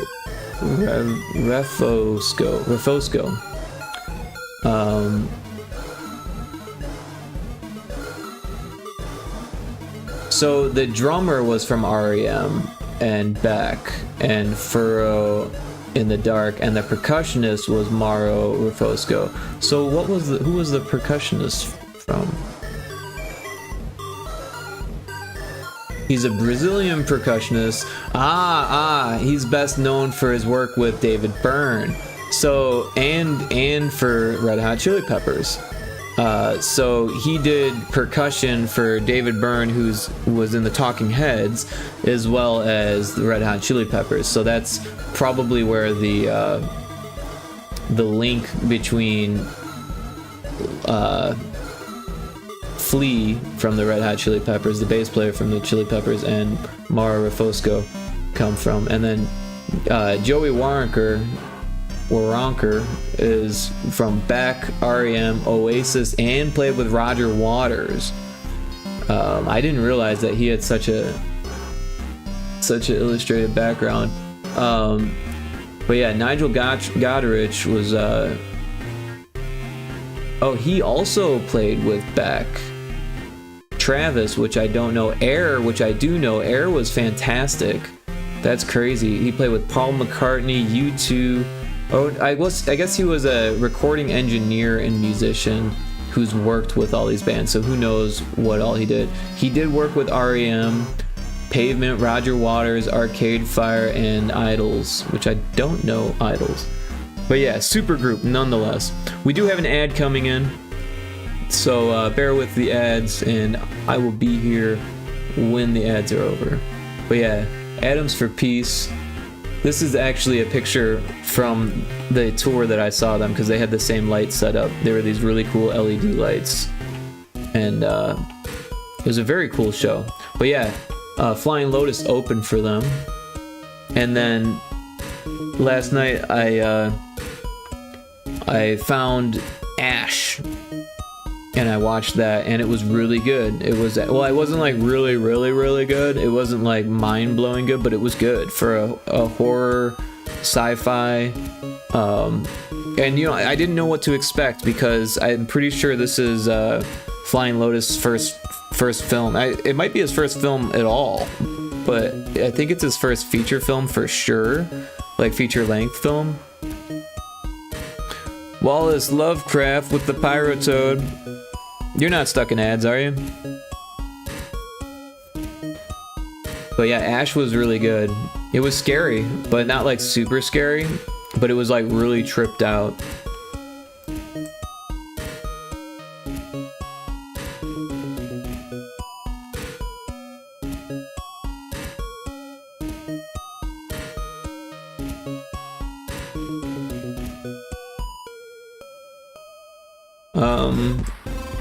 Any ideas, Wallace? Shout them out. Maybe this corner should have like, you know, that might look weird. Let's try it.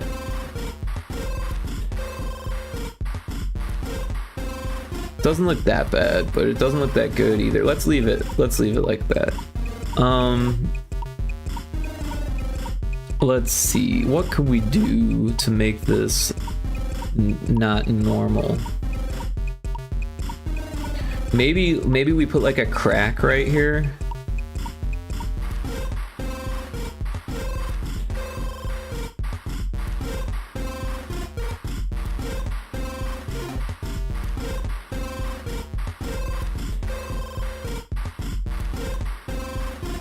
It seems like a place where a house would crack.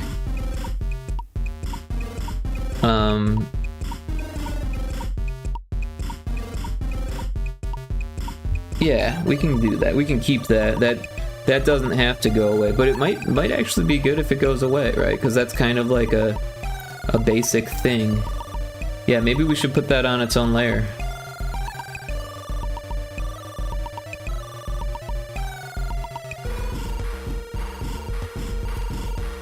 Alright, we'll just cut it,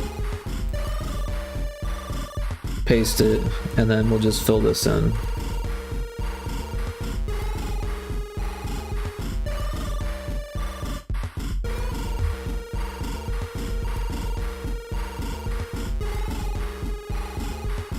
Oh, did we not paste it? Paste it. Okay, now it's there. So we've got a crack, we've got a web, we've got a spider, we've got a rug. We can kind of add like a lot of normalities to this room because it's the last room. It should be like tough. Welcome back from the ad break, everyone, by the way. We added a crack that is going to be abnormal 3. Abnormality 3. But yeah, we've got the guy under the rug. We've got I don't know what else to do here. We've got 2 walls that are kind of blank. The ceiling just has the spider.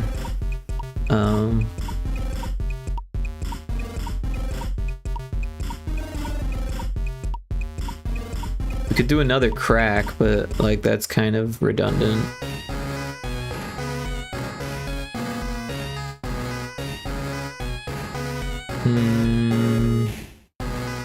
Yeah, I don't know.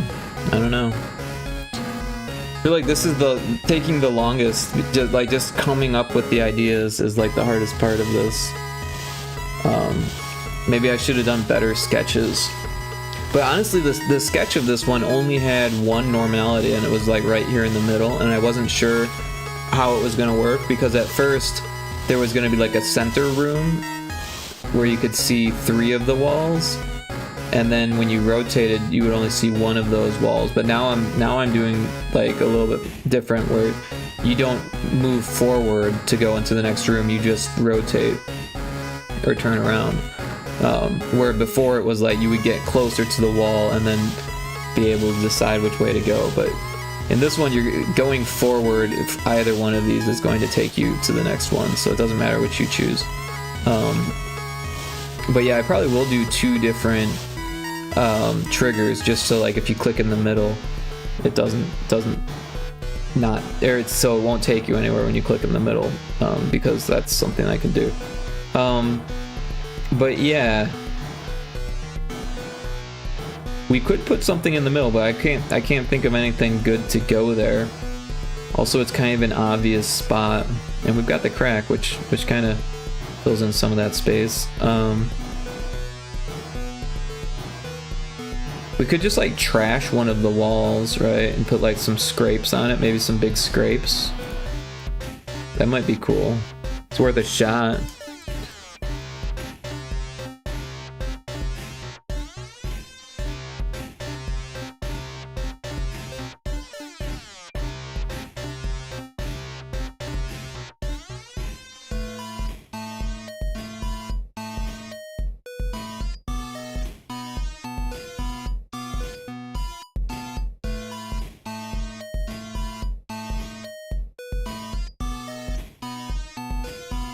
But we probably need to clean this up a bit, so that way it's like not wasting a bunch of tiles, right? So we can put that there. We can move that inwards. And then probably just get rid of all of that. We don't really need it. And maybe scooch this over so it looks better.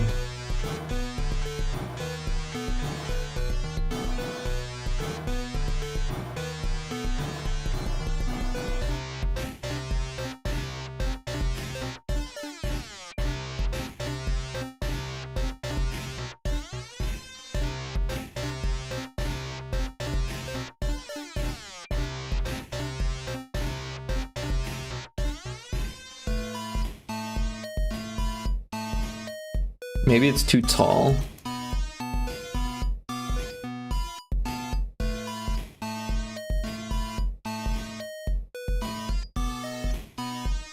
Maybe that's a better spot for it. So we've got all of these. Let's do a tile count. We're at 152, so we still have what, like 38 tiles, or 40 tiles that we could use.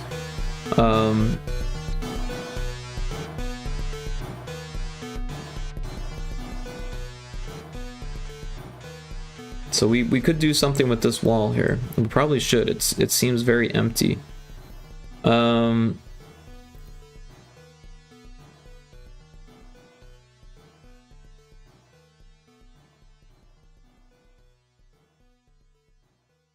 It would be smart, because like if it's just like on or off on this wall, it's not gonna look too good. So like, and almost the same thing here. If we added like more scratches here and then like only turned off one of them, like that would trick players a little bit better, right? Because they're looking for scratches and then one of the scratches is missing. Like that's better than just having like a blank wall all of a sudden, because then you'd be like, oh, that wall's blank, there should be something there. So maybe we do that also. We'll make a new layer, or we'll just draw it, or yeah, we'll name this one abnormal for claw marks, and then this one will make claw marks that are basically the same but different and smaller.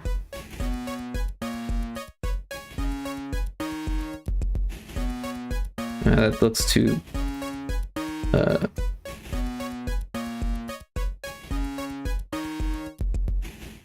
having trouble here. Maybe they go like that.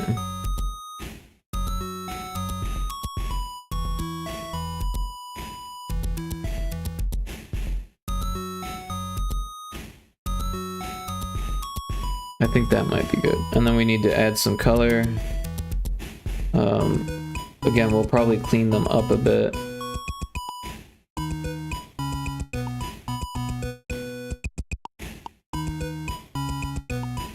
So that way we're not wasting tiles here. If we move it up a couple pixels. There, now it's only using 4 tiles. And yeah, this will be claws. I can't spell today. Claws that stay. So we got claws that stay and claws that go away.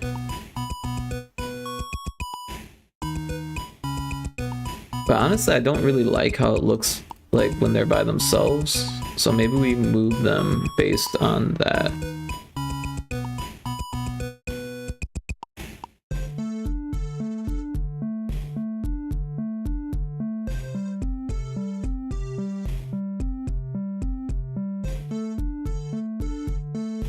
That looks better. But how do they look when they're mouse? Yeah, that definitely looks better. Alright. So we've got claws and claws that stay. So that does it for that wall, this wall, that corner, the floor. Let's figure out something for this wall. And we could do a window, but I don't know what to put outside the window. Like something that's creepy, right? Or maybe we just have like a broken window. That's not a bad idea. So we'll do maybe like there.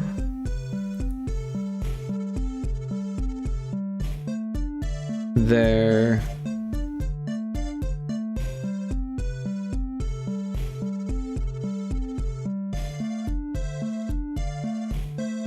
There.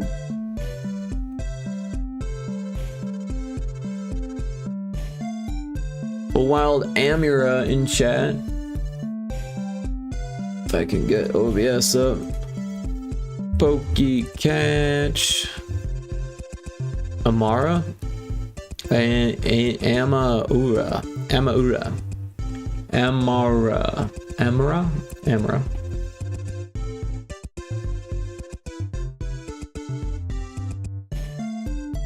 Right, so we've got our little window thing. Windowsill. Got our windowsill, and then we've got the window. So windows usually have like panes.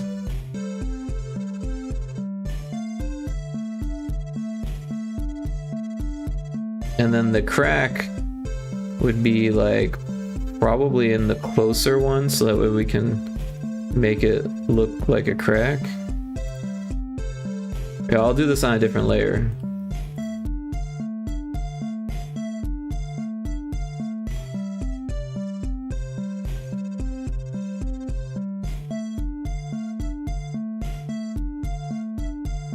That looks pretty good for a crack.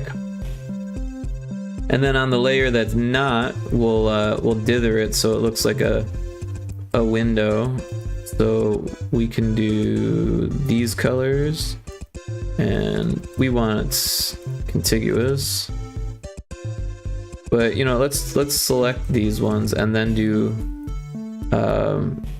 incontiguous. Let's try that. Let's do a different a different pattern. Let's do this one.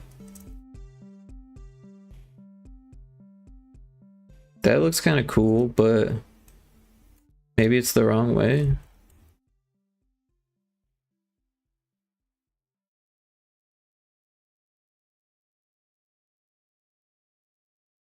There we go.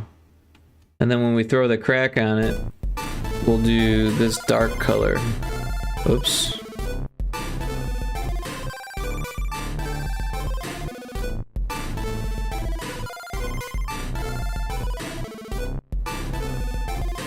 There, we've got our window and our crack. Oh wait, that's on the wrong layer. Get out of there. Or you know, we need to put that back because there was some white in there. And then this is the crack layer. We're gonna fill it in with that and do that. So yeah, Cracked, no crack, crack, no crack, crack, no crack. There's our last anomaly. Alright, so this one will be abnormal 5 window crack. And then this is window. And we'll call it stay so we know that it stays on.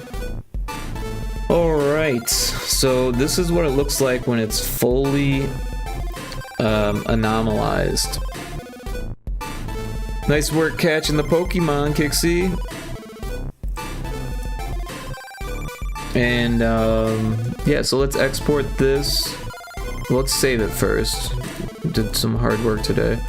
And then we'll call it room 3N PNG, just like that. Alright, so now we want abnormal 1 web missing. So we'll go export, export as, and we'll call it room 3N normal 1. And then we'll turn on the web, and then we'll... Oh, wait. Oh, shit, we've got 2 abnormal 2s. Looks like there's 6. Or did I just... Yeah, no, that's weird. Alright, so we'll just call this one 6 then. So that way it's not confusing. Alright, so next 2, we've got the web and the spider. We will export with that. Normal 2. Alright, we'll turn the web and the spider back on. Normal 3 is the crack. We'll do that one. Export as normal 3. Turn the crack back on. Then we got 4. Normal 4. Turn the claw marks back on, and then we got 5. Export as normal 5. Turn that back on, and then we've got 6 and normal 2. We'll call that normal 6. Alright. And we got normal 6. Export that. We'll save it because we changed some things there. Well, actually, let's turn that off and that back on, and then we'll save it. So there's no confusion if we ever come back to this.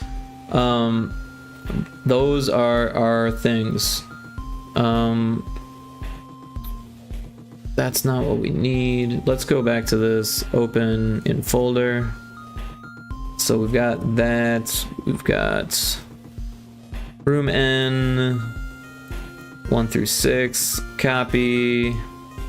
And then we want the folder for the project. So we'll go into here, we'll hit this button to pull up the folder. We've got assets, backgrounds. We're gonna paste it here, and they're all in there now. All right, so we're gonna head to our game world, and we're gonna add room 3N, which is going to be room 3N, or room 3N. There it is. We can get rid of all of these extra N's there.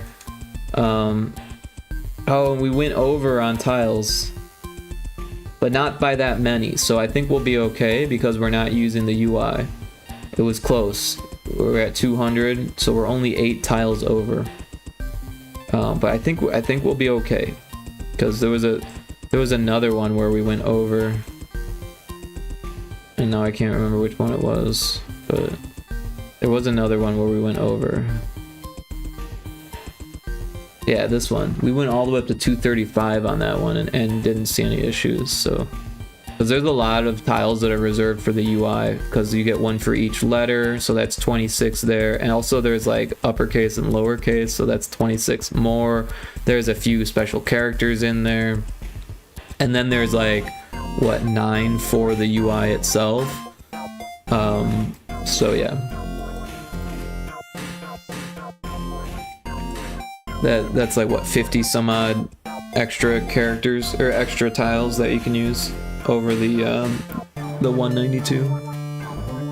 If you don't use the UI. Once you use the UI, you're gonna see graphics issues and stuff. I gotta crack my neck here. Hold on. Oh yeah, that felt good. Sip this water.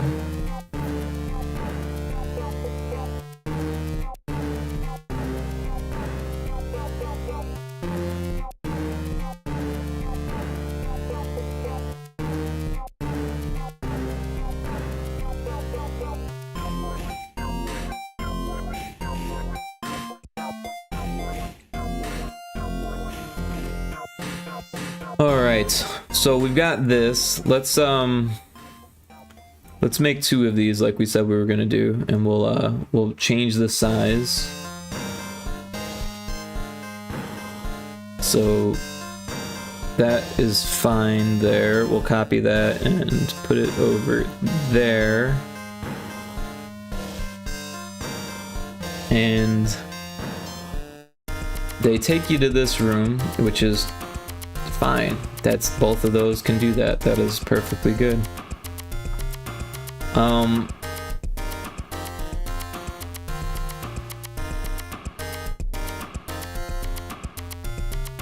Yeah. I'm wondering if you should warn the player that they can't go back before they go here, but that's like a whole nother thing that they'll have to do over and over again. So I don't know, maybe the first time it happens we warn them, can't go back. Sure you want to?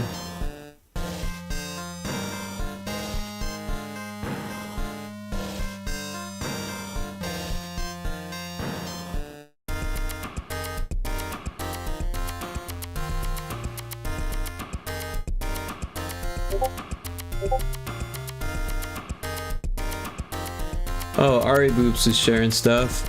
Ari Boops, are you in chat? Looking dope. I love the frog. Is it cool if I share it? I don't want to share it without asking.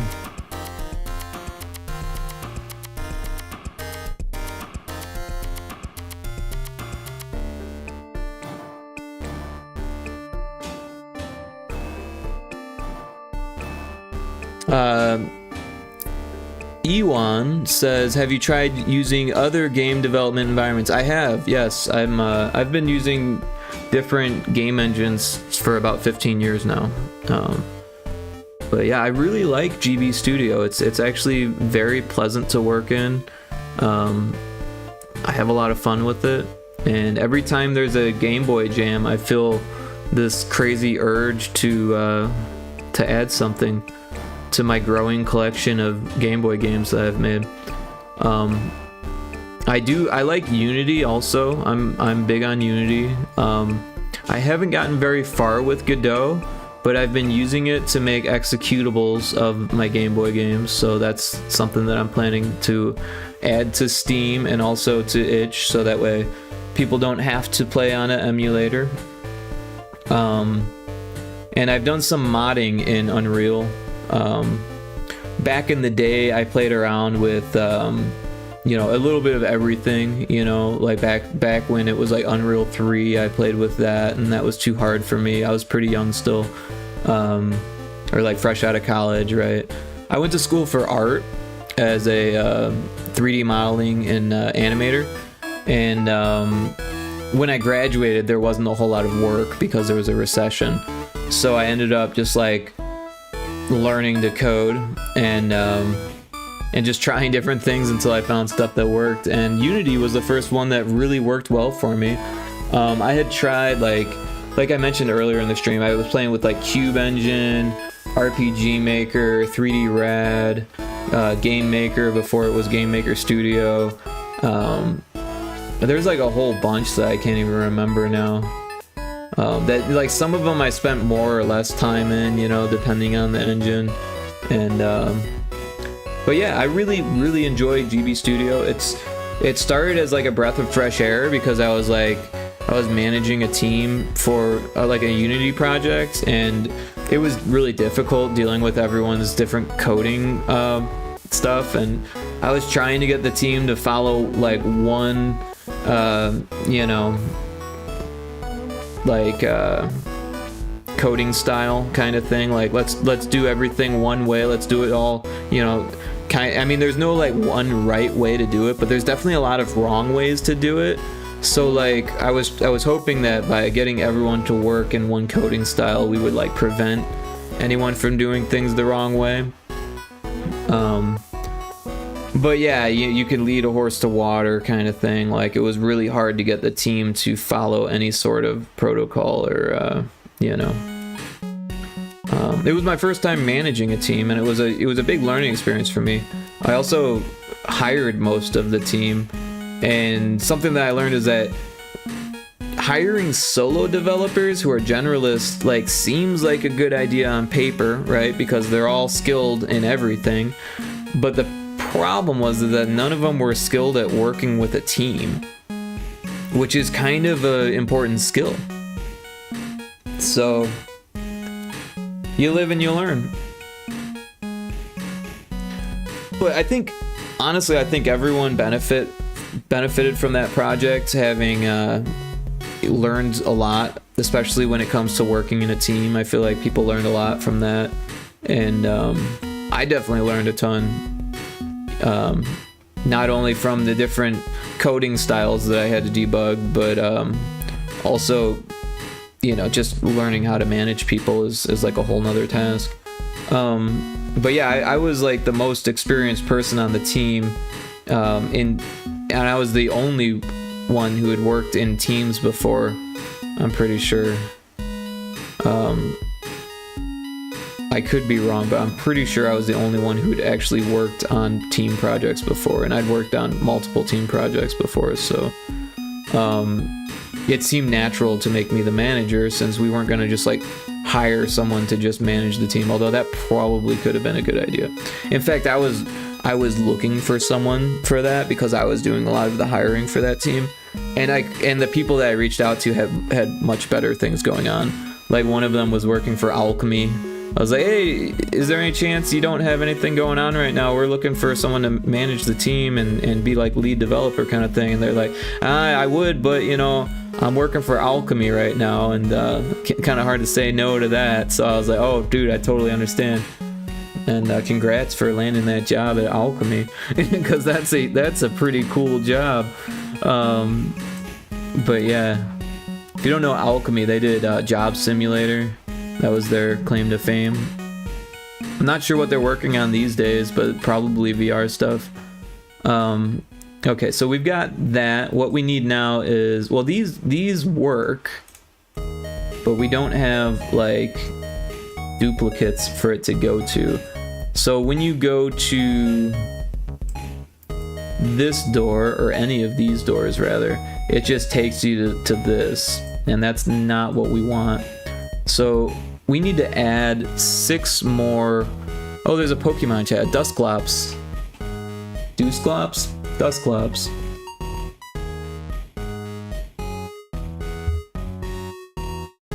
We need to add more variables to the variable. More numbers to the variable. Oh, I barely made it in time on that one. But no one caught it. So we've got this random 0 to 28. And we want it to be, what, 6 more? So 29, 30, 31, 32, 33 is what we want this number to be, instead of 28. So we'll go ahead and write 33, 33, 33, 33, 33. And the reason why there's so many of those is to prevent it from giving you the same number twice in a row. Time for bed. Thank you for the stream. Absolutely, Kixie. Thank you for hanging out. I appreciate it. Have a great sleep. Have a great day at work. And yeah, thank you so much for hanging out. Always appreciated. We've got an ad starting soon, so sorry for that. We are going to take a quick break for it, and come right back and make a bunch of duplicates of this room and give them, give these variables these new numbers purpose, because there'll be 6 new rooms to work with. But yeah, ad break is coming here, so we'll just start the ad break soon, or now, and we'll see you shortly.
We are back.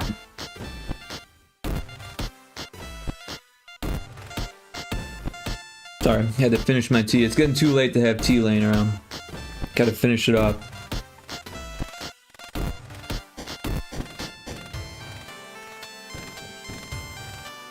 Alright, so we've got this, we've got the variables. Let's go ahead and add the new rooms. So there's 6 of them. So we'll copy this one and paste it 6 times.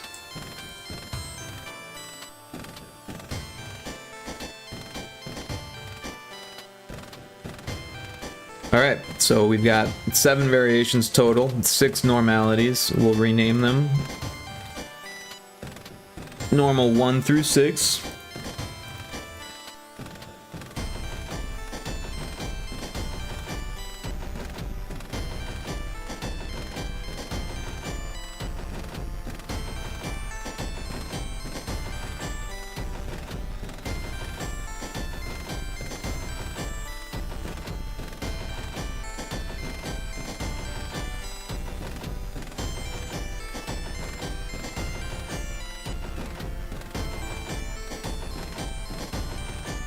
Okay, so then we'll change the image. So normal 3 and 1. Normal 3 and 1, that's correct. Normal 3 and 2. Normal 3 and 2.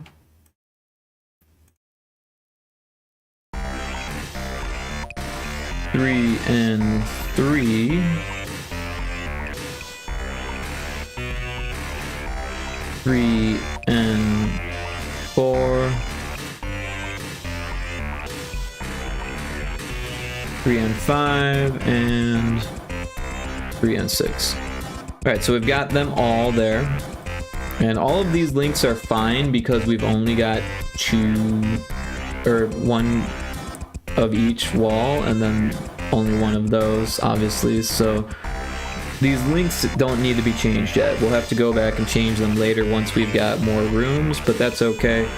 That's to be expected at this point. But what we do need to change is this link, because it only takes us to this room, and we want it to take it to 6 different rooms, or 7 different rooms. So we'll take a look at this, and you know, the first thing actually we should do is probably mark them down on that comment so we can keep better track of everything and make sure we don't make any mistakes, because we did make a mistake in the first room. So let's prevent that. So what we'll do is we'll pull this comment one up and we'll start adding them, right? So we've got 29 R3N dash, and then we can actually just copy this, paste it, paste it, paste it, paste it. So what, 1, 2, 3, 4, 5, 6. So we've got 30, 31, 32, 33, and 34. Is that right? Did I do that right? 1, 2, 3, 4, 5, 6. Yeah. And then if we double check on this room, oh, we only put 33. I think we made a mistake there.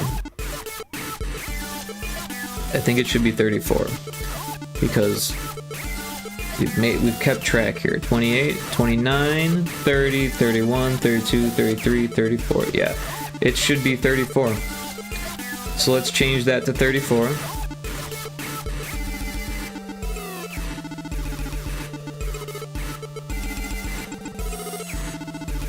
That would have been a pain in the butt to figure out later.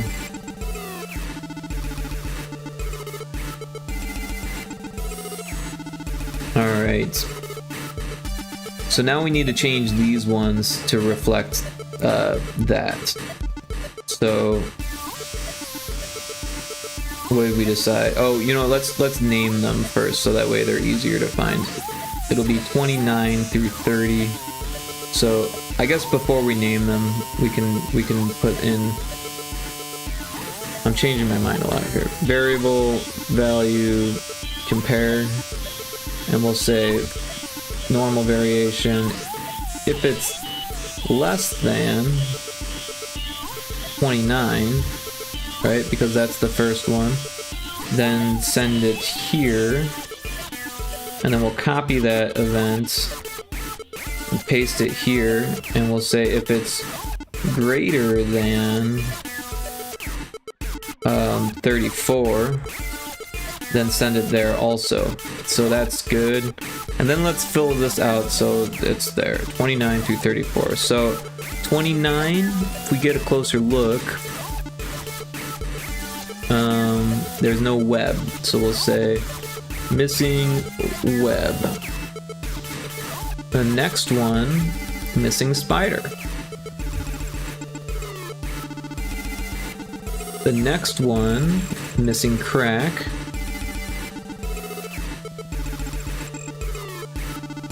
The next one is missing claw mark. The next one is missing window crack, we'll call it. And then the next one is missing carpet dude. Carpet dude, that's what we'll call it. We could call it carpet man, but I guess carpet person is more gender neutral. So yeah, we've got those, and then now we need to put them,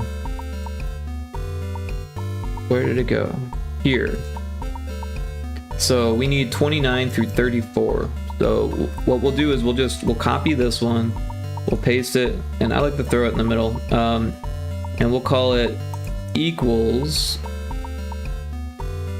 to 29. So if it's exactly 29, then we want to send it to room 3 normal 1.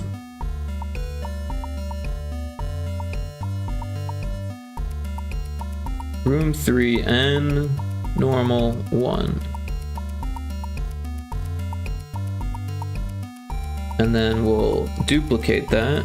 So copy event, paste event, bring it here. We'll change it to 30. And then we want normal 2. Room 3 n normal 2. And then we'll copy it, paste it. You know, before we go any further, we need these in a group. So we might as well do that now. So we'll throw these in there and that, and then we'll throw that there. And then let's rename the group. We'll call it room 3n or north, room 3 north group. Yeah, and then we'll change this to 31 and normal 3, room 3n normal 3. We'll copy it, we'll paste it. Well, it's Lovecraft, good night, Rick. I cozy laying down. All right, well, have a great night. I hope you sleep well. Thank you for dropping in. I always appreciate it. Yeah, take care. There's a wild Makuita in chat. There's a wild sea slug in chat because Pokemon are all sea slugs apparently. So this is going to be 32 and normal 3 or normal room 3 normal 4. Copy it, paste it, scooch it down. 33 normal 5. Copy it, paste it. 34 normal 6. All right, so we've got our group done. It's looking good. 29 through 34. We're gonna copy this and then we're going to paste it here and remove that for each of these doors.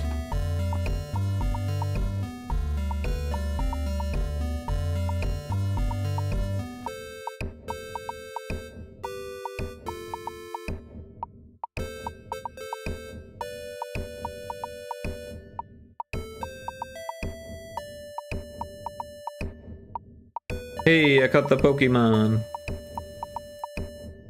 Alright, that takes care of those. So it should be working at this point. Yep, that should be working. Let's save it and give it the old testaroo.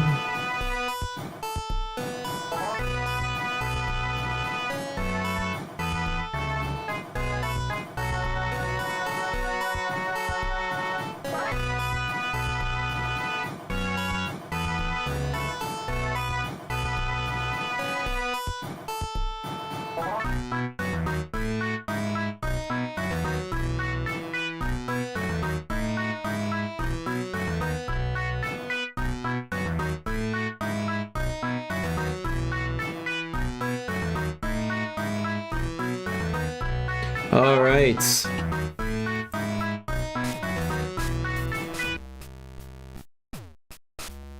So after this, I think we'll get into, assuming there's no bugs, after we play through this a little bit, we will head over to Demonfish Dead Ahead and make some more music, because that is coming along nicely.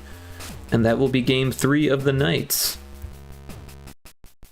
Maybe make a song or two. And yeah, so that's what that looks like. Looks good. This one we've seen before, looks good. And then this one, brand new room, looking good. I'm digging it. Got the spider, got the webs, the crack, the claw mark. We got the carpet person. We got the crack in the window, and everything else is blank. We can go backwards. We can go forwards. We can go left. We can go right. We can go this way, but we can't go back. Everything was normal. Yep. So let's see if we can get one of those new randoms.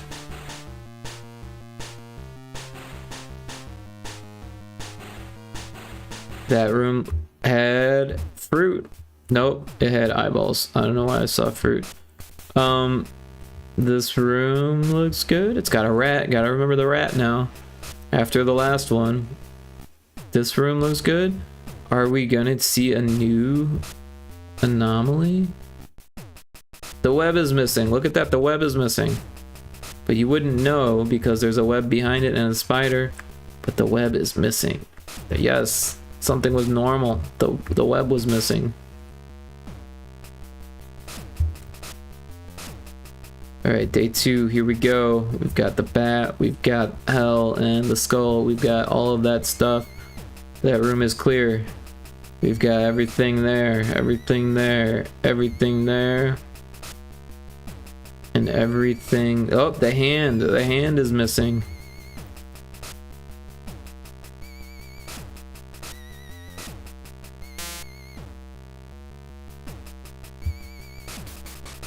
Oh, the spikes are missing.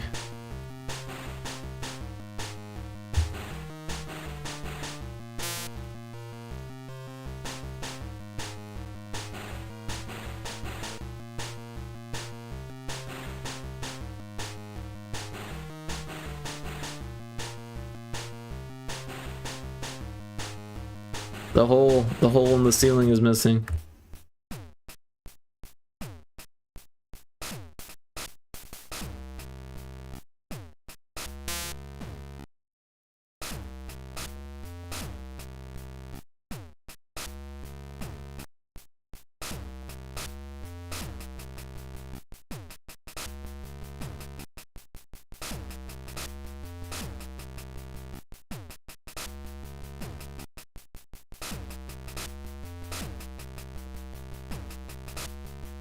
Everything looks good so far.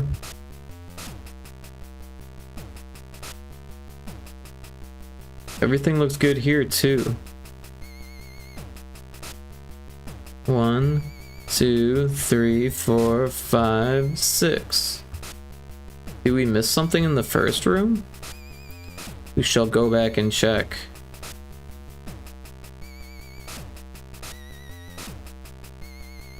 No, we didn't miss anything in the first room. Did we miss anything in the second room?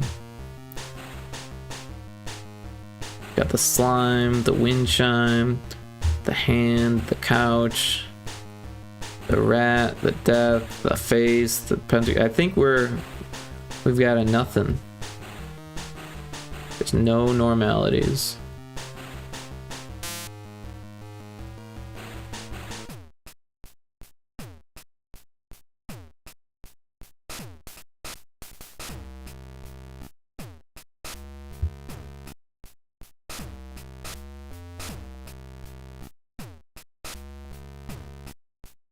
Oh, the cat. Look at the cat. Meow.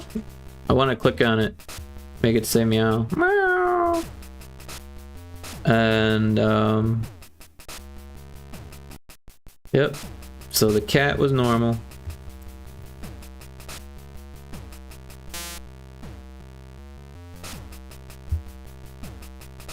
Oh, no spikes. That's an easy one.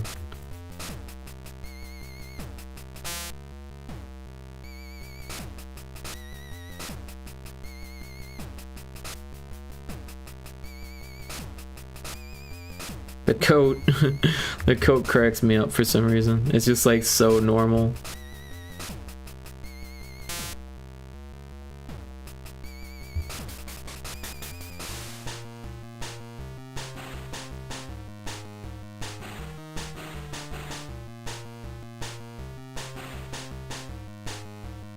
I like this song, by the way. Oh, the slime is missing. Look at that. There's no slime there. I was humming this song like in my daily life today. The chorus is just so catchy. You win. All right. Let's move on to Demonfish Dead Ahead. We can save this. And maybe tomorrow we'll have the chance to make another wall. We've only got 3 left. And then the game is pretty much done. I think it'll need some balancing. And like I mentioned earlier, it might get some color. It might just simply get like 1 palette per room or something like that to give it some color. Yeah. Oh, and then these rooms, they need stuff. The you win room, those things, they all need art. We might change in the options how many days you go for. So like you can do like a short, long, or medium playthrough. And maybe that will be denoted by difficulty, where it says like, it'll be like difficulty, and then it'll be like 10 days difficulty. You know, you go over with the over arrows, and it'll be, we'd have to make another like section for it. And then it would say like 20 days and then 30 days, right? So, and maybe you get 3 different you wins, 1 for each one. Like the first one will be like, congratulations, but try medium. And then the last one will be like, but can you handle the magnitude that is hard mode, you know, and that kind of thing. It would be cool to add like another room, but I'm running out of ideas already. If I like had like a whole year to work on the game, then like, yeah. Or if I had like written down notes for like a week beforehand, maybe, but maybe I should have done that. But I'm honestly trying to get this done as quickly as possible because it's kind of a joke game. I don't think I'm going to sell this one for actual money. It would be one that you can just play for free kind of thing. And if people like it, maybe I could add another room. You know, I could always update it after the game jam. Or maybe, you know, after you beat the game has like 3 more rooms that are completely different, you know, but that would be a lot. That'd be a lot of drawing and basically doubling the work each time. So yeah. Anyways, the game is a lot of fun to make. If I had more ideas, I would make it bigger. So I like the new room. It doesn't glitch out, so that's cool. Yeah, let's close this down. And let's open up Demonfish Dead Ahead. Fishing game is what I called it, because it was a game jam game. Unlike Frontrooms Normalities, I hadn't thought about the title beforehand. Frontrooms Normalities started with the title. I came up with the title, and then I was like, well, how can I make that a game? Alright, so we've got this, and we've got the music. And last night we made this music.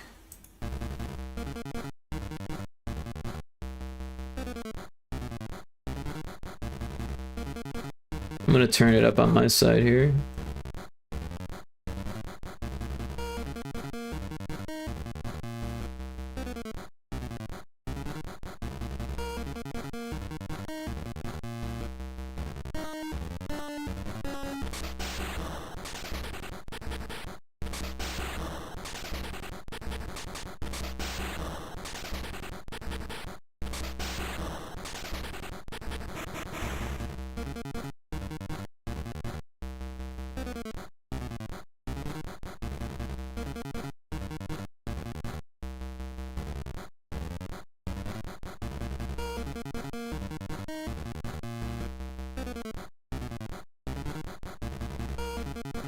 I dig it. It's always weird hearing the song that you made yesterday. Alright, so we've got 5 out of 8 of the battle musics. We don't have a boss music 2, but we do have an overworld 2, which is nice. So yeah, we want... I guess we could rename this to battle music 1 now, so it's not confusing. So we've got battle music 1, battle music 2, battle music 3, battle music 4, battle music 5. We want 6, 7, and 8, and then boss music, and then we should be good on music for this game. And then it should be pretty much ready. There was that one little level design flaw that I could fix. Shouldn't actually be too difficult to fix that. Maybe we should do that first. You know, jump into things. Let's do that. I'm gonna turn it back down on my end. Let's go to that level we made. So we'll go to... Nope, this one. The very last one on the list. And we're looking for the new level. Here it is. Map full. I'm pretty sure this is the right folder. Oh, this is the actual this is the folder from the project file. So maybe we don't actually want that folder. We want to locate the non-project file folder, so that way we have the changes outside of the project file. So we'll go to... Oh no, we are in the right folder. We're in the right folder. Yeah, because it's got these... Okay, yeah. Alright, so this is the one we want, and then this right here is the issue. So if we scooch this over, that actually fixes the issue. That was way easier than I thought it would be, although this looks a little funky, so let's copy and paste that. And then this also looks a little funky, so let's bring this down there, and then this one there. And then we need this, and this, and this, and this. And that will fix the issue. Now you can make it through. Otherwise you would have to go all the way around this whole thing, and it was like this big thing, right? But now there's some tight squeezes, but you can still get through.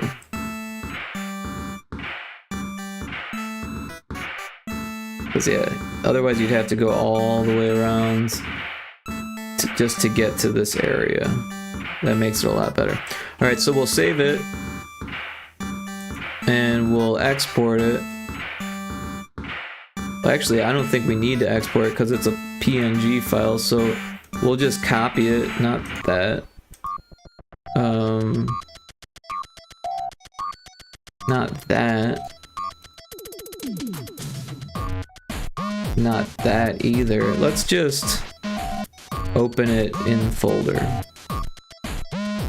We'll copy it from here. We'll go to this folder.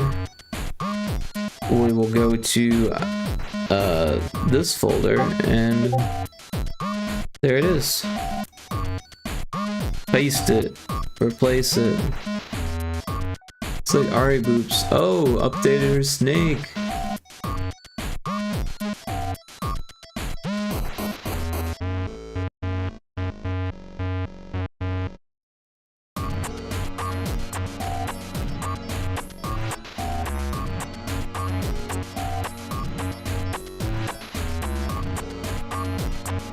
Alright.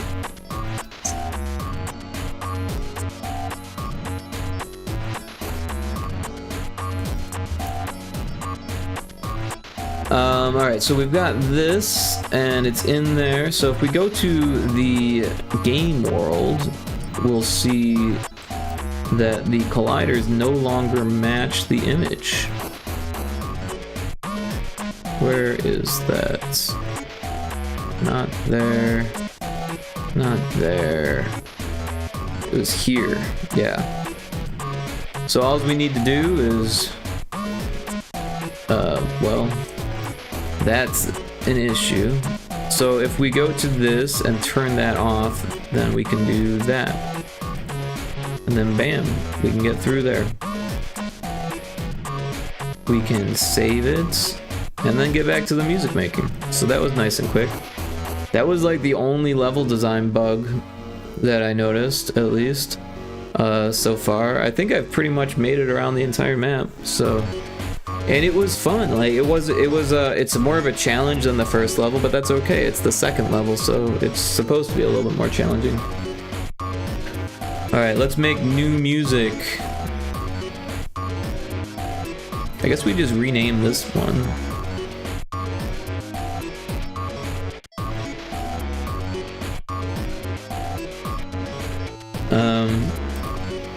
Or we just leave it. Who cares? We will name this one 11, and then underscore battle music.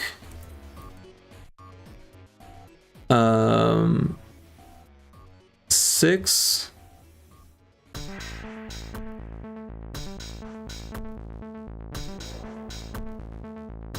11 battle music 6. That's what we want.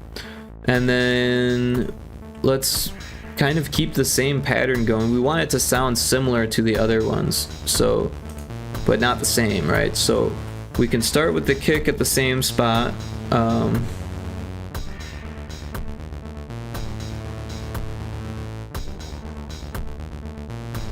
Hey, I just sent a short music track to you on Discord. I saw that.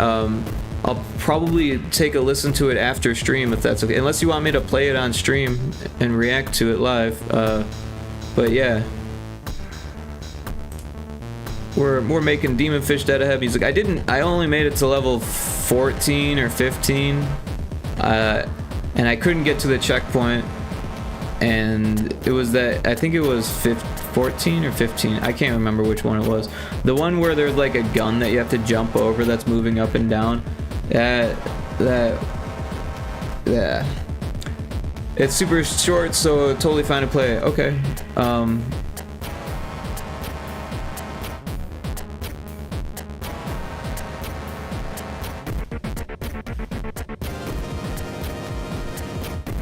Sounds like the beginning of the Forge. It was the second Forge level, I think.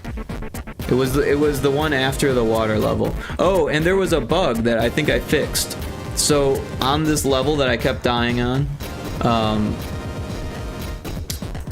I probably have the password up. Where was that?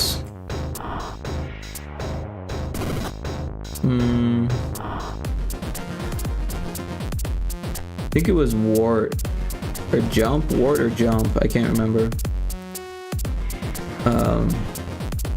Or maybe, wait, is swim the water one? I can't remember. Anyways, the bug was that, so when you changed the, so what was happening was when you jumped, it was doing the swim sound. And it was because I had beaten the level before it, and my has feather was not reset to 0. I still had it set at 1 because I had just beat the last level, and that variable stuck. And then on the thing, it checked to see if you had that, and if you had it and you didn't have any extra jumps, then it was set to play the water sound effect. And so what I did was I put an else statement on the checkpoint, and I said if the checkpoint number was 0, then make sure the feather is set to 0 at the init. And that actually worked. So the way I tested it, instead of playing through the whole level beforehand, is I just went in the debugger and turned on the has feather and then the has key, and then I beat the level that way. And then it turned has feather off, and then I was jumping and making normal sound. Oh yeah, I forgot about that sound issue when I made the checkpoints. Yeah.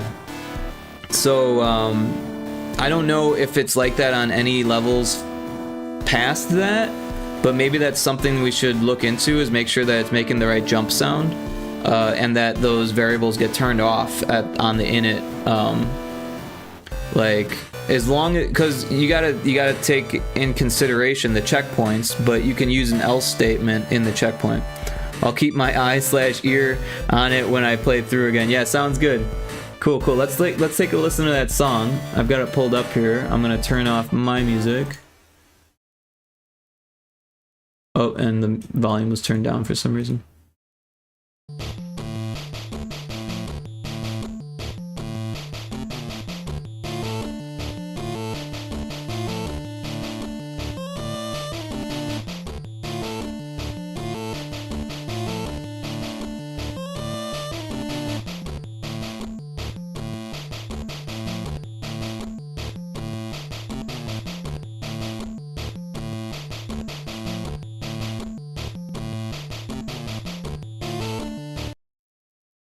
It's pretty good. It's not bad. I mean, I feel like it's not memorable enough for a title screen, but maybe it is. I don't know. It almost feels like more cutscene music. It's good. Like I like it, but I don't know if it's hooky enough for the title screen. I mean, it would work in a pinch. And maybe I'm just so used to hearing the music that we already have for it that it feels like that works, but I don't know. Okay, no worries. I'll be making more stuff anyways. Right on. Yeah, so one thing that I was thinking, and maybe we haven't talked about this, but if we're going to be doing more and more music, what would be cool to do, and we could probably work this into the options menu, is to do A/B testing, right? Because it's hard when you're not playing the music with the game, right? Because it's got to have that whole game feel thing going on. So like if you just play the like 2 versions of the soundtracks for people, that's not going to be the same as actually playing the game with the different versions. So I think A/B testing might be the best way to go about things. It would be even cooler if we could do it on a per level basis. So like enter the options menu mid playthrough and change either A or B, or C if we had enough music, but I doubt we'll have that much. I hear you. Also gotta be AFK for a bit. Sorry. Yeah, no worries. But yeah, I think A/B testing might be the best way to figure out what works best for the most people. Have people do like a little survey or something. But yeah, enjoy. Or I hope that your day at work is going great, and that and I appreciate you lurking. So yeah. And thanks for sending this. It's really not bad. Like I said, it would totally work for a cutscene or something like that. If there was a way that you could make it more hooky, this might work for the title music for sure. Like in the title music that I made, there was like it was almost like there was sound effects playing in it, which would work for title music, but not as well for background music for the game. But if you could work something like that into it,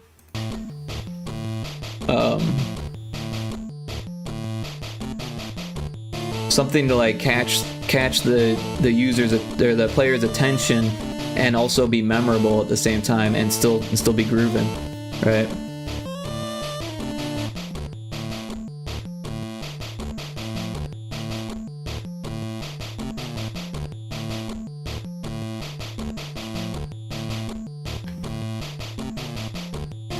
Pantheon says, I'm here, but not at PC, but had to leave a lurk, brother. Well, thank you. I appreciate that, Pantheon. And if you're streaming soon, I hope that your stream goes well. I very much appreciate the lurk. We were just listening to some music that Johnny sent me. Possible alternate title screen music. And I like it, but I'm not sure that it's the best for the title screen yet. But I was saying that I think it might be a good idea to do like A/B testing and have a variety to choose from. Like, you know, either test it with numerous people with one version and the other, or allow one person to switch and decide which they like better. And even do it like per biome would be cool too. But yeah, it's kind of more to code, and it wouldn't be that hard to code, but it would be a thing. Always my pleasure. Won't be able to stream today, but I'm not here. LOL. Oh, I got you. Right on. But yeah, thanks for the lurk. I appreciate that. We're making Demon Fish Dead Ahead music, and I just started doing that when Johnny sent me some music to listen to. So we switched gears a little bit, and now we're switching back. So I think what we want to do is do something where it just like gets faster.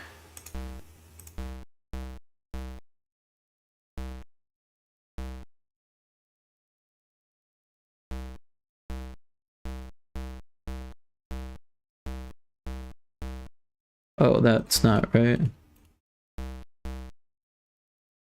Hey, nice Panthers there.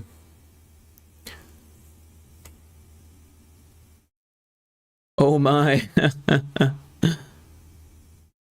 Drunk. Oh man.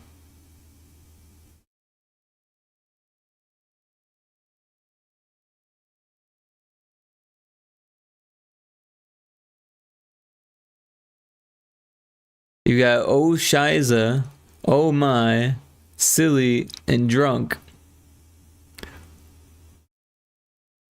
Interesting. There is a wild Firo in chat if anyone's trying to pokey chat. I don't drink either. I actually don't either. We both don't drink. That's nice. I don't think Cryptic drinks either. I imagine Cryptic made those.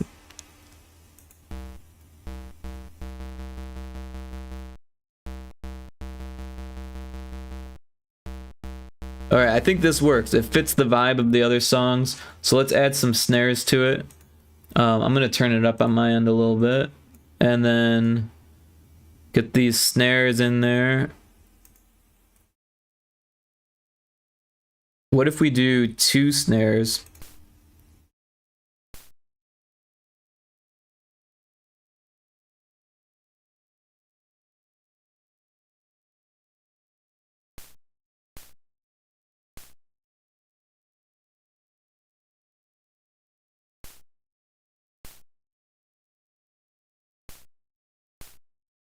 Gotta change it up, right? And then some crashes at the end.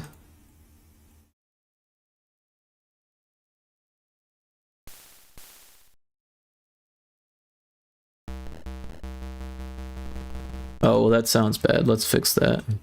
Everything's too low. It's just making noise.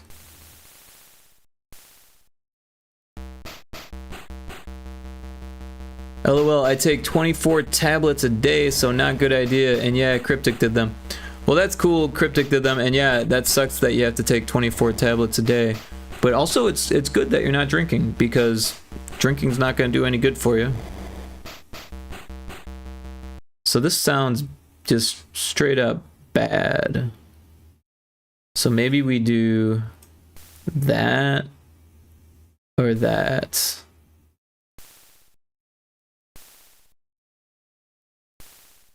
Maybe we do that and then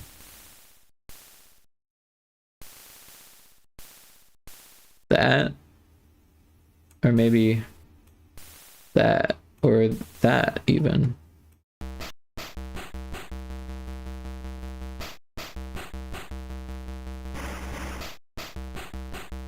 All right, maybe that and that, or you know, maybe we do it on the downbeat.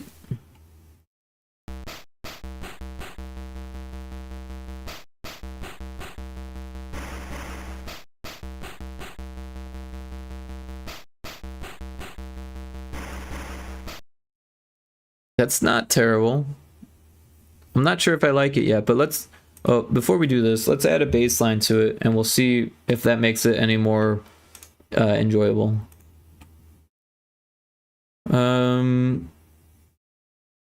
What if we do like 3?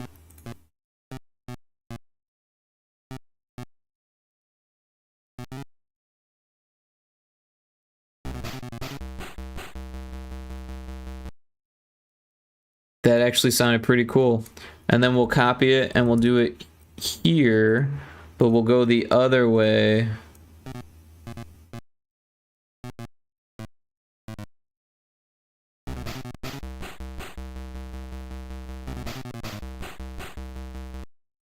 I don't know. All right, what if we do a space between them and then we do this one here and then a space between these and those ones there.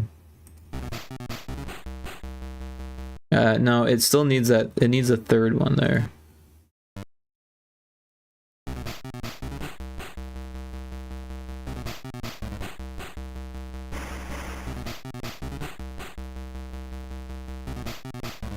What if we do some weird farty sounds here?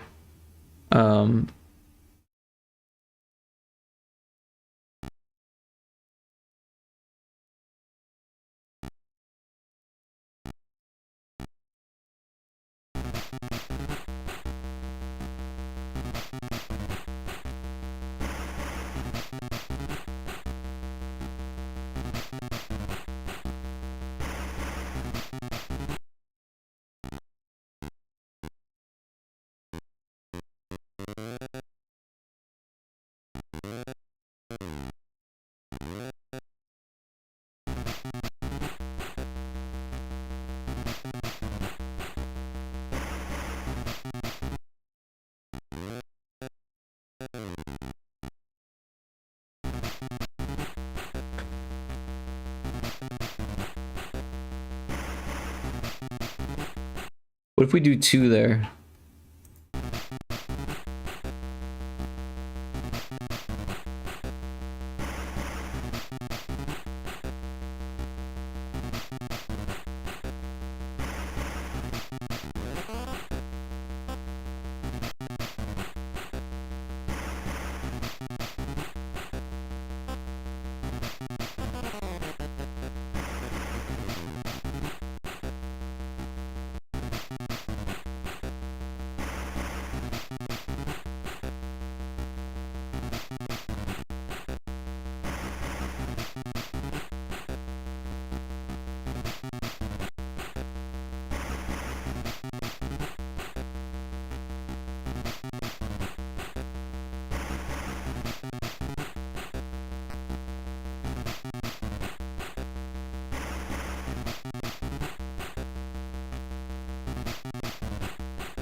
All right, so we'll do that, and then we'll copy everything onto this one like we normally do.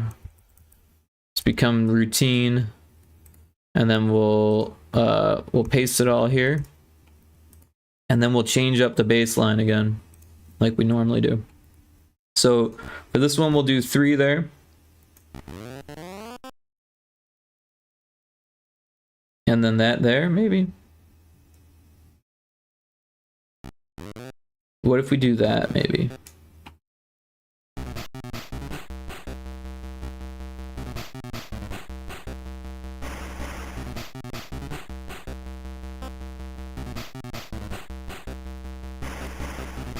Yeah, I like that.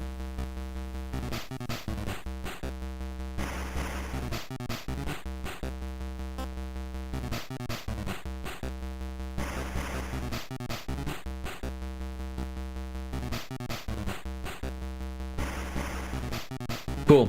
So we'll duplicate these both on 2 and 3, and then we'll add some treble.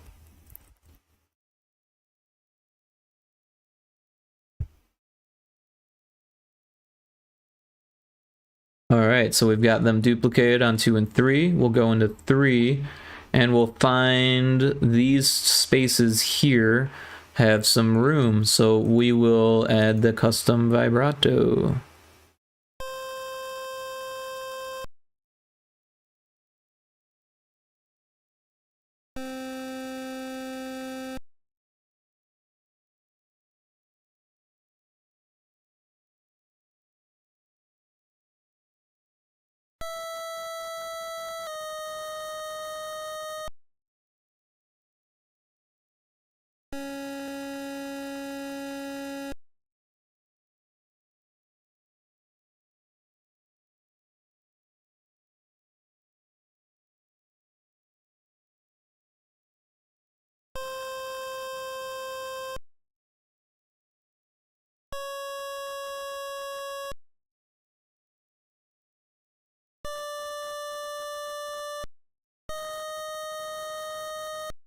And then we'll change it up with the yellow and the orange and we'll go green.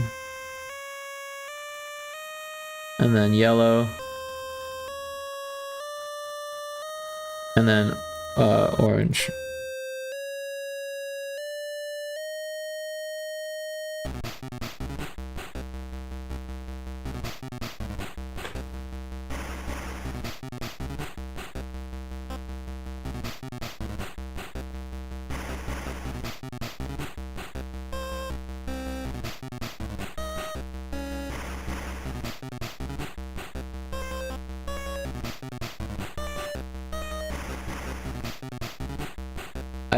I don't like it. There's something weird about it. It's just a little bit off. It's like, it's close, but it's not what I want.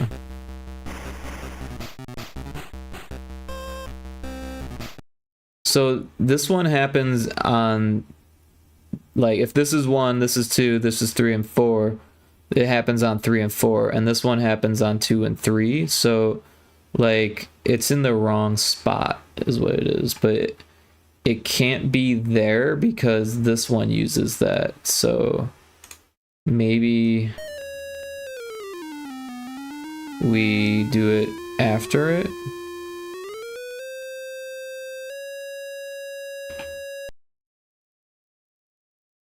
Or maybe we do it before it. I don't know. We could also scooch all of them over so that way it doesn't sound weird.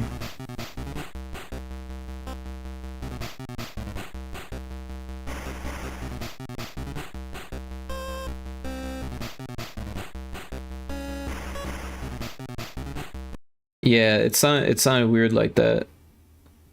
So maybe we just remove that one and do it that way. And then here, again, it's 3 and 4 and 2 and 3. So let's, wait, did we do what we needed to do on that one? All right, we did, yeah. So on this one, we can just scooch it over and that should be good.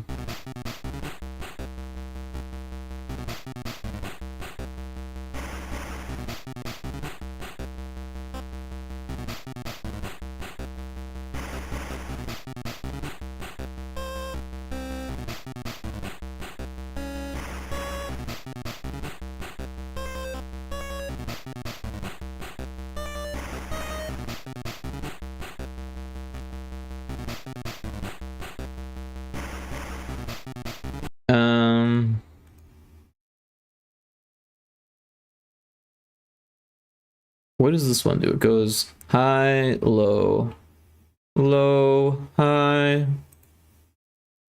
high, high, high, high. Oh, what if it did the same thing where it went high, low?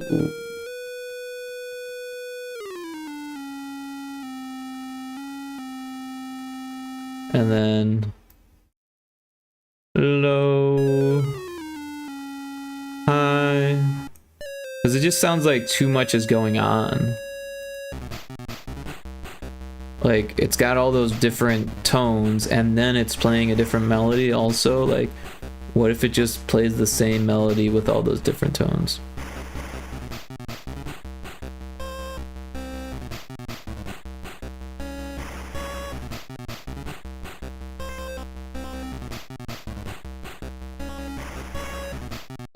But I feel like this last one should go lower.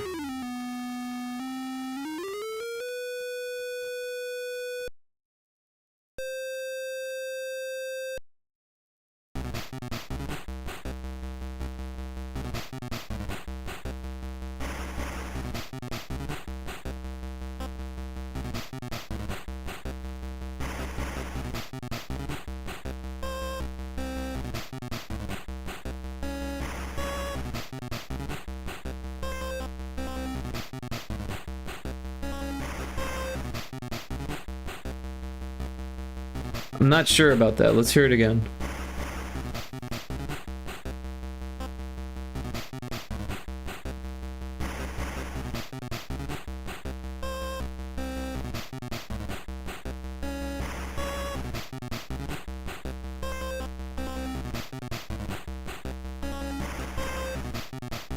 Yeah, that's not what we want. What if it goes lower?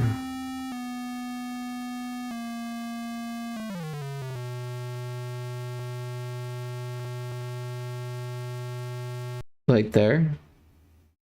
No, there.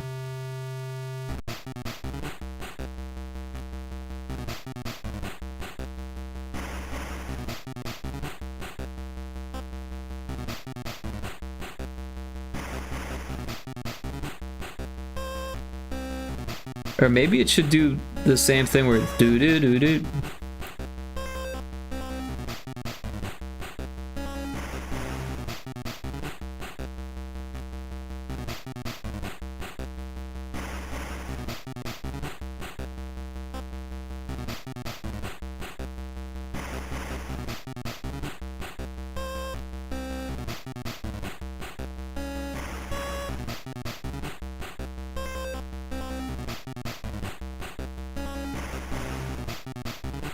All right, let's not do that. Let's do.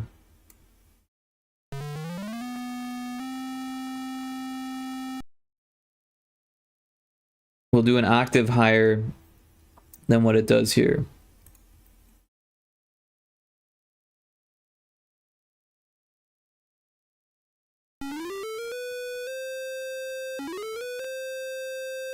Or is that 2 octaves higher? I don't know.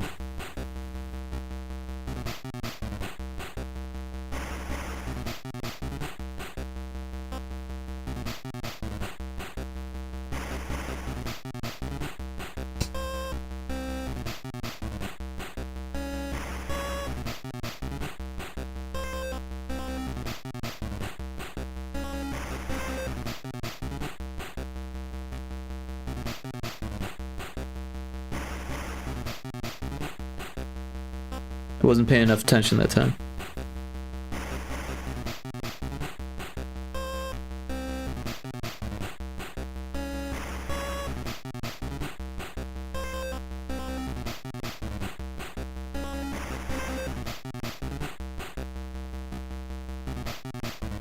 I kind of think it was better with the bass line doing it. Let's do that.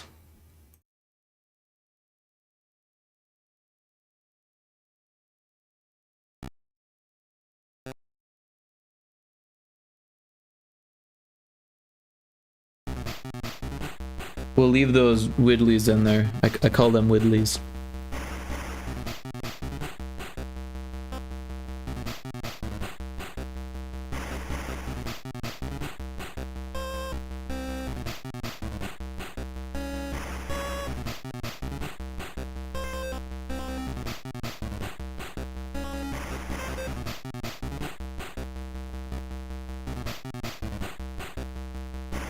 I don't know, maybe they should be the same octave and there should be more. So oh, let's not do that. We want this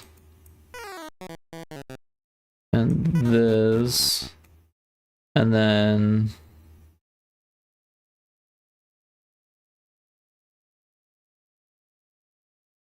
I don't know, maybe we do the same. Oh, we do the same.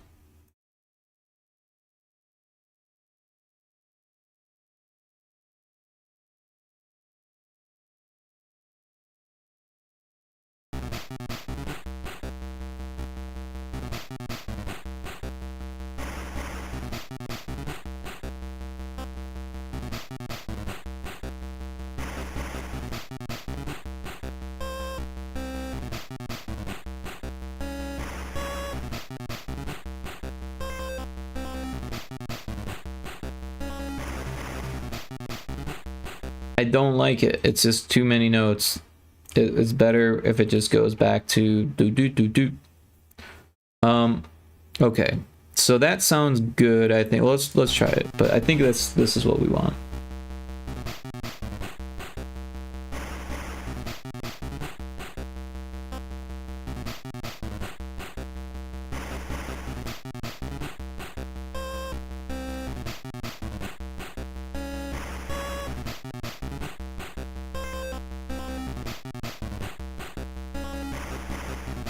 Yes, that's what we want.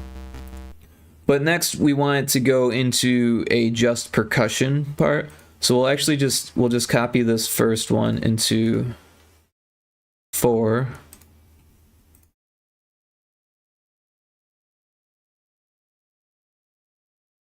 And then we'll remove all of the bass.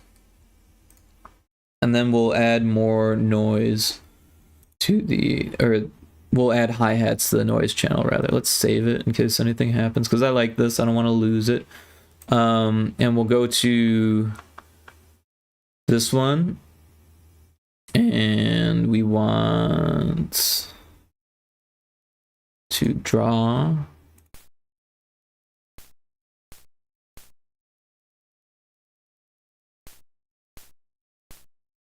That's probably too low.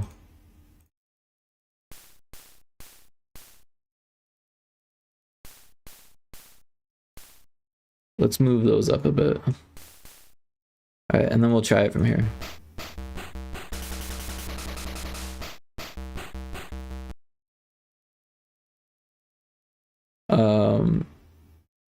What if we do different crash?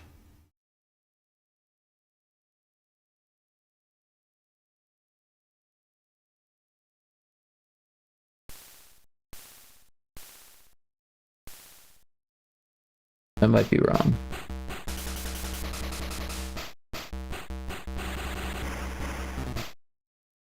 Yeah, that's not where we want it. Let's do it higher and over. And then maybe we do one of those.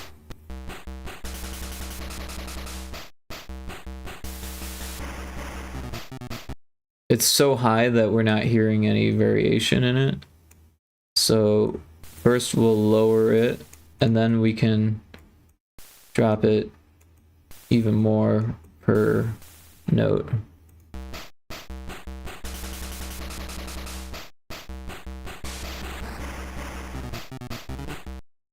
And then we can bring this up too. There's no reason why we can't change that.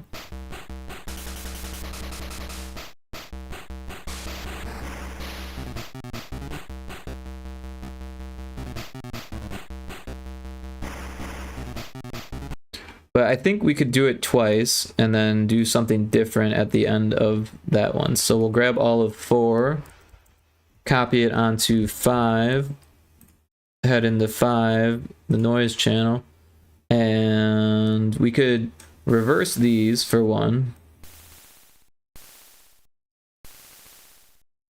And then add more of these.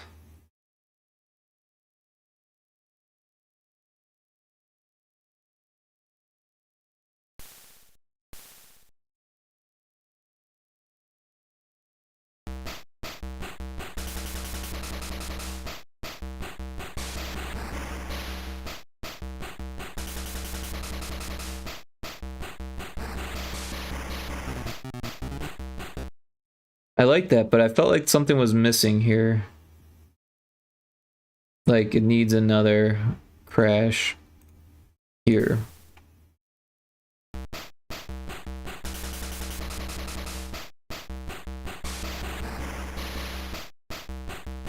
Or maybe it's just in the wrong spot.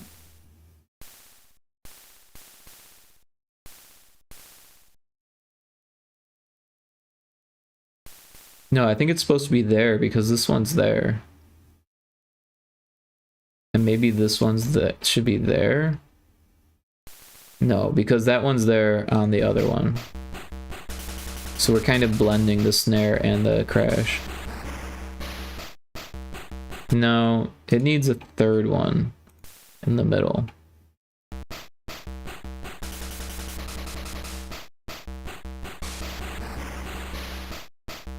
It doesn't sound right.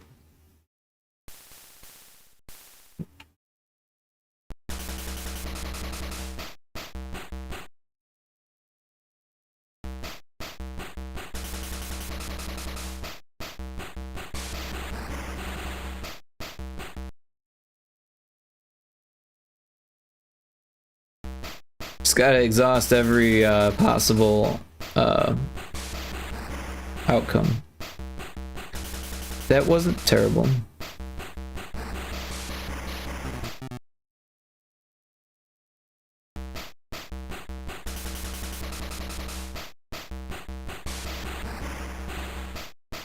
No, it was one note too late. I think it's supposed to be there.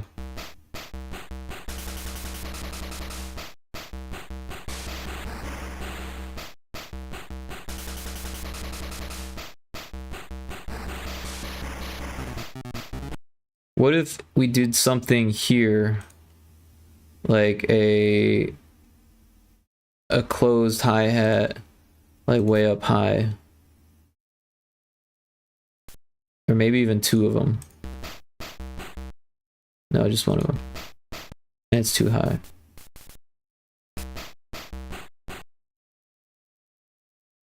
We could even do another one here.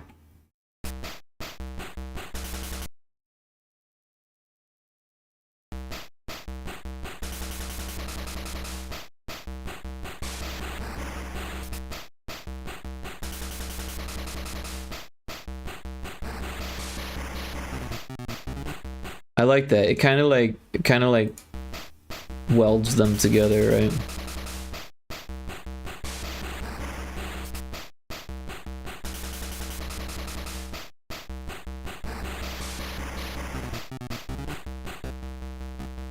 All right, I'm digging it. Let's save it, and then we'll turn down the volume so it matches the rest of the tracks here. So first we'll turn down the kick down to 9, and then the bass down to 9, and then I believe we used vibrato, and yeah, so whatever color this is, fuchsia maybe, and then lime, lemon, and orange. They all get fruit names now. And then also the one I call fart. And then noise, we got the noise channel. We'll go there. We've got the green one. The snare can be down to 9. We got the hi-hats. The open and close are already at 9, so we're good there. The crash is at 9, so that's fine. That rhymed. So did that. And we'll do crash 2, and crash 2 is good too. So all of the noise is already where it should be, and now it's quieter.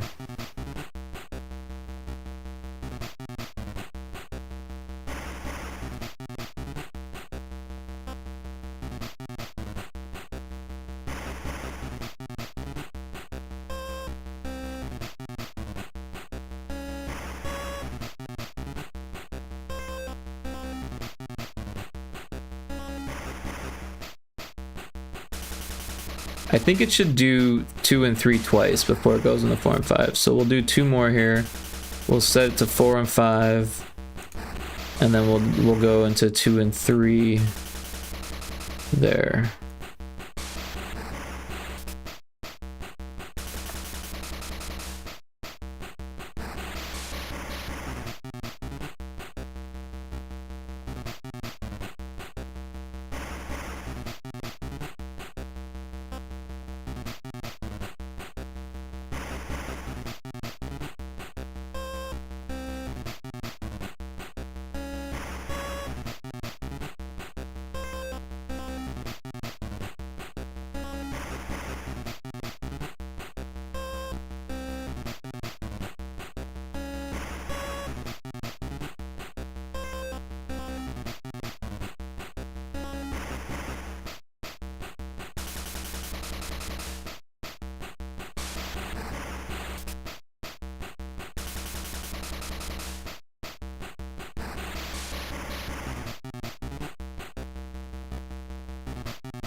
Alright, I'm thinking something else here. What if instead of going to 2 and 3 twice, we do the whole shebang twice?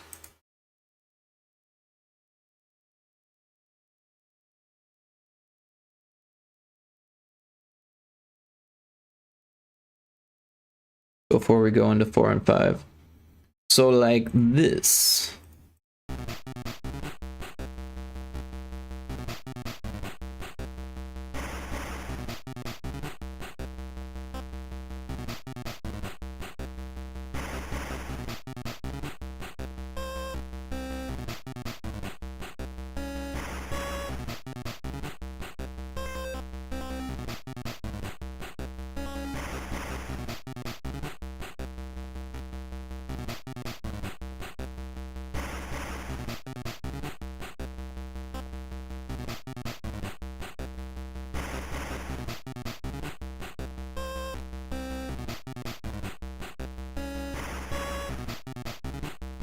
Because it makes you think that it already looped, but then it goes into this.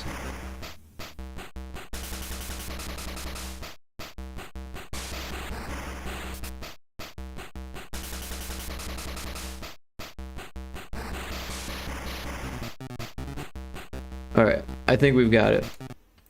We got Battle Music 6, we'll save it. So now there's only 7 and 8. It is like 2:30 in the morning here. So it might be a good idea to find someone to raid. I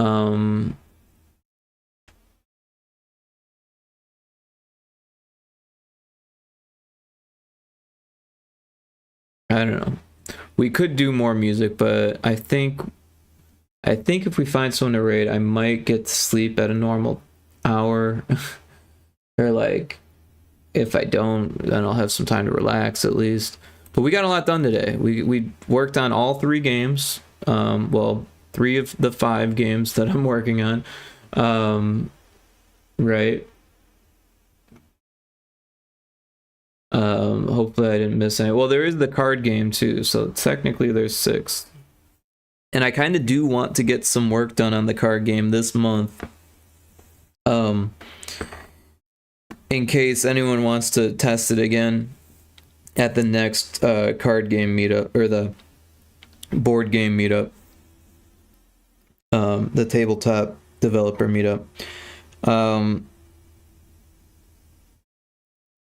But yeah, that's a lot of thinking. It's hard for me to think like that.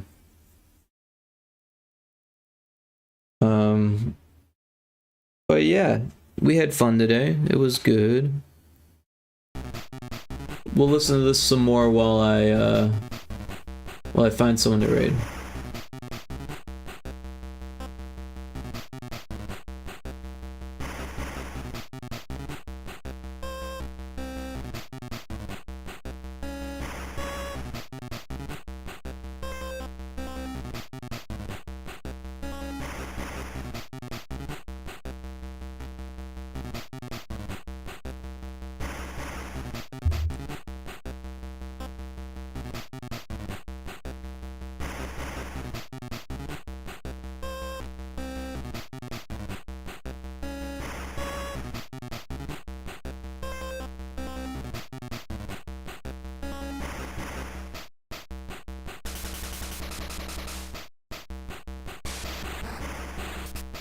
Not a whole lot of pixel artists on right now. There is someone that's new, but they are Spanish speaking, and not that I have anything against Spanish speaking, but won't be able to communicate with them. So let's look for software and development.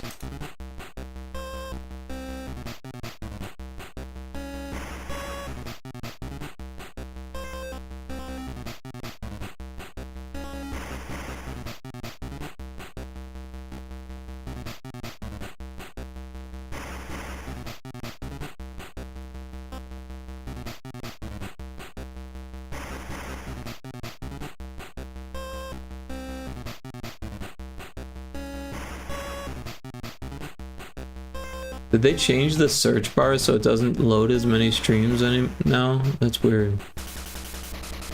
Was it always like this?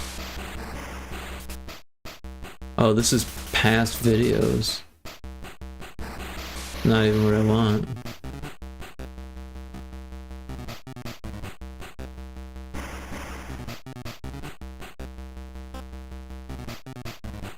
That's weird. They changed it so it like wants to show you past videos more than it shows you live people.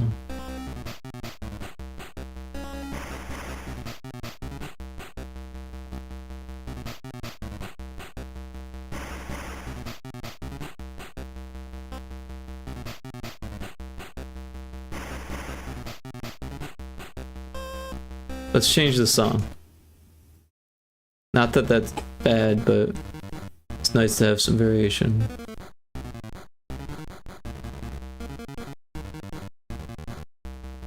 So there are a lot of game developers on right now, but none of them are really jumping out to me.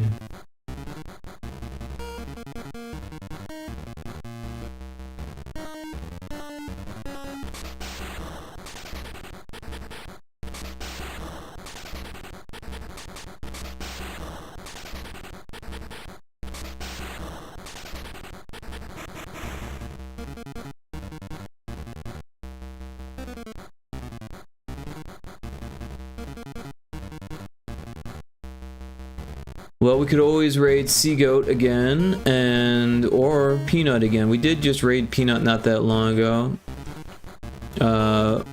We could raid Rhubarb again. That might be cool. Rhubarb is awesome. I say we raid Rhubarb again. Let's see what they're working on.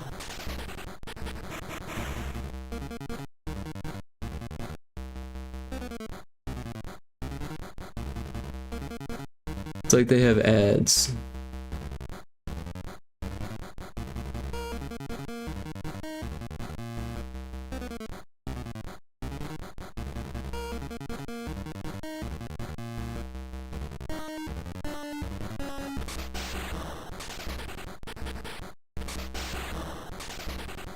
They've got the nature cam.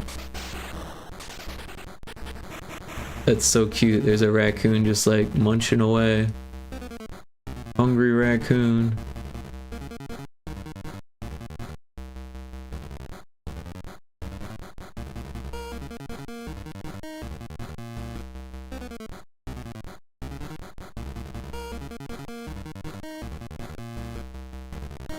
But yeah, I think this is where we're gonna go.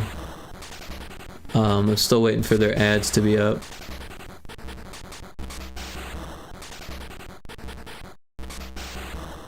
To see if they're working. It says Next Fest fun, but torture first. So maybe they're doing art before playing Next Fest games. Also, I didn't realize Next Fest was on right now. I'm terrible at that.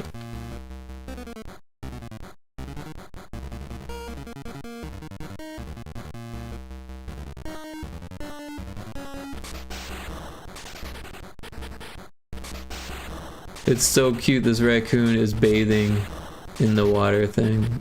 It had to wash its paws.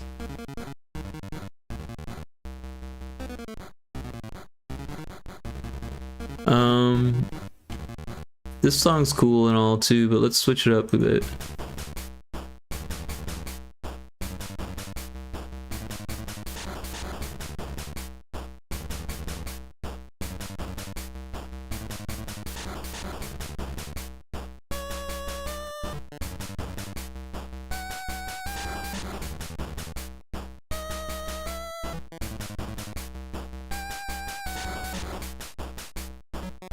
I like this one.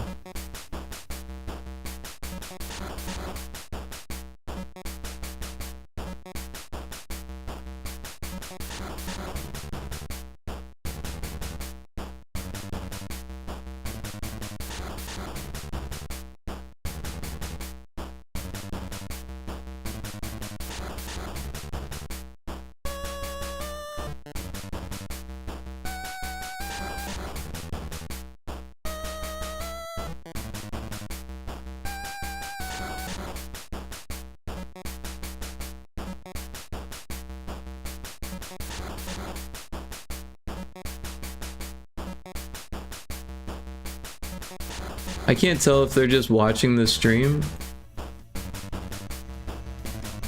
or if she's still not back from the head break.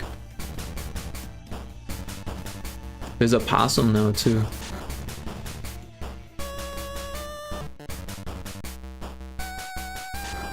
I think she's still not back from the ad break.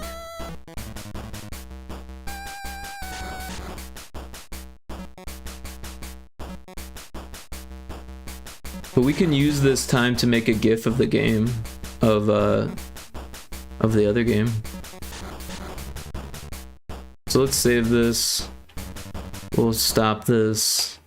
We'll close this. We'll open up the other game. Frontrooms Normalities. And yeah, I think at this point we can make a GIF. Oh, it looks like she's returning too. So that's cool. Let's make a GIF real quick and then we'll end the stream. So if anyone doesn't know, there's this app called Screen to GIF. And it's dope. There's a portable version and it's pretty cool. You can change the size by pixel or you can just move it around. This is the size that I'm using for the Game Boy, so I'm going to keep it the same. And yeah, you can just hit record and then it records everything as a GIF. And then you can edit it within the app. There's some effects and stuff you can do. You can even put a watermark in there and stuff like that. Like there's this settings thing. There's a whole bunch of settings and stuff. You can do it per second, per minute, per hour, a fixed frame rate, constant delay that does not change with recording lag. Interesting. But yeah, I don't ever mess with this stuff, to be honest. Because, wait, what is this color scheme? Dark? Whoa.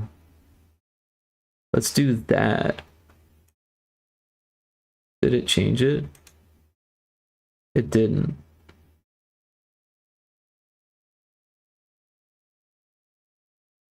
Oh, maybe that's just for the editor.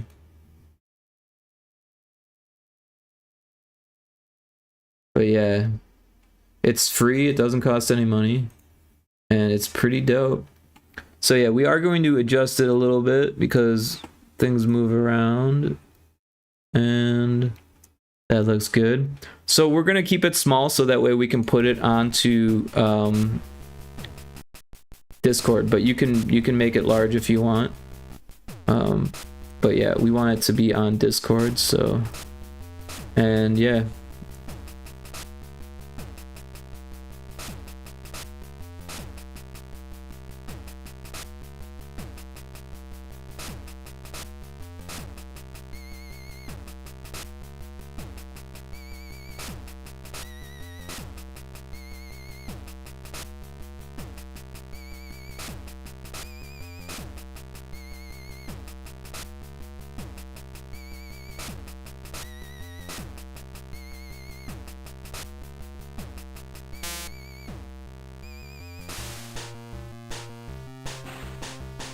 And then we'll end it here. So it's like a little taste of it without showing any of the beta rooms, well, except for those ones at the end. But yeah, so from here we'll just leave it running because it sounds cool. We will save it as, I guess it just changed the background of the editor. I was hoping it would change the whole everything, but yeah, let's change the folder. We'll make a new one. We'll call it Frontrooms. Frontrooms, one word. Normalities. Oh, that was not the right folder. There it is. And then we'll change the name of it to we'll call it FN Beta 1. FN Beta 1. Or let's call it Alpha 1 because it's not even beta yet, right? Alpha 1. There we go. So it just takes a second, especially for smaller GIFs. We could change it, but let's find out how big it is first, because there's not a lot of movement. It should be relatively small in file size. So yeah, it's under a megabyte. It's only 13 seconds and it's under a megabyte. So we could make it bigger if we wanted. So if we do that here, it might look funny, but we can try it. So if we just do it times 2, we might need a calculator for this. Unless it can do multiplication. No, it cannot. So we'll keep, we can keep the aspect ratio, so that makes it easier. So let's just change it to like 700 or like 800, right? And keep the aspect ratio. Nearest neighbor is lower quality and faster. But nearest neighbor is best for pixel art. So that's what we're going to use. And then we're going to apply it.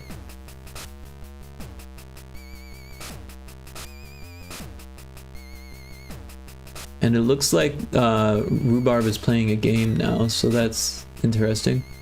But they are an artist, so...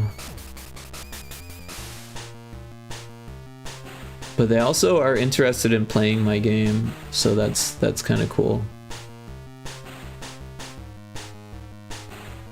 But we can share this link around on Discord, so...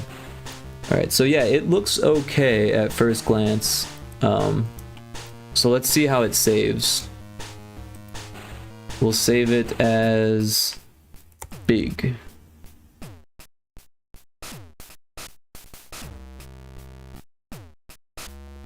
And it should be bigger, but as long as it's under 10 megabytes, we're good.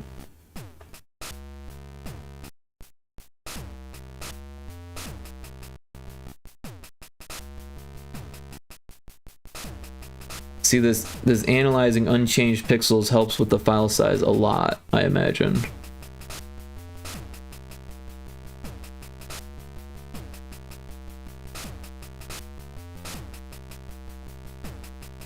You can kind of see where it's like jumping. It's probably where there's unchanged pixels. Alright, so it's only 1 megabyte still. So yeah, let's take a look at it.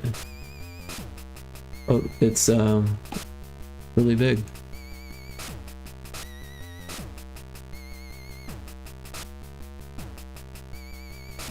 We probably could have got the explanation in there too.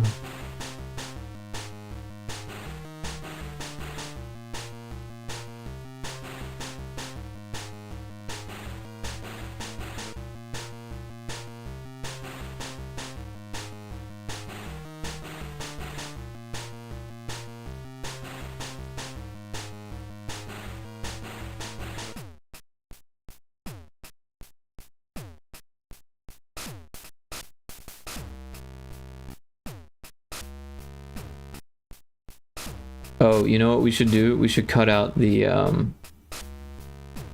click, because that looks kind of dumb, doesn't it? Alright, so back in this one, we're going to go to the beginning and we're going to find that clicker and delete all those, and then we'll export it again. And we'll call it edit. So that way there's no stupid pointer in the picture.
Did we hit the button?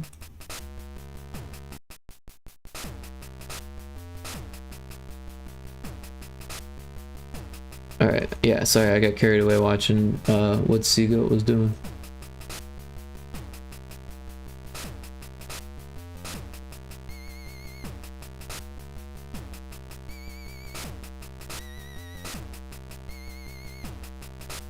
I still think we should change the doorknob on the first southern wall.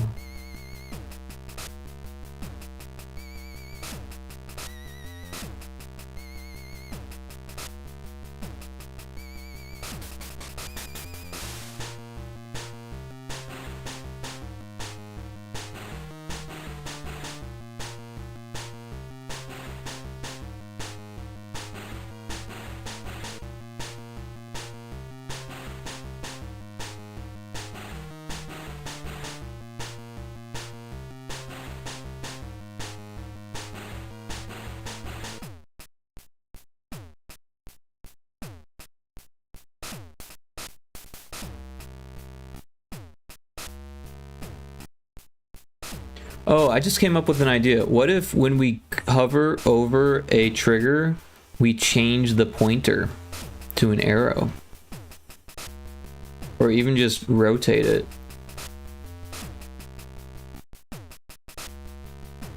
That's not a bad idea. I'm gonna write that down. In fact, we don't have a sticky note for Frontrooms Normalities yet. Where are the sticky notes?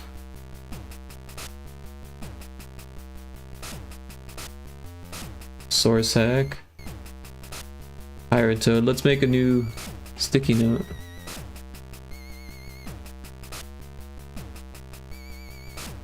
We'll call it Frontrooms Normalities. And we'll say change pointer on hover over trigger.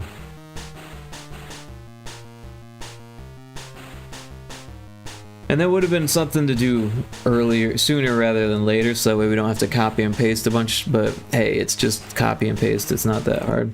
Alright, so that's good. Let's turn on the regular music.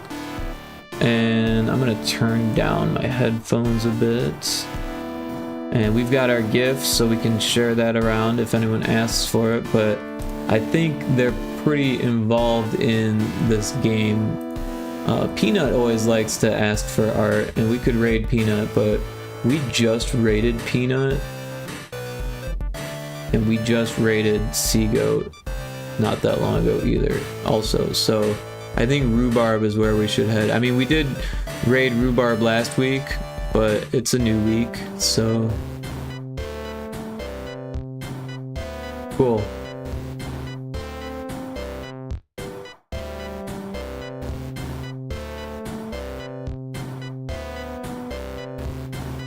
The game they're playing looks cool too, so let's head over there.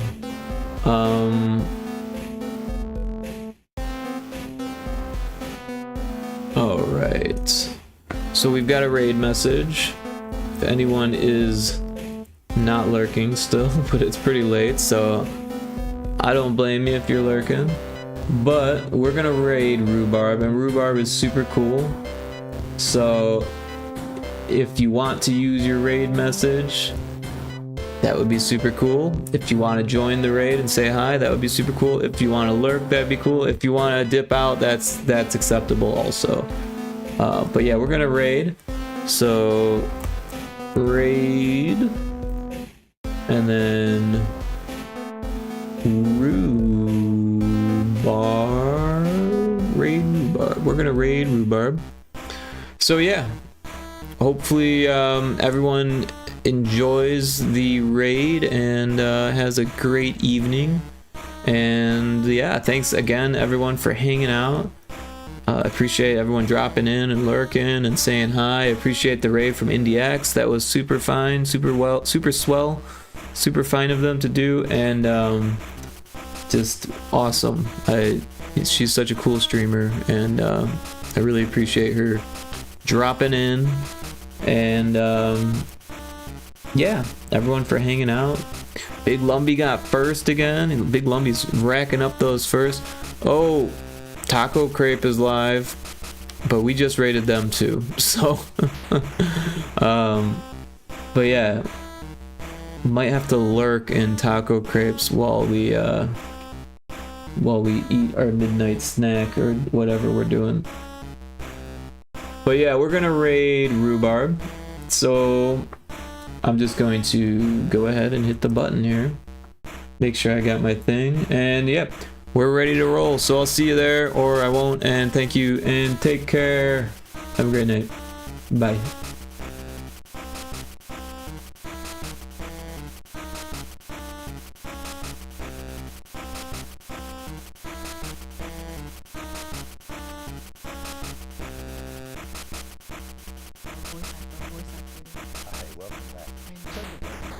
Hi Rick, welcome in! How was games tonight? What were you making? You making more stuff? That's what I heard. Unmute. Why are you muted? The 2.0